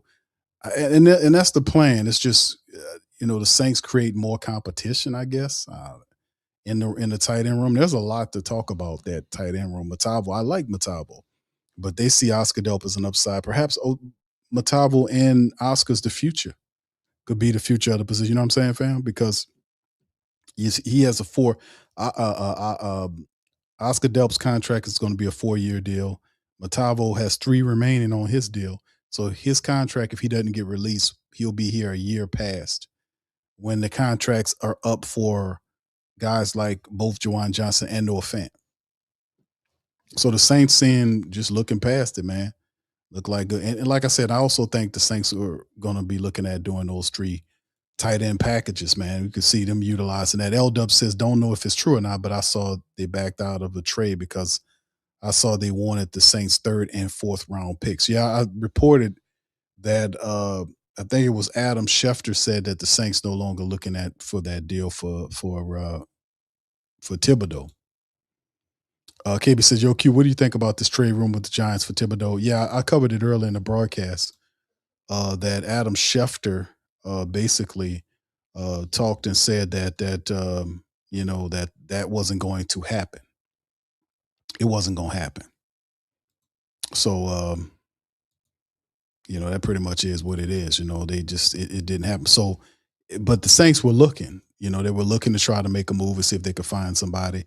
Like I said, I don't know what's going on with the Cam thing. I'm with more on outs on the Cam thing, to be honest with you. Just to be real, I don't think the Cam thing is going to, is something that we should be like, hold on, we waiting for Cam. Because even if the truth be told, fam, is even if the Saints did ultimately decide to bring Cam Jordan back, the reality is you still would have to select somebody. You know what I mean? Because Cam is he's up there in age. You still would have to have selected a player at the position anyway. You get what I'm saying? So I mean, it still would have to have happened. You still would have to find somebody. But like I said, man, we'll see how it all works going forward, man. But the bottom line is, we got to see what day 3 looks like. A lot of questions for day 3, man. A lot of questions, to be honest with you. Let's finish. Let's go back to that best of the remaining list here, fam. Let's do that, man. Let's go into the thing now. I'll get back to the questions. Y'all got any questions, comments, throw them in the chat, fam. Matter of fact, let me shut down this poll and let me do this. Thank y'all, man, for voting. I'm gonna do the final poll of the night, fam.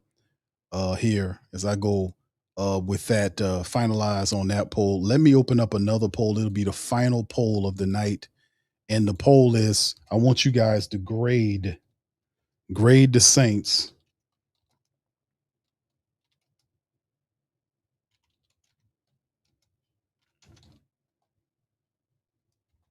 I want you to grade the Saints draft day 2, right?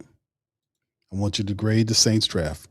And I'm going to put up the options right now. And let me see.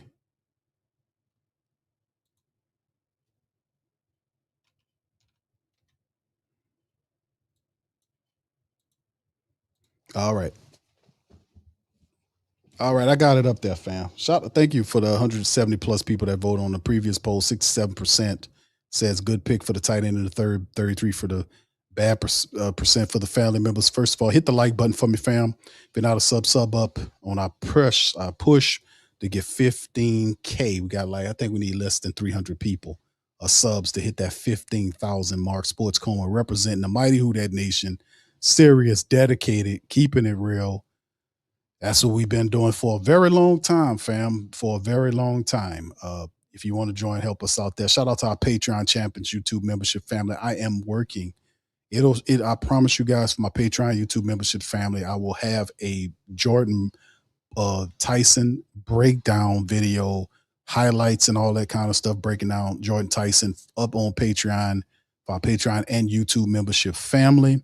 I've also have a couple of health videos for our Patreon on Q people archives that I want for a health perspective. I'm kind of sharing with the family members to keep a lookout in this challenging time. A lot of crazy things are happening in the world of health, mental, spiritual, because people talk about mental health all the time. Listen, fam, there's also something called spiritual health. There's mental, you're composed of three different essences, meaning it is mental, spiritual, and physical. We always talk about mental. Mental's important, but also spiritual health could be tied to failing mental health as well. It could be, and more than likely, it's seriously tied. So a lot of times we kind of forget that part of it. But got some game for the Big Q archives on Q with Big Q. That's only for our Patreon family members, but I will have the broadcasts up for you guys for our Patreon and YouTube memberships as far as Jordan Tyson's breakdown and breakdowns on these players that'll be available up prior to the draft. So I'm gonna be working on some stuff tonight into the morning.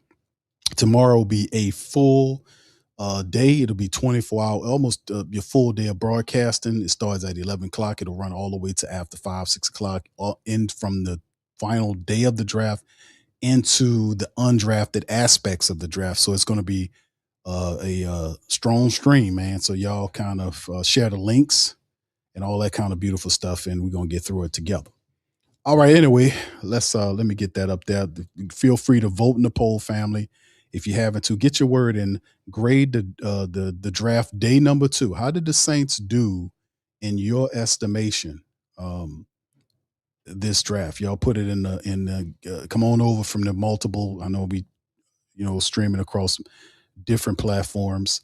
Feel free to come on over to YouTube and get your word in on the draft right there, fam, as we keep this thing moving and grooving. Now, like I said, we're going to move over. We're going to get Kellen Moore to get his draft recaps coming up. We'll be hearing from Kellen Moore in the interim. We should be hearing from him very soon on his thoughts on some of these players. The Saints draft is pretty much ended, and the draft is pretty much almost over for us. And obviously, as they're doing that, that means that they're not going to be doing any trading for the rest of the night. Anyway, let's see that. And yes, the draft is pretty much over here. And let's go to the rest of these third round selections here to kind of go over before we close out the draft. We see Chris Bell. Let me go here, fam, with it as well. All right, Chris Bell. Shout out to FanDuel too, by the way, fam. Y'all get y'all bets in. We've stopped at it. We've seen after Keegan Triss, Chris Bell, the wide receiver from Louisville. He's not coming here. Like I said, when we took Jordan Tyson, that kind of got rid of the Chris Bell thing. He will be selected by the Miami Dolphins at 94. Pick 95 with Notre Dame tight end Eli Reardon will be going to the Patriots. Number 96, Jennings Donker, the big offensive lineman, is headed to the Steelers. And Donker he's a Steeler type of player too. The 97 pick, back-to-back Viking picks at the bottom of the third, Caleb Turner, the offensive tackle from Northwestern. He's going to the Vikings, and then the Vikings then get a safety in Jacoby Thomas from the University of Miami at 98. So they get offense, defense there. And then, of course, pick number 99, Julian Neal, the physical cornerback from Arkansas, good pick. Seattle having a solid draft, too. We talking about people just sitting back, chilling, and just letting the draft come to them because it's such a thing. Seattle coming off that Super Bowl win, they just sitting back, just letting the draft fall right into their hands, just like Tampa Bay doing. And they've been having it's kept a pretty little solid draft too. They got Jadarian Price, the fantastic Notre Dame running back, in the bottom of the first round pick. First round. The second round, they got Bud Clark, the fantastic safety out of TCU, to help them on the defense. And then they pick up another cornerback, another DB, in Julian Neal with that third round pick there. And they just having a pretty solid little draft for them. Jadarian Price is a nice pickup for them. as well. And then, of course, you look at the rest of the picks. After Julian Neal is Jalen Husky, the safety from Maryland, to go along with the Jaguars. And the Jaguars just picking up players on. They just got Emmanuel Pragnani trying to improve going forward. So that's what it is and how it is. It's the end of the draft. Now let's kind of recap our draft and kind of go over some stuff right here and go to our draft. Hold on momentarily and get that on screen right here.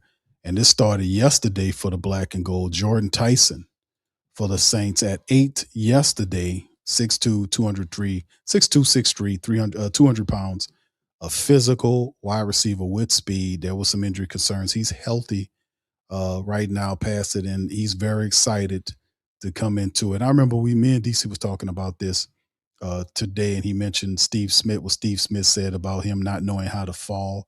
That's something that he'll learn in the pro game. We got a really good wide receivers coach that should be able to teach up Jordan Tyson. And to be honest with you, this is a player, have big play capabilities, man. Matching them up with Chris Olave, perfect complement. We still have Devon Valley to go along with it, Jalen Polk and others, making it the deepest room we have. Very excited about our wide receivers coming into this year. And of course, the second round pick this day, Christian Miller. It's kind of surprised a few of the Who Dat family members.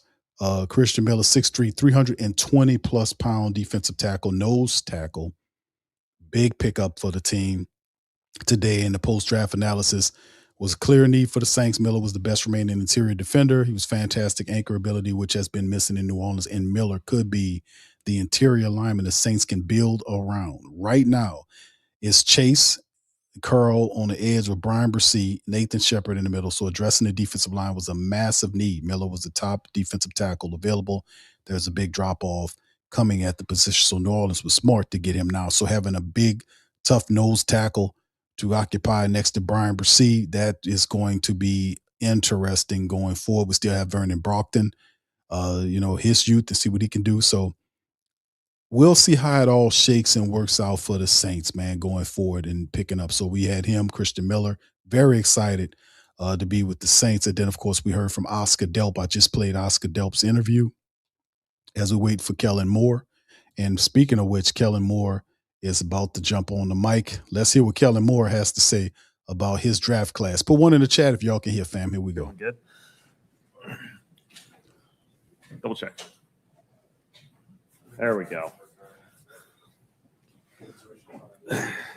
Like there's some space over here.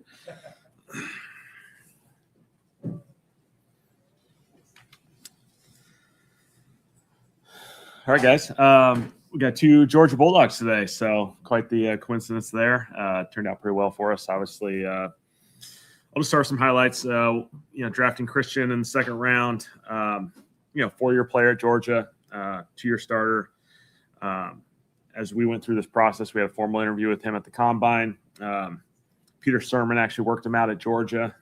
Funny story there. Bo was supposed to go, but the TSA issues at the airport kind of created a little bit of an issue there. So Peter happened to be somewhere else close by, and he hopped in the car and drove over there and worked him out. And so it all worked out.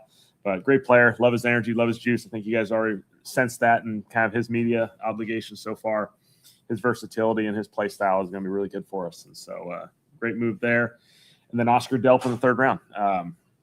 We had a formal interview with Oscar at the Combine. He kind of shared, I think, a little bit of that. Josh Hill went and worked him out. And so we got exposure to both these guys, felt really comfortable with that through this whole process. He's a multi-spot guy. He's played a lot of different positions in his career there. He's played with some other tight ends, so he knows how to kind of play that, multi-tight end type role. And, that was a great opportunity for us. Obviously, for him to still be available in the third round was a nice luxury for us. And so 2 really good players to add to this thing, and we'll just keep going tomorrow. So. Coach, in line so long he missed his flight. We just had issues with kind of logistics and travel and all that sort of stuff. That was that Sunday, Monday. A lot of guys had issues with airports with TSA issues, and so a lot of our coaches. There's a lot of funny stories associated with. A lot of our coaches ended up shifting gears and covering other people, and some people hopped in cars and just started driving really far away, and just to connect with these guys. So it was fun. Was these 2 guys kind of in a bullpen, if you will, at those rounds, or did they kind of surprise you when they were there? Well, yeah, I think we felt great about both of these guys. Obviously, you're only going to get to pick one of them in the second round. Felt great about Christian. We're hoping, he was certainly in that clump of guys we're hoping was going to be available for us in this situation. And then, as the third round progressed, having Oscar still available, I think that was certainly a great opportunity for us just to add to that group. Again, we feel great about our tight ends, and now we get to add him into that position. And people know the way, this league's trending with the ability to play in multiple tight end sets, and that's a valuable asset. And so, there's nothing wrong with having a few of those guys that you can play with. When you have a guy like Delp who is utilized in sort of a hyper-specific way at Georgia, what are some of the traits that you were looking for to identify how he might fit differently if used differently in your system? Yeah, I think he's got a number of things that will come to the table. Obviously, we recognize the athleticism that he provides. He does a great job out in space. He's got some juice, some speed, vertical speed. I think he's a very willing, physical run player. I think that's an important aspect. Certainly, we know, with Juwan and Noah and the other guys that we have, like we got some guys who can make some play with the ball in their hands. And so, these guys are going to have to do some dirty work, and he's ready for that. And I think one of the things that he maybe hasn't done as much, but he'll certainly be ready to do, and I think he'll embrace just the special teams component of that. I think he's got every trait you could possibly think of to be a really good special teams player. And so I'm excited to see him develop there. Is he someone like when you watch him and then you look at the numbers, like to me, it just kind of like he looks different than he does on paper? Like, is that a fair assessment maybe of like his receiving ability, that there's more there than maybe 200 yards a season or whatever? Yeah, I think it's a byproduct sometimes of, Georgia has a phenomenal formula of playing really successful football. And, you can look at it with a lot of their offensive players, the receiver room, the tight end room. There's just not going to be as many pass catching opportunities in their seasons. And so they do an excellent job of, controlling games. They have, one of the best defenses every single year in college football. And so he played with some other guys early in his career. And so, he's kind of had this, 20 in the 20s, let's call it, catches per season. But, he does a lot of other pieces, I think, that all add to the sum of a really good player. And so, he's got plenty of really good football, some of his best football moving forward. Do you think he has like real two-way ability to kind of really excel at both ends? In the run and pass? Yeah, absolutely. I think, he's got some really good versatility. I think, the way they, played him, obviously he played a little bit more of like an off the ball tight end in a wing alignment a lot of times. He'll be able to play potentially in the backfield on the line of scrimmage and off the ball. And so, I think what we're getting is a really smart player. I think he's really, he'll be able to handle some volume. And I think he'll allow us to play the chess piece game when you have Juwan and you have Noah and you have these other tight ends that you want to kind of put in certain positions. He'll be able to kind of counteract with those guys. Is Josh Hill the right comp for him? That's a great. We should throw Josh up in the interview process and let's ask him. But Josh felt great about him. Chase, Josh, those guys were fired up. I think our coaching staff really had a really good vision for how this guy could play with those other tight ends. And again, the value of playing in multiple tight end positions is valuable. You can see the teams that made runs this year, and a lot of them are playing in 12 and 13 personnel. And we think there's still the pass game juice that these guys provide because of what, those guys have in the pass game. I think it's going to be a benefit. These guys aren't a bunch of, just big Y's. They're just going to block in, when we get in 13 personnel, it's kind of a ding, ding. I think, we can do a lot of things with those guys. Do Christian and Vernon complement each other, or will they compete for one of the same spots? No, they can play. They can certainly play on the field at the same time. I think, one of the things that Christian has done is he's played a number of spots across the front. And I think that versatility is going to provide you with some fun chess piece games. He's certainly played, plenty of nose, but he'll play the shade. He'll work his way out all the way out to 5 technique and some 3-4 structures. And so, he's going to provide some really good versatility. And that group, it's great to add one to that piece. Defense linemen are hard to find in this league, and he's a talented one. Outside of that versatility, did that character, just his attitude, kind of also like a great selling point of why you went into the draft? Yeah, we had a fun interview process with him, and you get a little dose of who he is, and so we're fired up to have him here. I know, like all these guys, there's a ton of hard work moving forward. You got to get acclimated from college to the NFL. I think coming from a Georgia is a really beneficial thing for both of these guys. They're as prepared as anyone you can imagine, but there'll be a transition, but I think he's ready to work his tail off and get ready to go. Now, both of these players, very physical. They talked about it in the media availability. And even the wide receiver, Tyson, Yeah. yesterday loves to block. Yeah. Is that the number one trait you wanted this draft? I think it's an important trait. You got to run the football on offense. We got to stop the run on defense. That leads to so many things. But this game's a physical game. And so no matter what position you're playing, we went through with Jordan yesterday, receivers got to be physical. They got to be physical in the run game. They got to be physical in the pass game. These corners are going to press you in this league. They're not going to play off like college football maybe tends to. And then when you get, interior D-line, tight ends, they're going to play some dirty work. I mean, there's nothing easy about those job responsibilities in this league. And so I think we got really high character guys that are going to do it. I would say that kind of generally you're looking for guys who can help you in multiple different ways.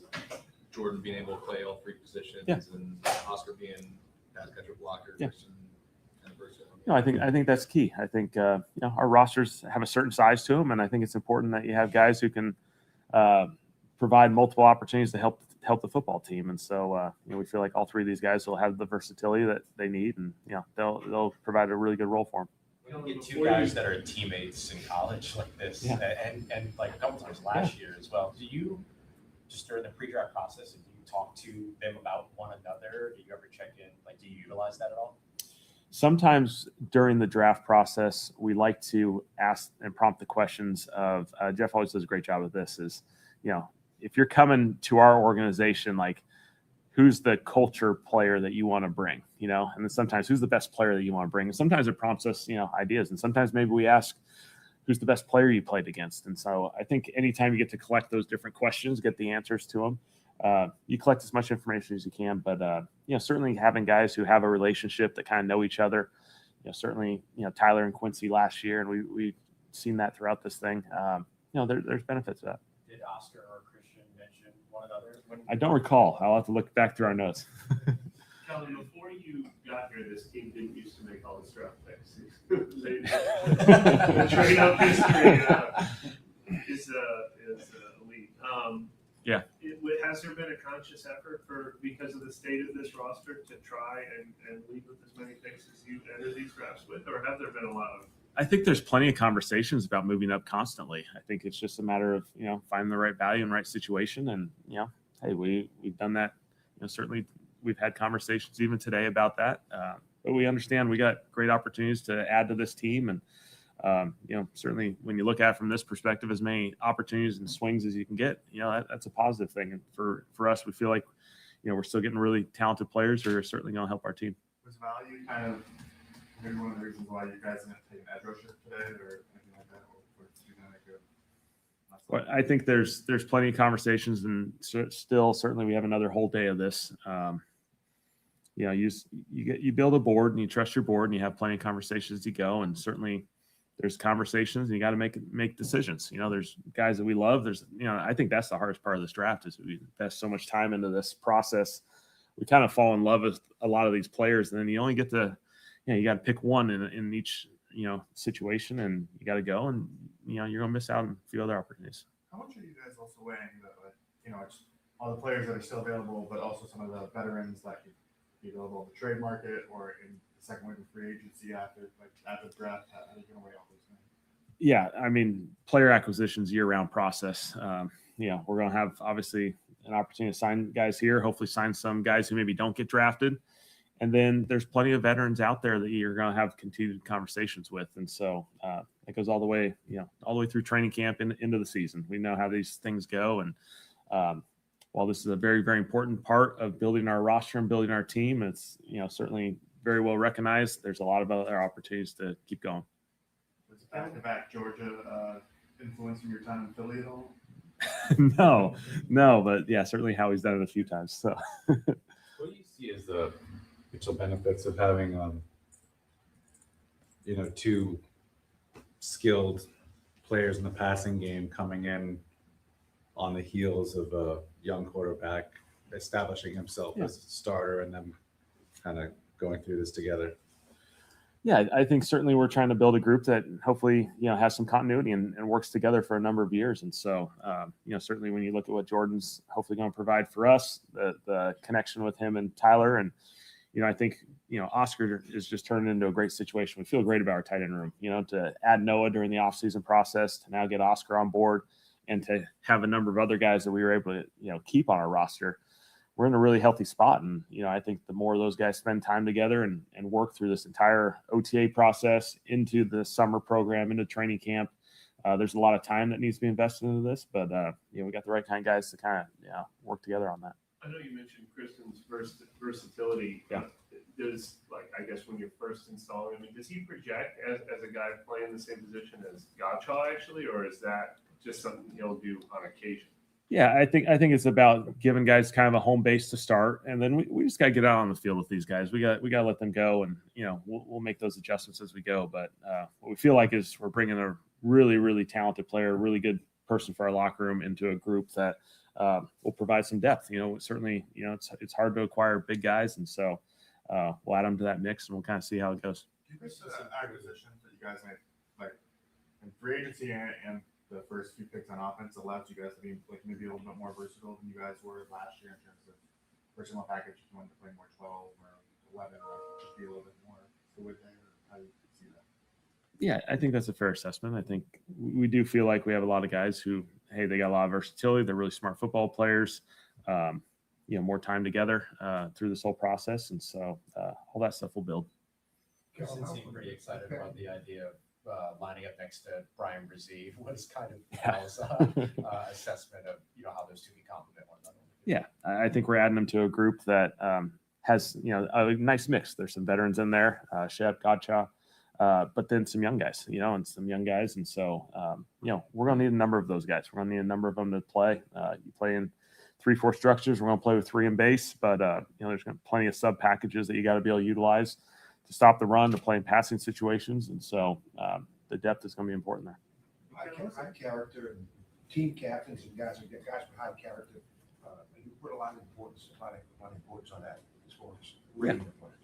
Yeah, no question. I think we spend just as much time. We can all watch the film and figure out the player usually, and kind of put them in a category of some kind. But we gotta get to know the people. This is a tough, hard business. This is the NFL. There's nothing easy about it. The players individually are going to go through highs and lows. We're going to go through highs and lows collectively as a team, and so we need the right kind of guys to do that. What's the with Peter driving to Georgia? Was that for Georgia's pro day or an individual workout just with?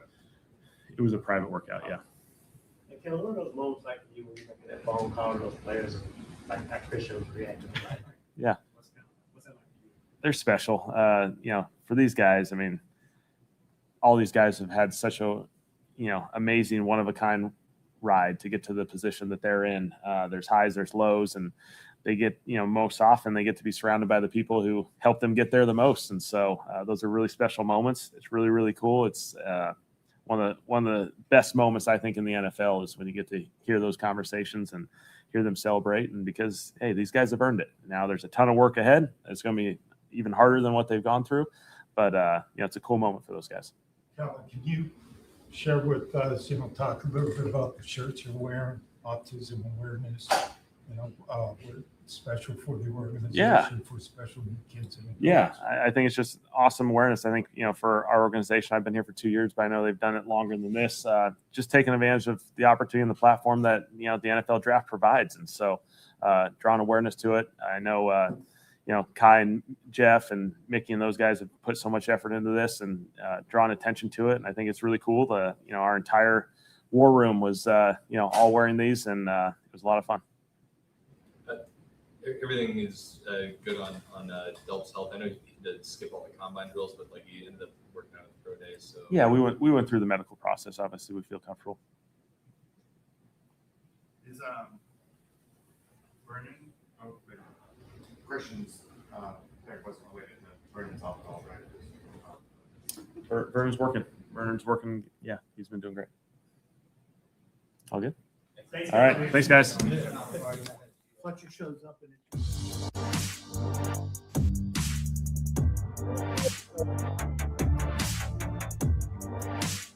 Shout out to Kellen Moore, because the Saints making moves, man. They did some stuff, and he talked about a lot of stuff they did about the picks and the things that the Saints have recently acquired. This is an interesting draft class going forward, fam. Interesting. We have all these picks, 4 picks, actually 5 picks remaining, 2 fourths, 2 fifths, and a 6th round pick. We'll see what the Saints do in terms of moving around and all this kind of stuff. Day 3 is the final day of the draft. We'll get the remaining picks and then the undrafted class. And then by Sunday, you'll have a complete, or Sunday, yeah. We'll do a recap stream on Sunday. You'll be able to tell your team. You'll be able to know exactly what the team looks like. We see our free agency, how it unfold. We'll see the rest of the draft and it'll be completed. We'll see somewhat of the vision of the team that the Saints will be taking into the 26-27 NFL year to compete for that NFC South title and more. So could it be a 2-year turnaround? I most certainly hope so. The Saints are swinging for the fences, fam. They're trying to get to a point where we break this playoff curse. I mean, it's not a curse, but the playoff drought, rather. That's what I'm saying. It's starting to feel like a curse yet. But outside of that, I think it's all very positive. Getting Jordan Tyson and Oscar Delp, those are weapons for Tyler Shuck, Christian Miller to stop the run. And then who knows what the 2 4s, the 2 5s, and the 6 is going to be. We'll see. All right. Anyway, big ups to you guys as well. Y'all hit the like button as we keep the thing moving and grooving. Before we go, I want you guys to check out the poll in the chat. I want you guys to kind of grade the day, grade the draft day 2. What do you guys think right now? We got 60 plus votes in on our final poll of the afternoon. Please feel free. I know y'all appreciate all of my repeated voters, but I'm going to ask you one final time to get your vote in and grade the day.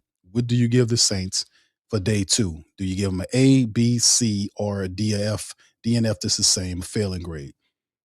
What do you think? Right now, B is kicking tail. 55% of the family members have graded the Saints as a B.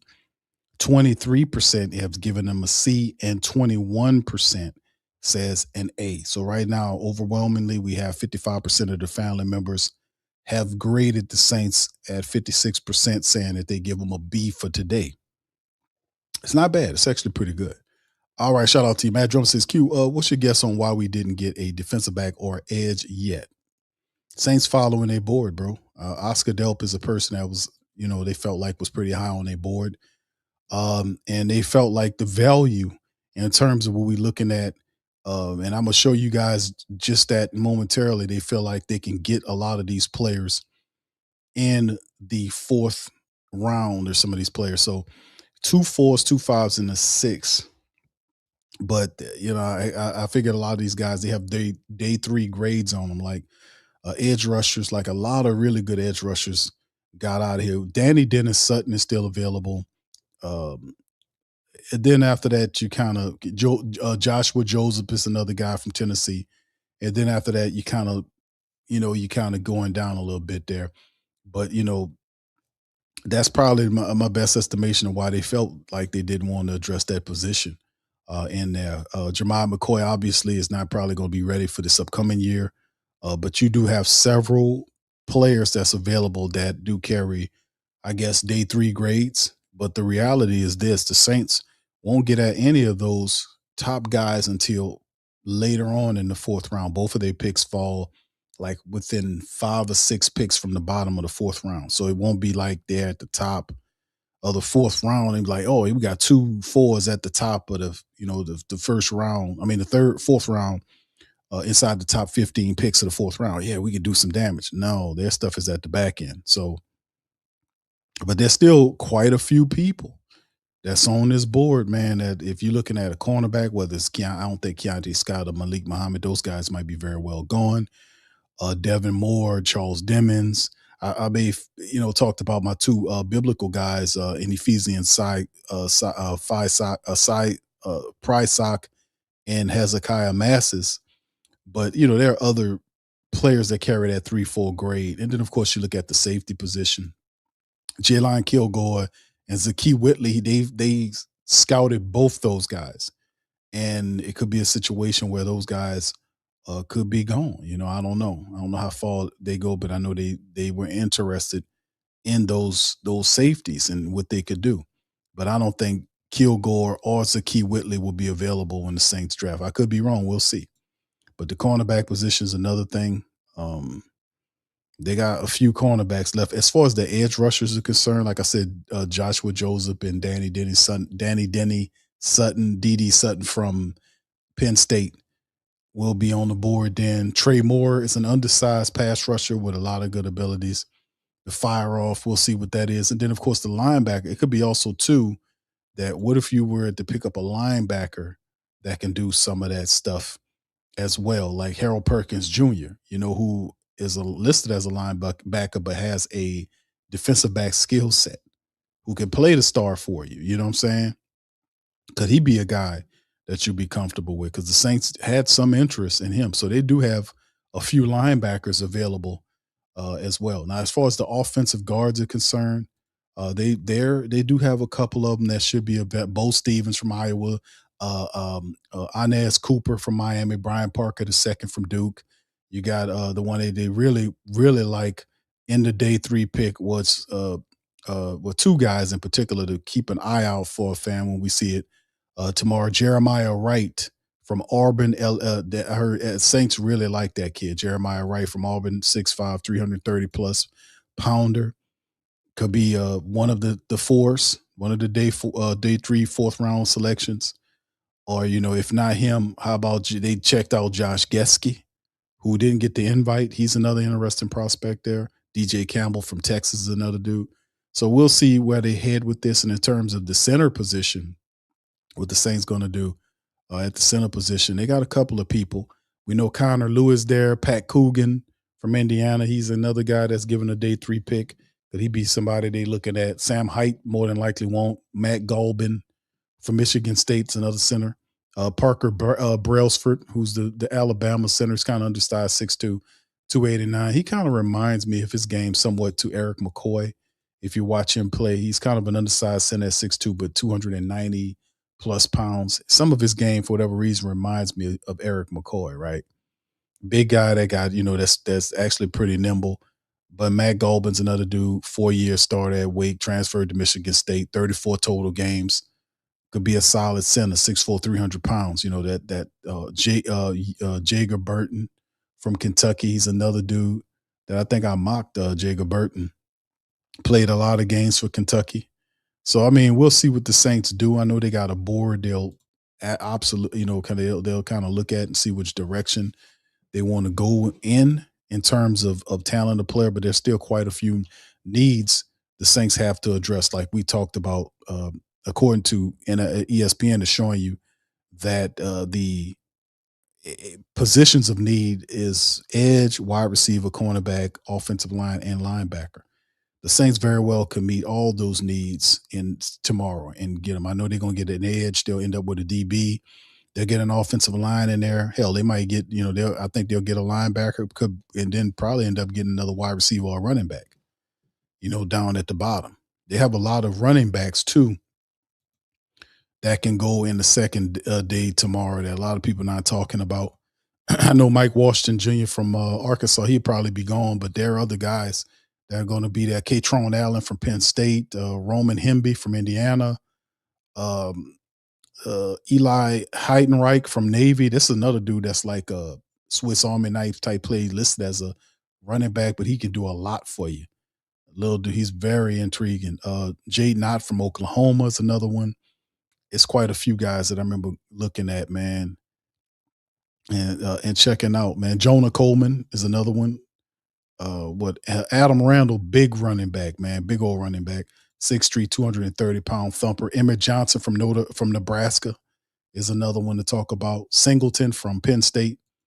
So they got some really good backs if you need another back, or perhaps you want somebody that's on the return side of things. So maybe the Saints would then kind of pivot and see if they could find some return help in the personage of a running back or perhaps a cornerback. We'll see what the take is going for the team for day number 3, the final day of the draft, right? So we will see.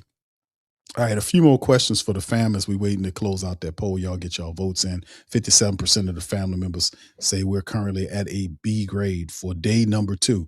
Jaden, shout out to Jaden, says, Q, how do you think Kellen Moore and the Saints have done so far? I will give them I will give him a B, a solid B.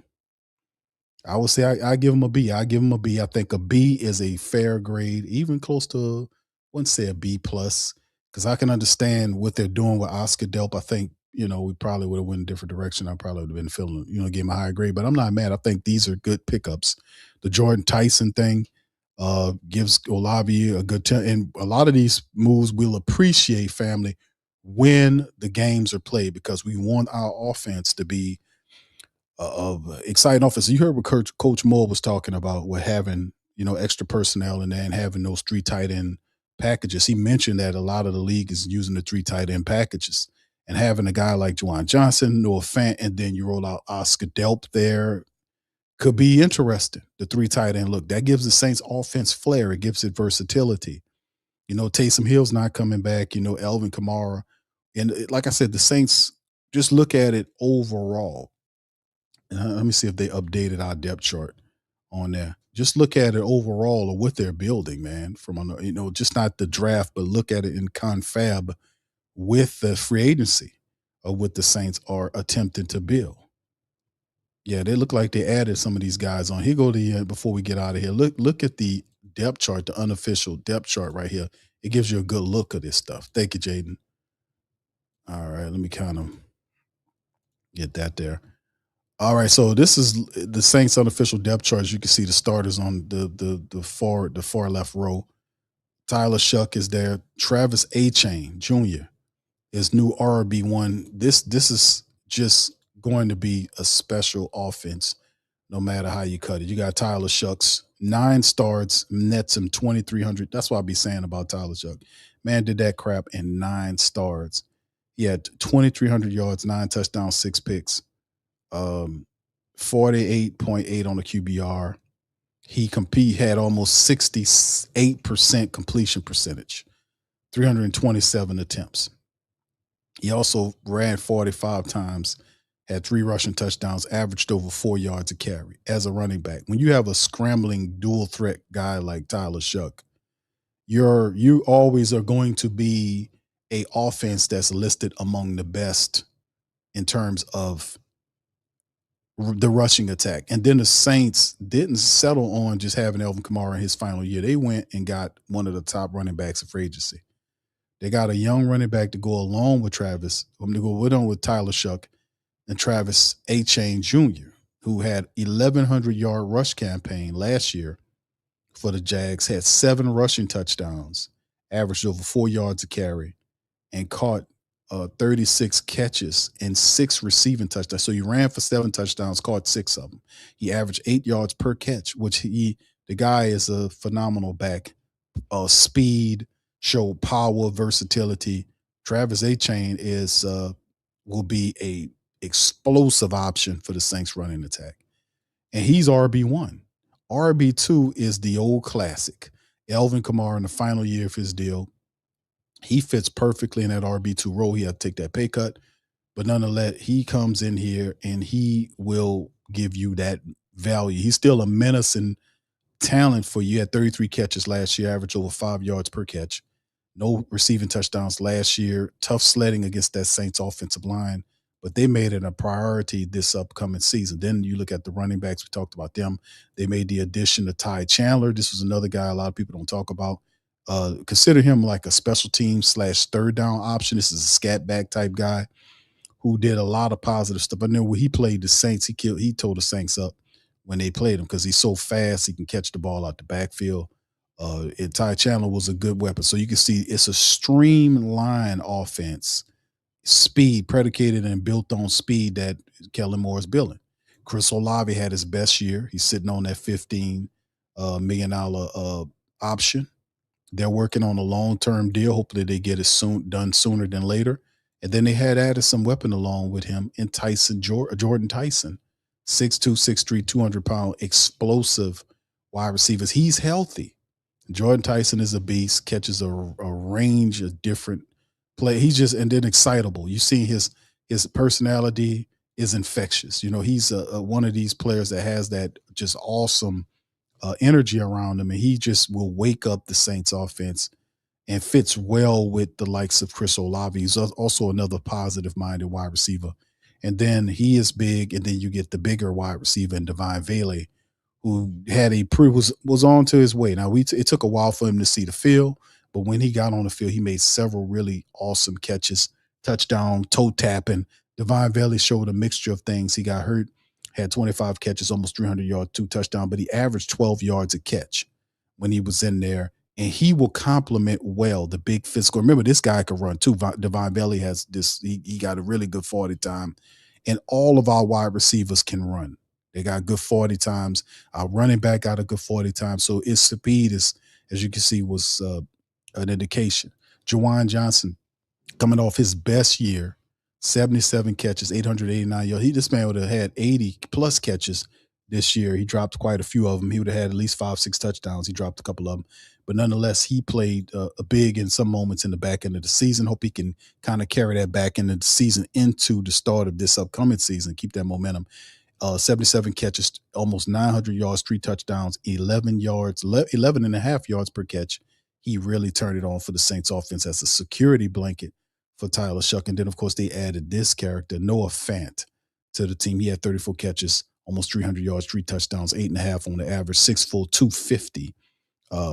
Saints was trying to get him the year before. He ultimately went to somebody else, went to the Bengals. Saints catch him on the 2-year deal, bring him back as the backup for Juwan Johnson and 3 tight end set. You can see Oscar Delp placed right here as the third tight end. Like I said, 6'5", 245.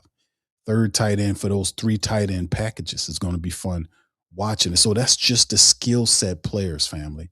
You see how all of the moves sync together. We're not even done yet.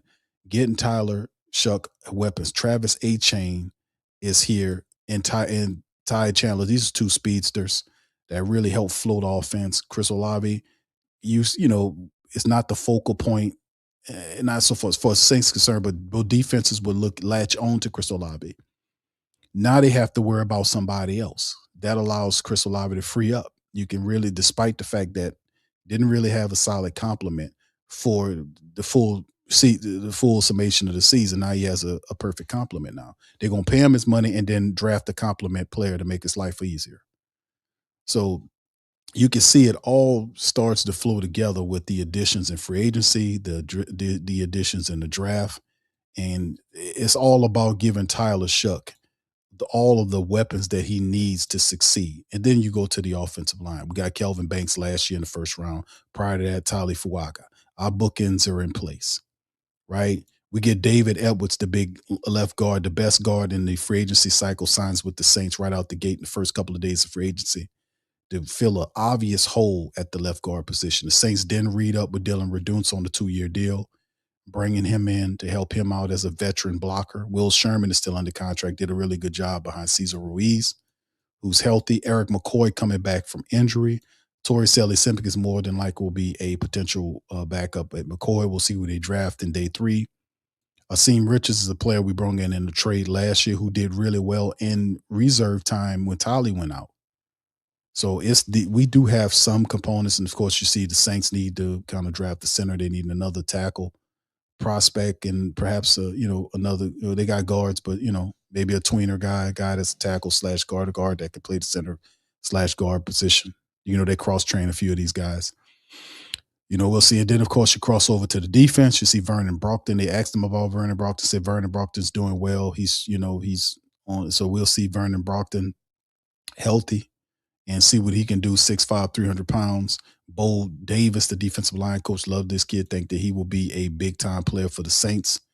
And, of course, you see the rest of it, like we said. Christian Miller, today's second-round pick. He's already added to the fray. Small and all, 6'4", 300 pounds, is there for the Saints. He'll be inside that 4-2-5 defense, that hybrid defense the Saints like to run with this guy, Brian Bresee, who got his option picked up, so he's happy. Eventually, the Saints will work on a long-term arrangement to get him locked in. And then, of course, we see our edge guys like Carl Granderson, 6 sacks last year for the Saints. He got to kind of get some help. Getting some more of these defensive line guys here that can command double teams could make it a lot easier on guys like Carl Granderson and Chase Young, who was second on the team in sacks. Cam at 10.5. Chase had 10 and missed the whole month of football. He was balling. So it's different things. You can see we're still not done fixing up the defense. You can see Christian Miller there added to the defense as well. And of course, there are still other places to go. You see, Caden Ellis was a guy the Saints did bring back. He was originally drafted by the Saints in the 7th round several years back to go along with Pete Werner. We'll see what else the Saints add. And of course, if you look at our secondary, Kool-Aid McKinstry, Quincy Riley is there. And then the safeties, Justin Reed, Blackman is listed here, even though I think that's supposed to be Jonas Sanker. And you can obviously see Jordan Howden at the nickel position, which is strange. This is unofficial, by the way. But it's strange to see them have him. He's listed as a safety, but they got him playing at the cornerback position, something that we rarely don't see him play. But is this a plan? And the reason why the Saints are not taking that particular cornerback that we think they should take is Jordan Howden playing at that spot, the nickelback position, something of reality? You see what I'm saying? Is that something they're actually thinking about? Or perhaps somebody else like Sanker? You know, we'll see what it is once the draft is completed. We'll have more of a clear idea tomorrow, and by Sunday, man, by Saturday night going into Sunday, we're gonna have a very good look at our Saints. You can see, even our special teams did good. We got Ryan Wright from Minnesota. He's our new punter. He signed a 4-year deal, averages 50 yards a punt. Y'all see that? Look at that, 49 yards a punt. That's crazy work. Longest punt was a 77-yarder. They drug tested that man when he kicked this punt. He put 25 in the 10. That's tied for 11. But we have a serious punter. We are not going through musical chairs even with the punter anymore. And Charlie Smith is a guy the Saints gave a 4-year deal to. He was phenomenal. 49 points for Charlie, 79% kicking in his first year. And Charlie is growing into something interesting. So the Saints are also going to bring some competition in for Charlie Smith. But nonetheless, I think they already did, if I'm not mistaken. He should be listed in here somewhere, if I'm not mistaken. Should be a place kicker. No, he's not on that. But anyway, regardless or not, yeah, there'll be competition as we get into training camp. But nonetheless, y'all see what I'm saying? You can see the priority of the offense to get Tyler Shuck as many weapons as he possibly can. How old is Tyler right now? He's 26 years old. He turns 27th in 9/28. So yeah. So later on this year, he'll turn 27 years of age. So you can see the Saints got a certain amount of time, like they got an expedited window to get this done. Like, why are we waiting? Let's just go ahead on out. We got the money. Let's just focus on out. Let's just go ahead and ham it on out. Let's get Tyler the weapons and just and take possession. We don't live in a division that is that's just, we got some juggernauts to beat. We actually got a division where a team backed into the NFC South crown. They backed into the playoffs rather. So I mean, we swept the team that won the division. So that should give you even more happiness there as Tampa Bay's kind of falling off. We see Atlanta being Atlanta, just doing Atlanta things. Falcons going Falcon. But the truth of the matter is that the Saints have big visions and dreams, and it starts with the NFC South. So that'll be fun watching that. All right. So anyway, y'all see what I'm saying? But we still got a whole day of drafting left for us tomorrow. And man, let me tell you something, man. We're gonna just have to see how it go, babies. We're gonna just have to see how it go, because in the end, the Saints they're doing a good job of in adding talent to their board, man. So the Saints doing some stuff. All right, let's hit this up, family. Then we'll get ready to go. We'll close the poll. NFL Network has this: New Orleans Saints top needs. You hear wide receiver, field, edge, cornerback, defensive line, offensive line. The team's decision makers should have their eyes focused on wide receiver, where Tyler Shuck doesn't have much in the way of strong options outside of Chris Olave. On defense, they will need to do more dynamic up front, both on the interior and off the edge, specifically if Cam Jordan does not return. There also is a hole to fill at the nickelback following the departures of Alontae Taylor in free agency. And I've said this before, and we won't know until tomorrow. Perhaps, they can, of course, go down the line and in the third layers of the free agency and say a cornerback got cut by somebody. Because that's also another thing that happens too. Like, you have players, like there are some really good players that's still available veteran-wise, like the Diggs brother, that's a cornerback that the Cowboys put in the street, or whoever had him, the Packers, I think whoever had him put him in the street. Their value in terms of their dollar value is diminished, especially after the draft. That's the worst time for guy who couldn't find a job as a free agent prior to the draft. Like all the needs are filled. They got the money set up and paid. So that's probably the more difficult time to be saying they're looking for a job in the NFL after the draft. So when you heading into training camp, when stuff really started mattering, maybe that's the time where the Saints can say, okay, we like this particular cornerback veteran to add to the team or whatever player, and they get them at a diminished rate as opposed to what the prices were like prior to the draft. Everything shrinks a bit. The money's tight, so most players have to understand that, hey man, I might take a little less if I'm gonna get into training camp and be in that full-time learning system, go from there. So that's also a process of thought as well to go along as we move forward. But at 6-11 this past year, fourth in the NFC South, I think the Saints can climb. And they know, and I think they know that.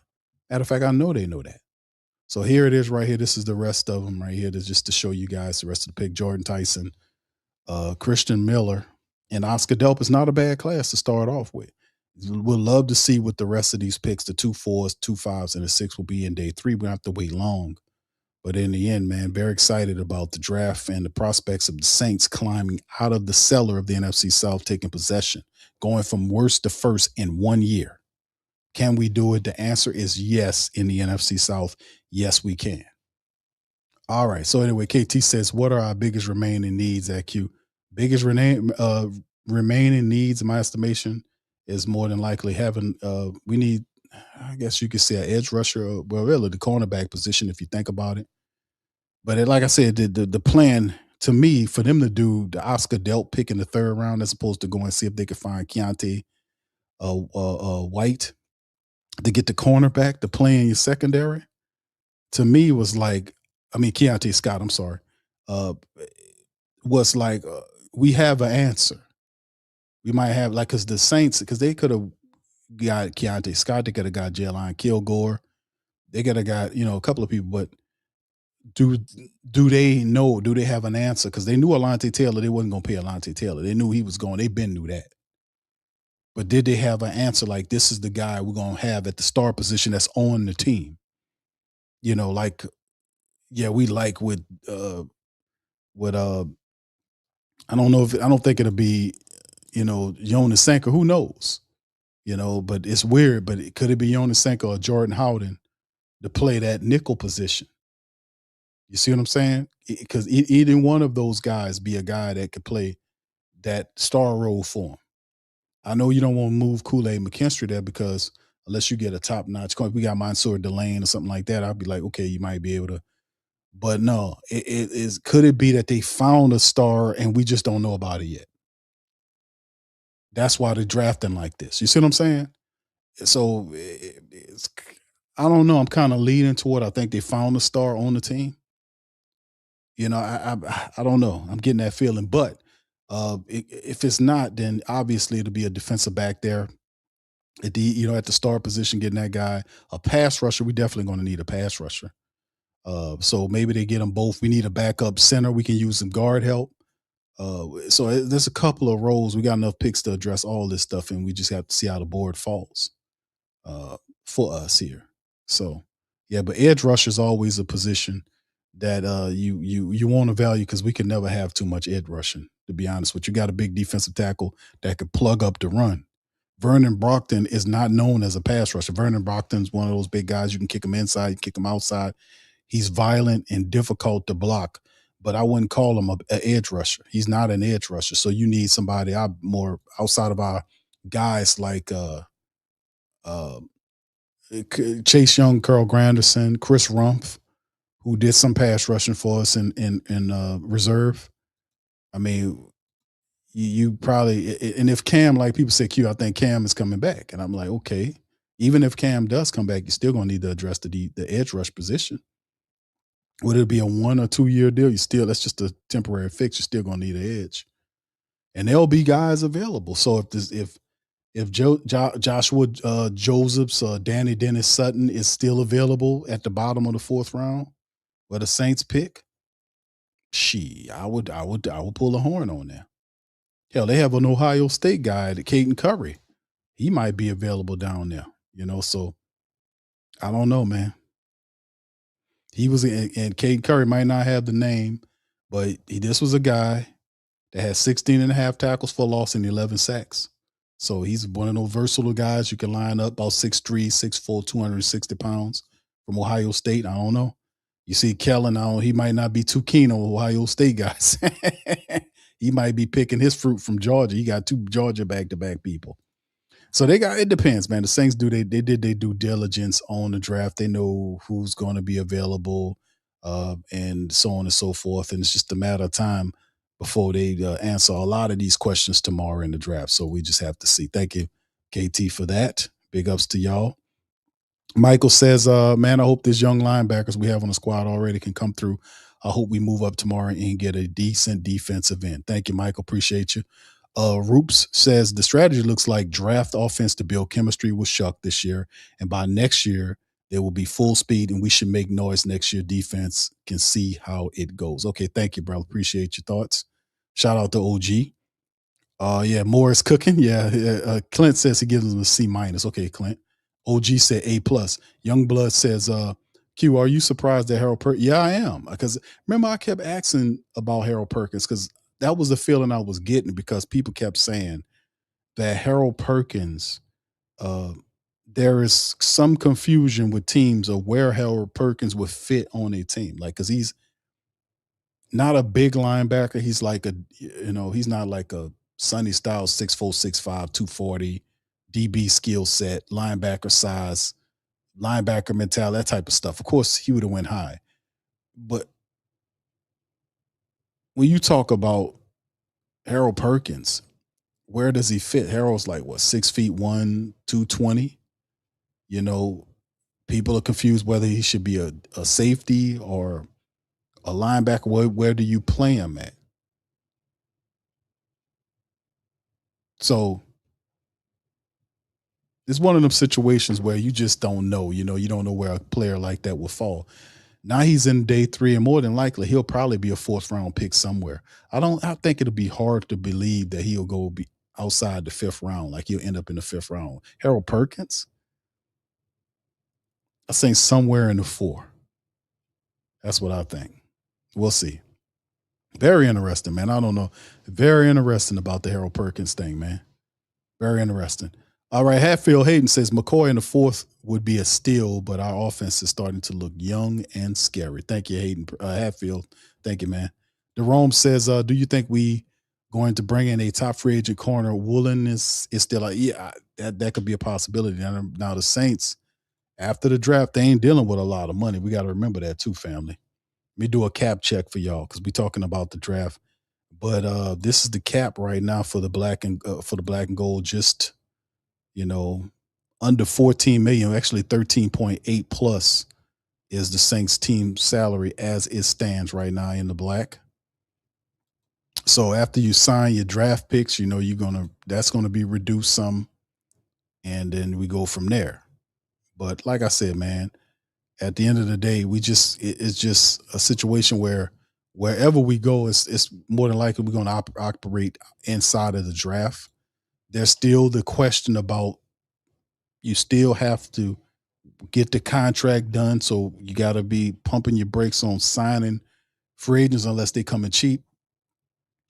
You still got to work the contract of Chris Olave, get his extension done. You might want to, even though you have you accepted and they don't have to do this in terms of Brian Brzee because they already picked up his option, but that's for next year, for 2027. So between now and then, they'll probably work on an extension to make it more feasible, make that number a little bit more team friendly. So, and then there's the Elvin Kamara situation. They want Kamara to take a pay cut because he's a backup running back now to Travis Etienne.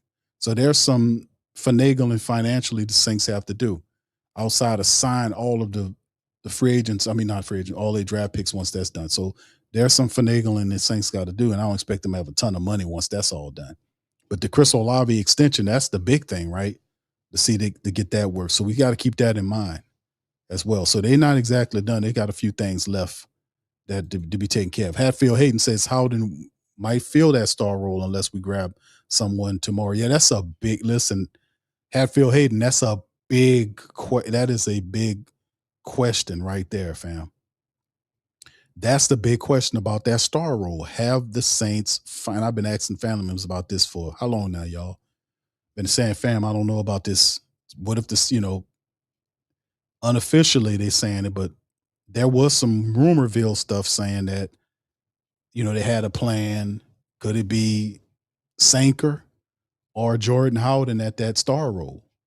Because they've played, could they do that? So we'll see how it all goes going forward. But what if they found a star already? That would explain why they didn't approach it in the third pick in the third round, right? We just saying. So we'll see what it all looks like tomorrow. We'll get all our answers, fam. We'll get all our answers.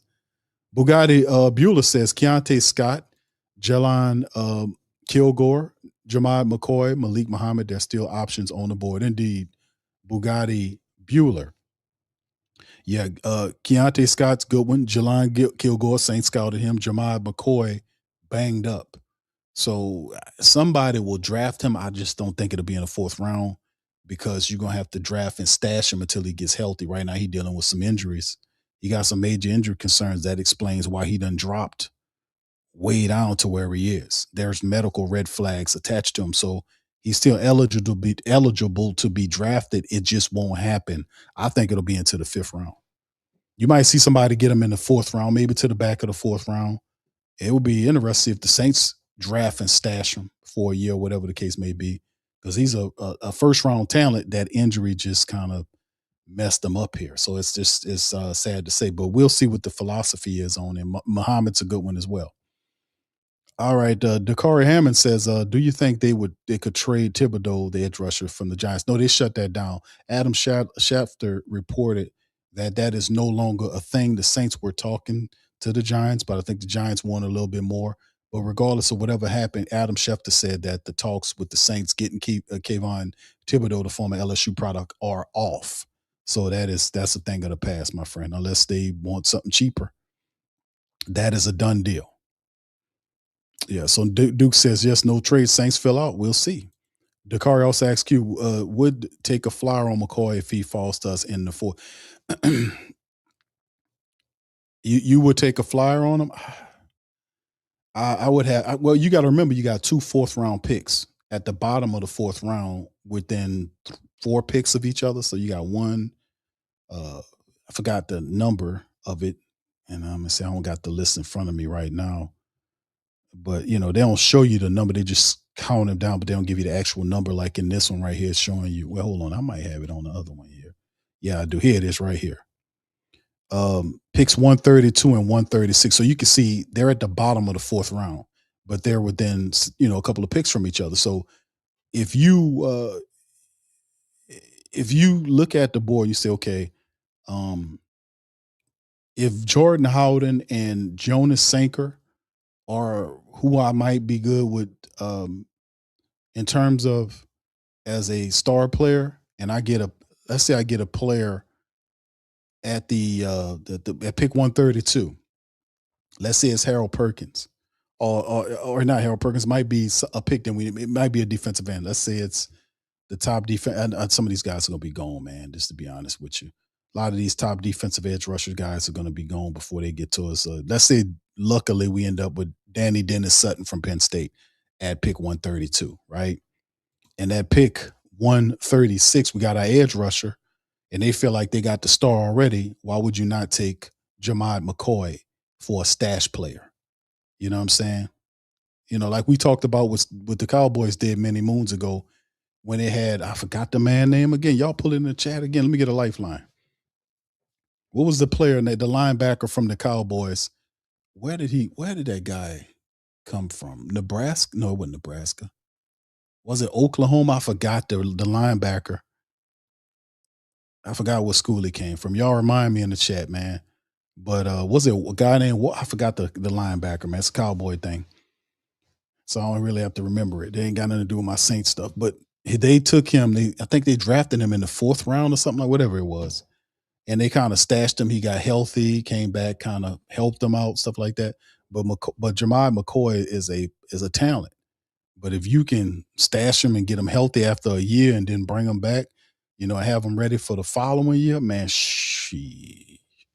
that dude, bro, you got something going on with him when you get him out. You basically got a first round talent in the bottom of the fourth round.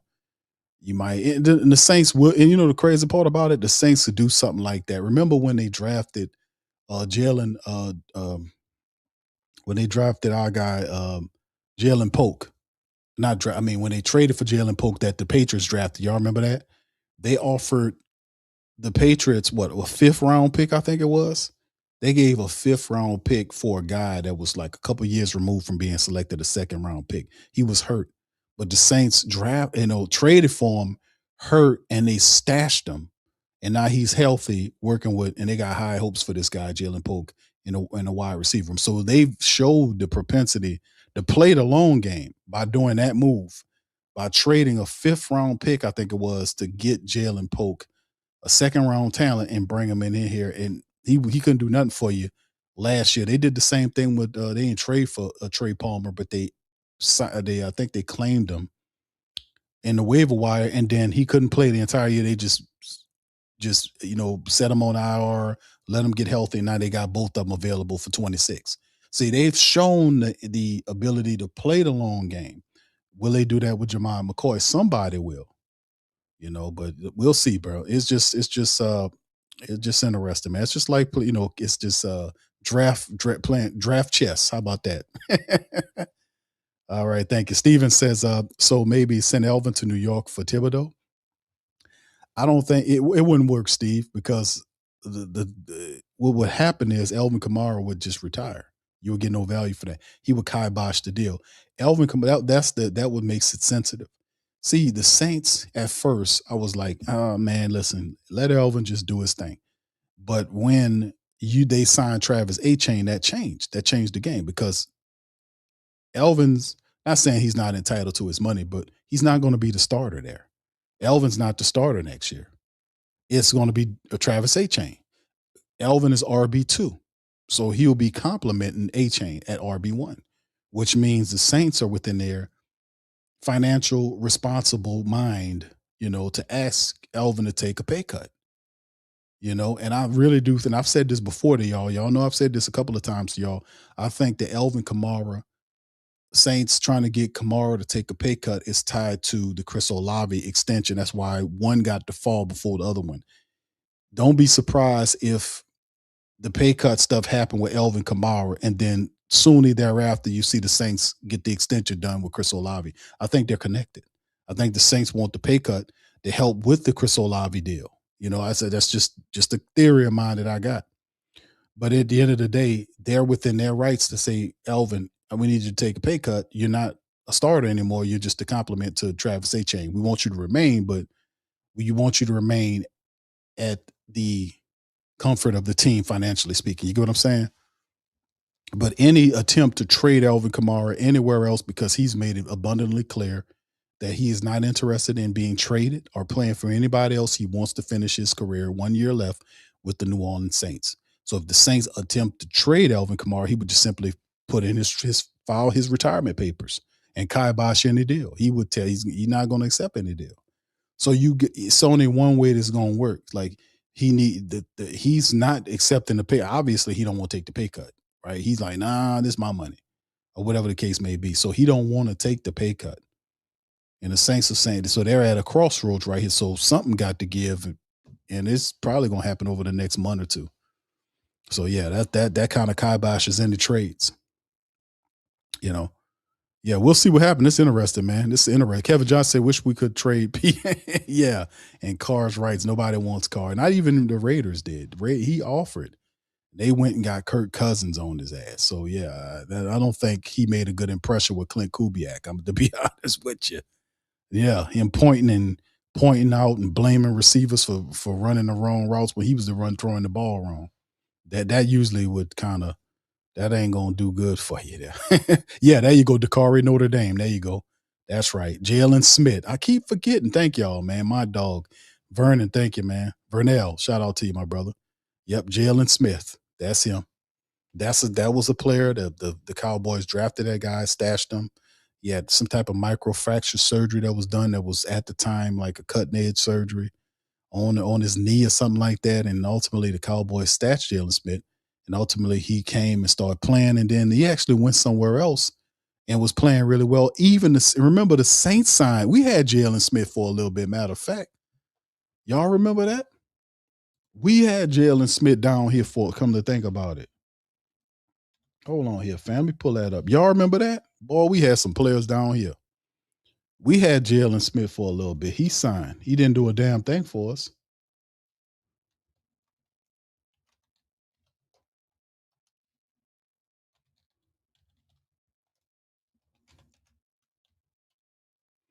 Yeah, y'all remember that? We had him down here for a little bit. Yeah, damn, time flies. He 30 years old. Yeah. Yeah, he was when he had, I think he had some good years with is he still in the league? I don't think he's still in. He done. Yeah, he was the Cowboys picked him up in pick 34 in the second round. So they had a high grade on him, but he had that injury. He couldn't play. So what they did was they drafted him. They drafted him in the second round, pick 34, and then stashed him. And then let me see, that was in 2017, right? They drafted him in 2026. So he didn't play that whole year. He came back and played in 2017. The following year, he played in 16 games. He had 81 tackles, 1 sack. Then the following year in 2018, he bought it. Then he went on a 3-year run where he was just wrecking shop. Like he was the dude. Let me put this on here for y'all so y'all can see. He was like, they did this before. That's why I say it's interesting to bring it up to y'all. Thank you, Dakari.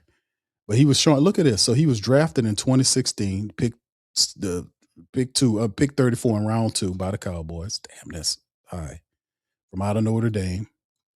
Right. And then you can look at his numbers. He didn't play his draft the year. The following year, 16 games, 81 total tackles. He had 1 sack. 2018, 16 games, 121 total tackles. He had 4 sacks that year. Then he just got better. 16 games, 142 tackles. He had 2.5 sacks and a pick. Then his best year was in 2020. This dude was balling. He had like a 3-year stretch of just balling for Dallas. 154 total tackles.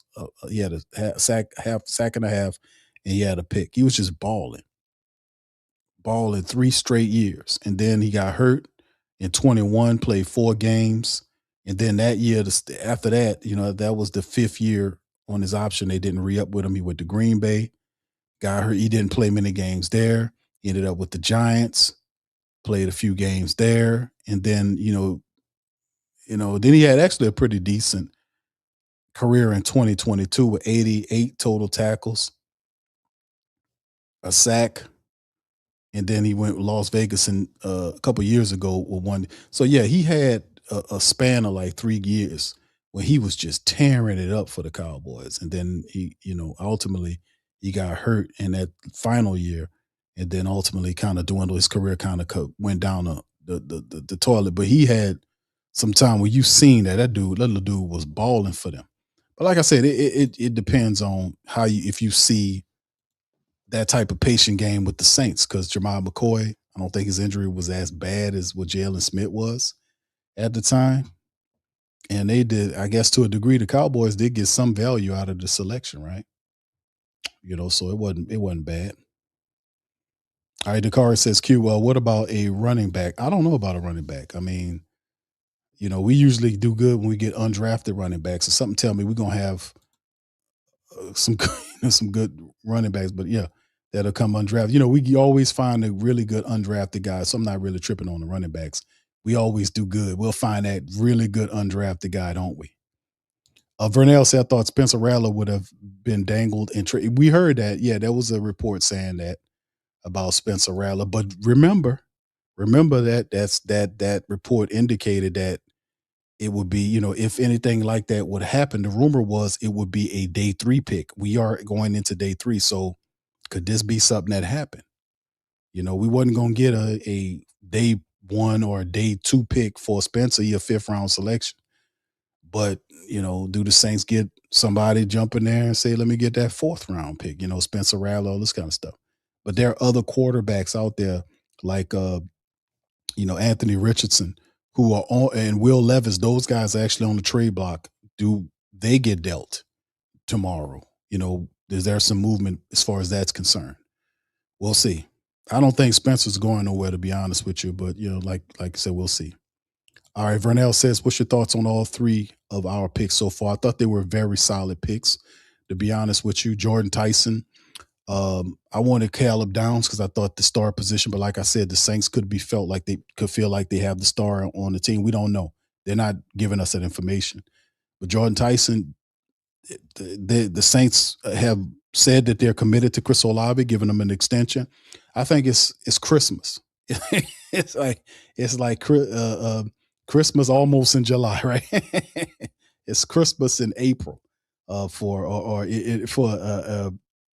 it's Christmas in April for Chris Olave because number one, the Saints are going to definitely pay him his money, and 2, they give him a compliment to make his life easier.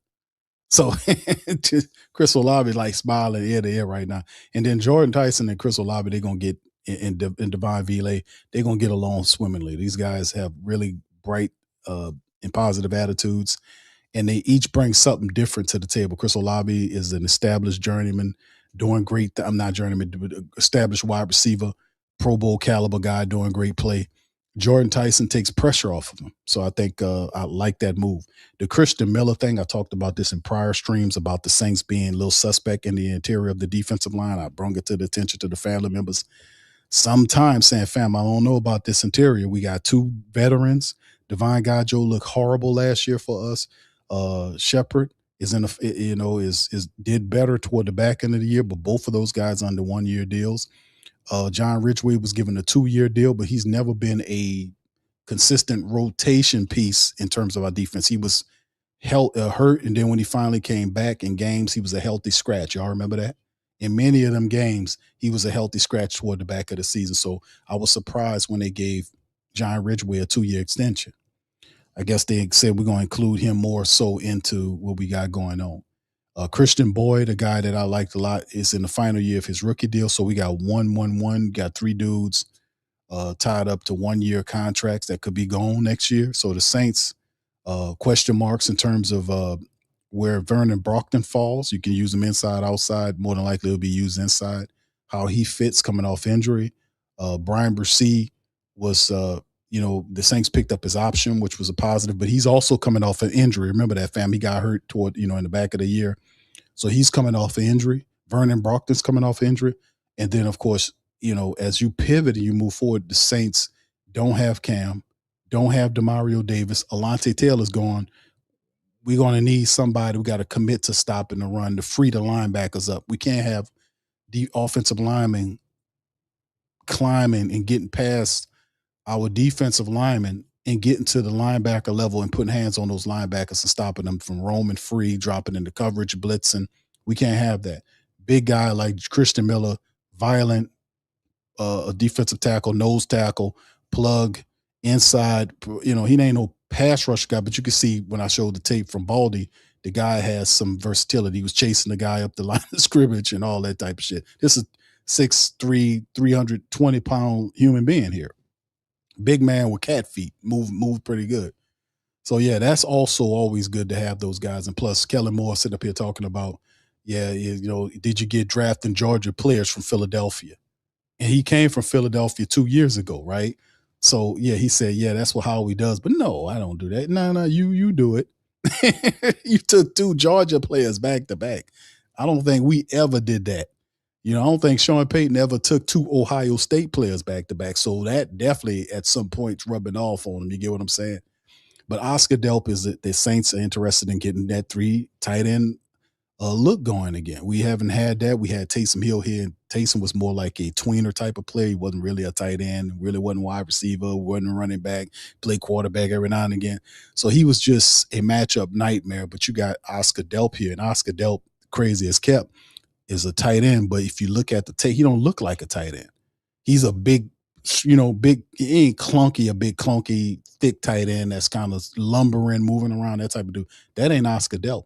Oscar Delp is a tall, long, athletic looking guy. You might see him on a basketball court. He's like that type of player. Soft hands. He blocks. He's not known for being a nasty or a big block. I've seen him on some tape doing that, but very interesting. Then you get Georgia back to back like that. So, I mean, Georgia's it's a factory. It produces, like, we've seen great talent come to help Philadelphia climb up to that championship run. Maybe that'll help the Saints. He comes from over there. If you're gonna take anything positive from him, I ain't mad at you. You get what I'm saying? But yeah, I think we did good. I gave him a B, I want to say, fam. B so far. Not bad. Bugatti says, watch Jordan Tyson highlights gave me OBJ vibes. Okay, with his catch radius, separation speed, not to mention excellent body control. Yeah, he is energy in a bottle when you watch him. Jumping, turning, and twisting, fighting through tackles. You ain't gonna be able to jam him at the line. It's just like he got this bright-eyed, bushy-tail energy. Like his plays where you see him in the workouts, just snatch the ball out of the air, that type of stuff. I'm like, this guy is something else. But like Steve Smith said, if y'all watch Steve Smith's breakdown on Jordan Tyson, he said he didn't know how to land. But Coach Williams, our wide receiver coach, is definitely intrigued by Jordan Tyson, and he got something to work with. So we'll see.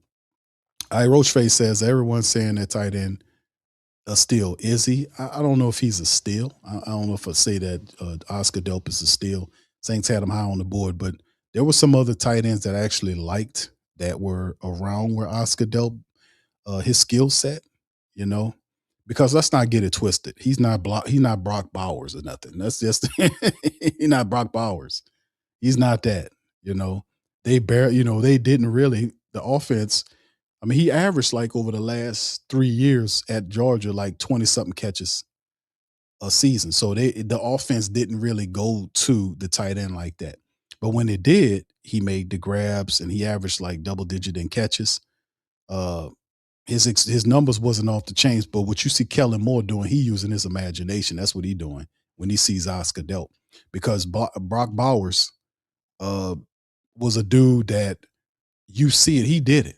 You seen what time it is with him. He was like, this guy's gonna be phenomenal at the next level because of his matchup. He's a matchup nightmare. He'd be cooking people with the Raiders. Mendoza gonna love playing with him. But he's not that. He's not that. But like I said, the Saints brass are using their imagination with Oscar Delp. Not saying that he got talent because he's very talented. More of a pass catcher than a blocker, but the tight end coach could turn this dude into something, man. He really could, especially in the Saints offense, because he wants to be the pass catcher, right? He wants to be the pass catcher.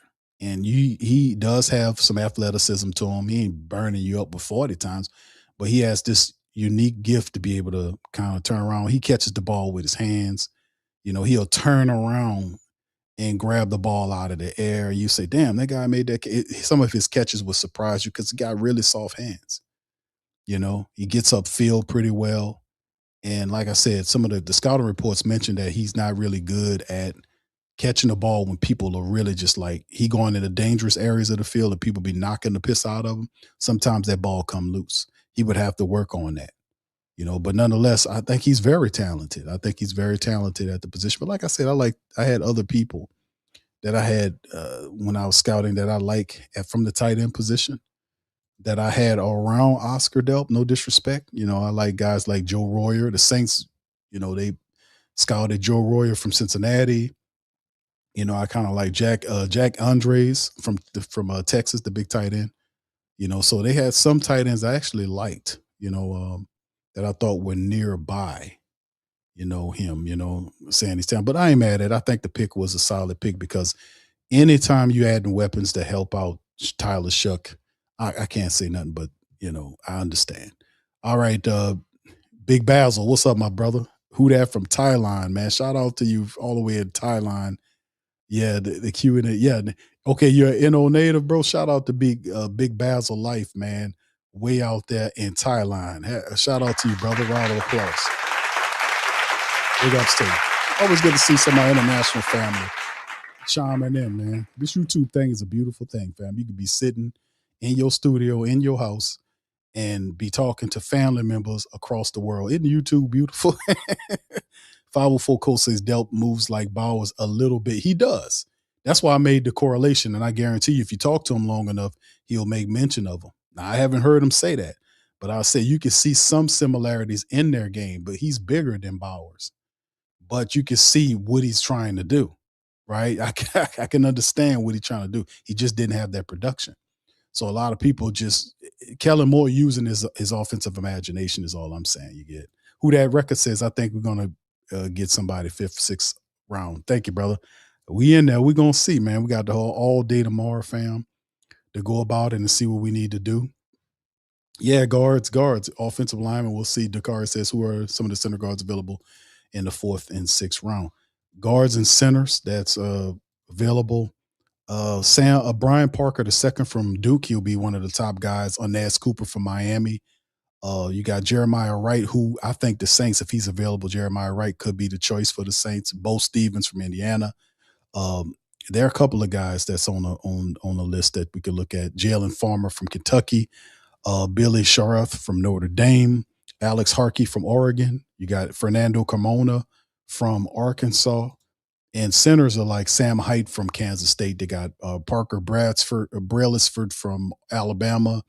There's Matt Golban from Michigan State. Pat Coogan from the Indiana Hoosier National Championship. He was their top center. I think he was the MVP of wasn't the championship game, the game before the championship game. I think he won like the game MVP, Pat Coogan.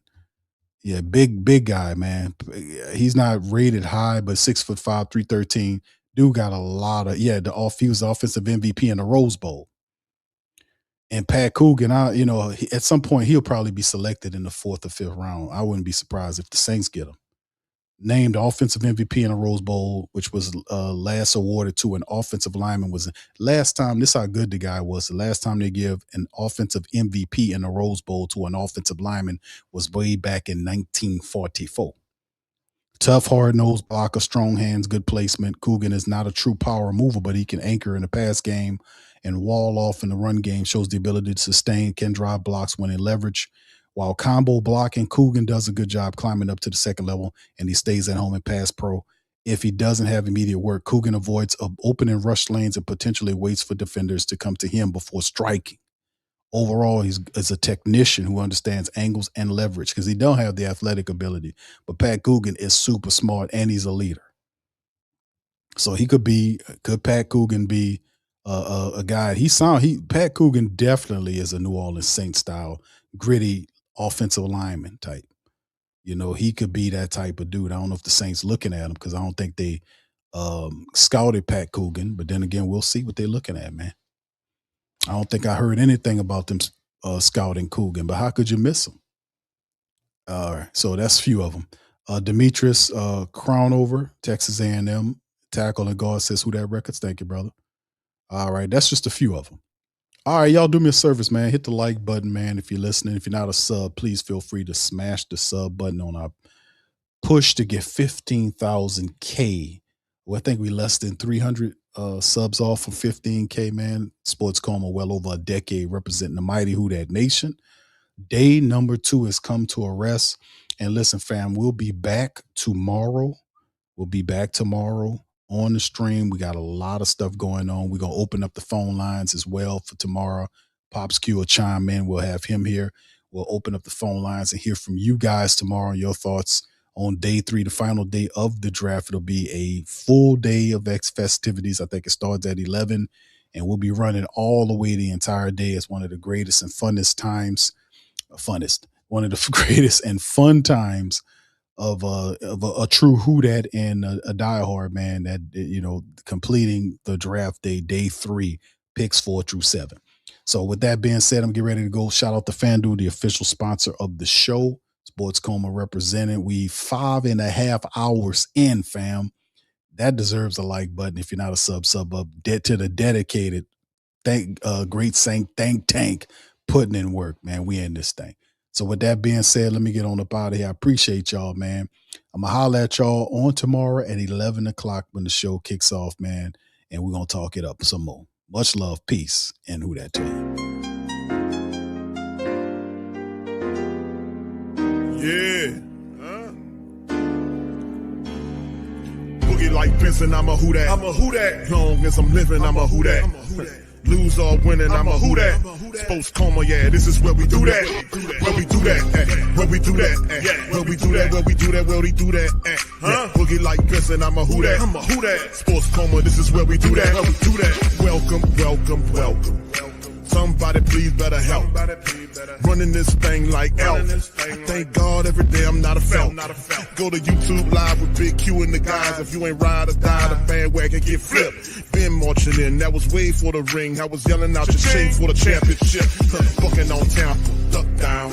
Falcons, pluck, get shut down. Panthers ain't much touchdown. The vision really belong to us now. So much hate on the Saints, you could probably tell. Ever since Bounty Gate hit the NFL, when things seem fishy and you probably smell the crooked referees are Roger Goodell. Yeah, running like this and I'm a Who Dat.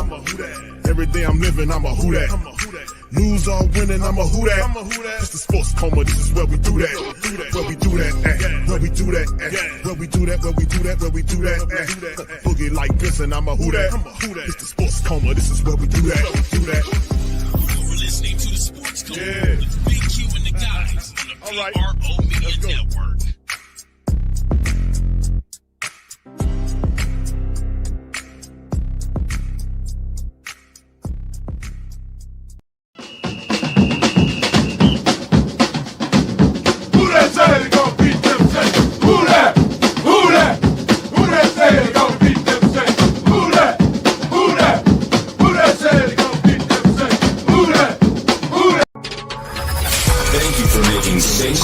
Your black and gold home for the New Orleans Saints.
Hey, New Orleans!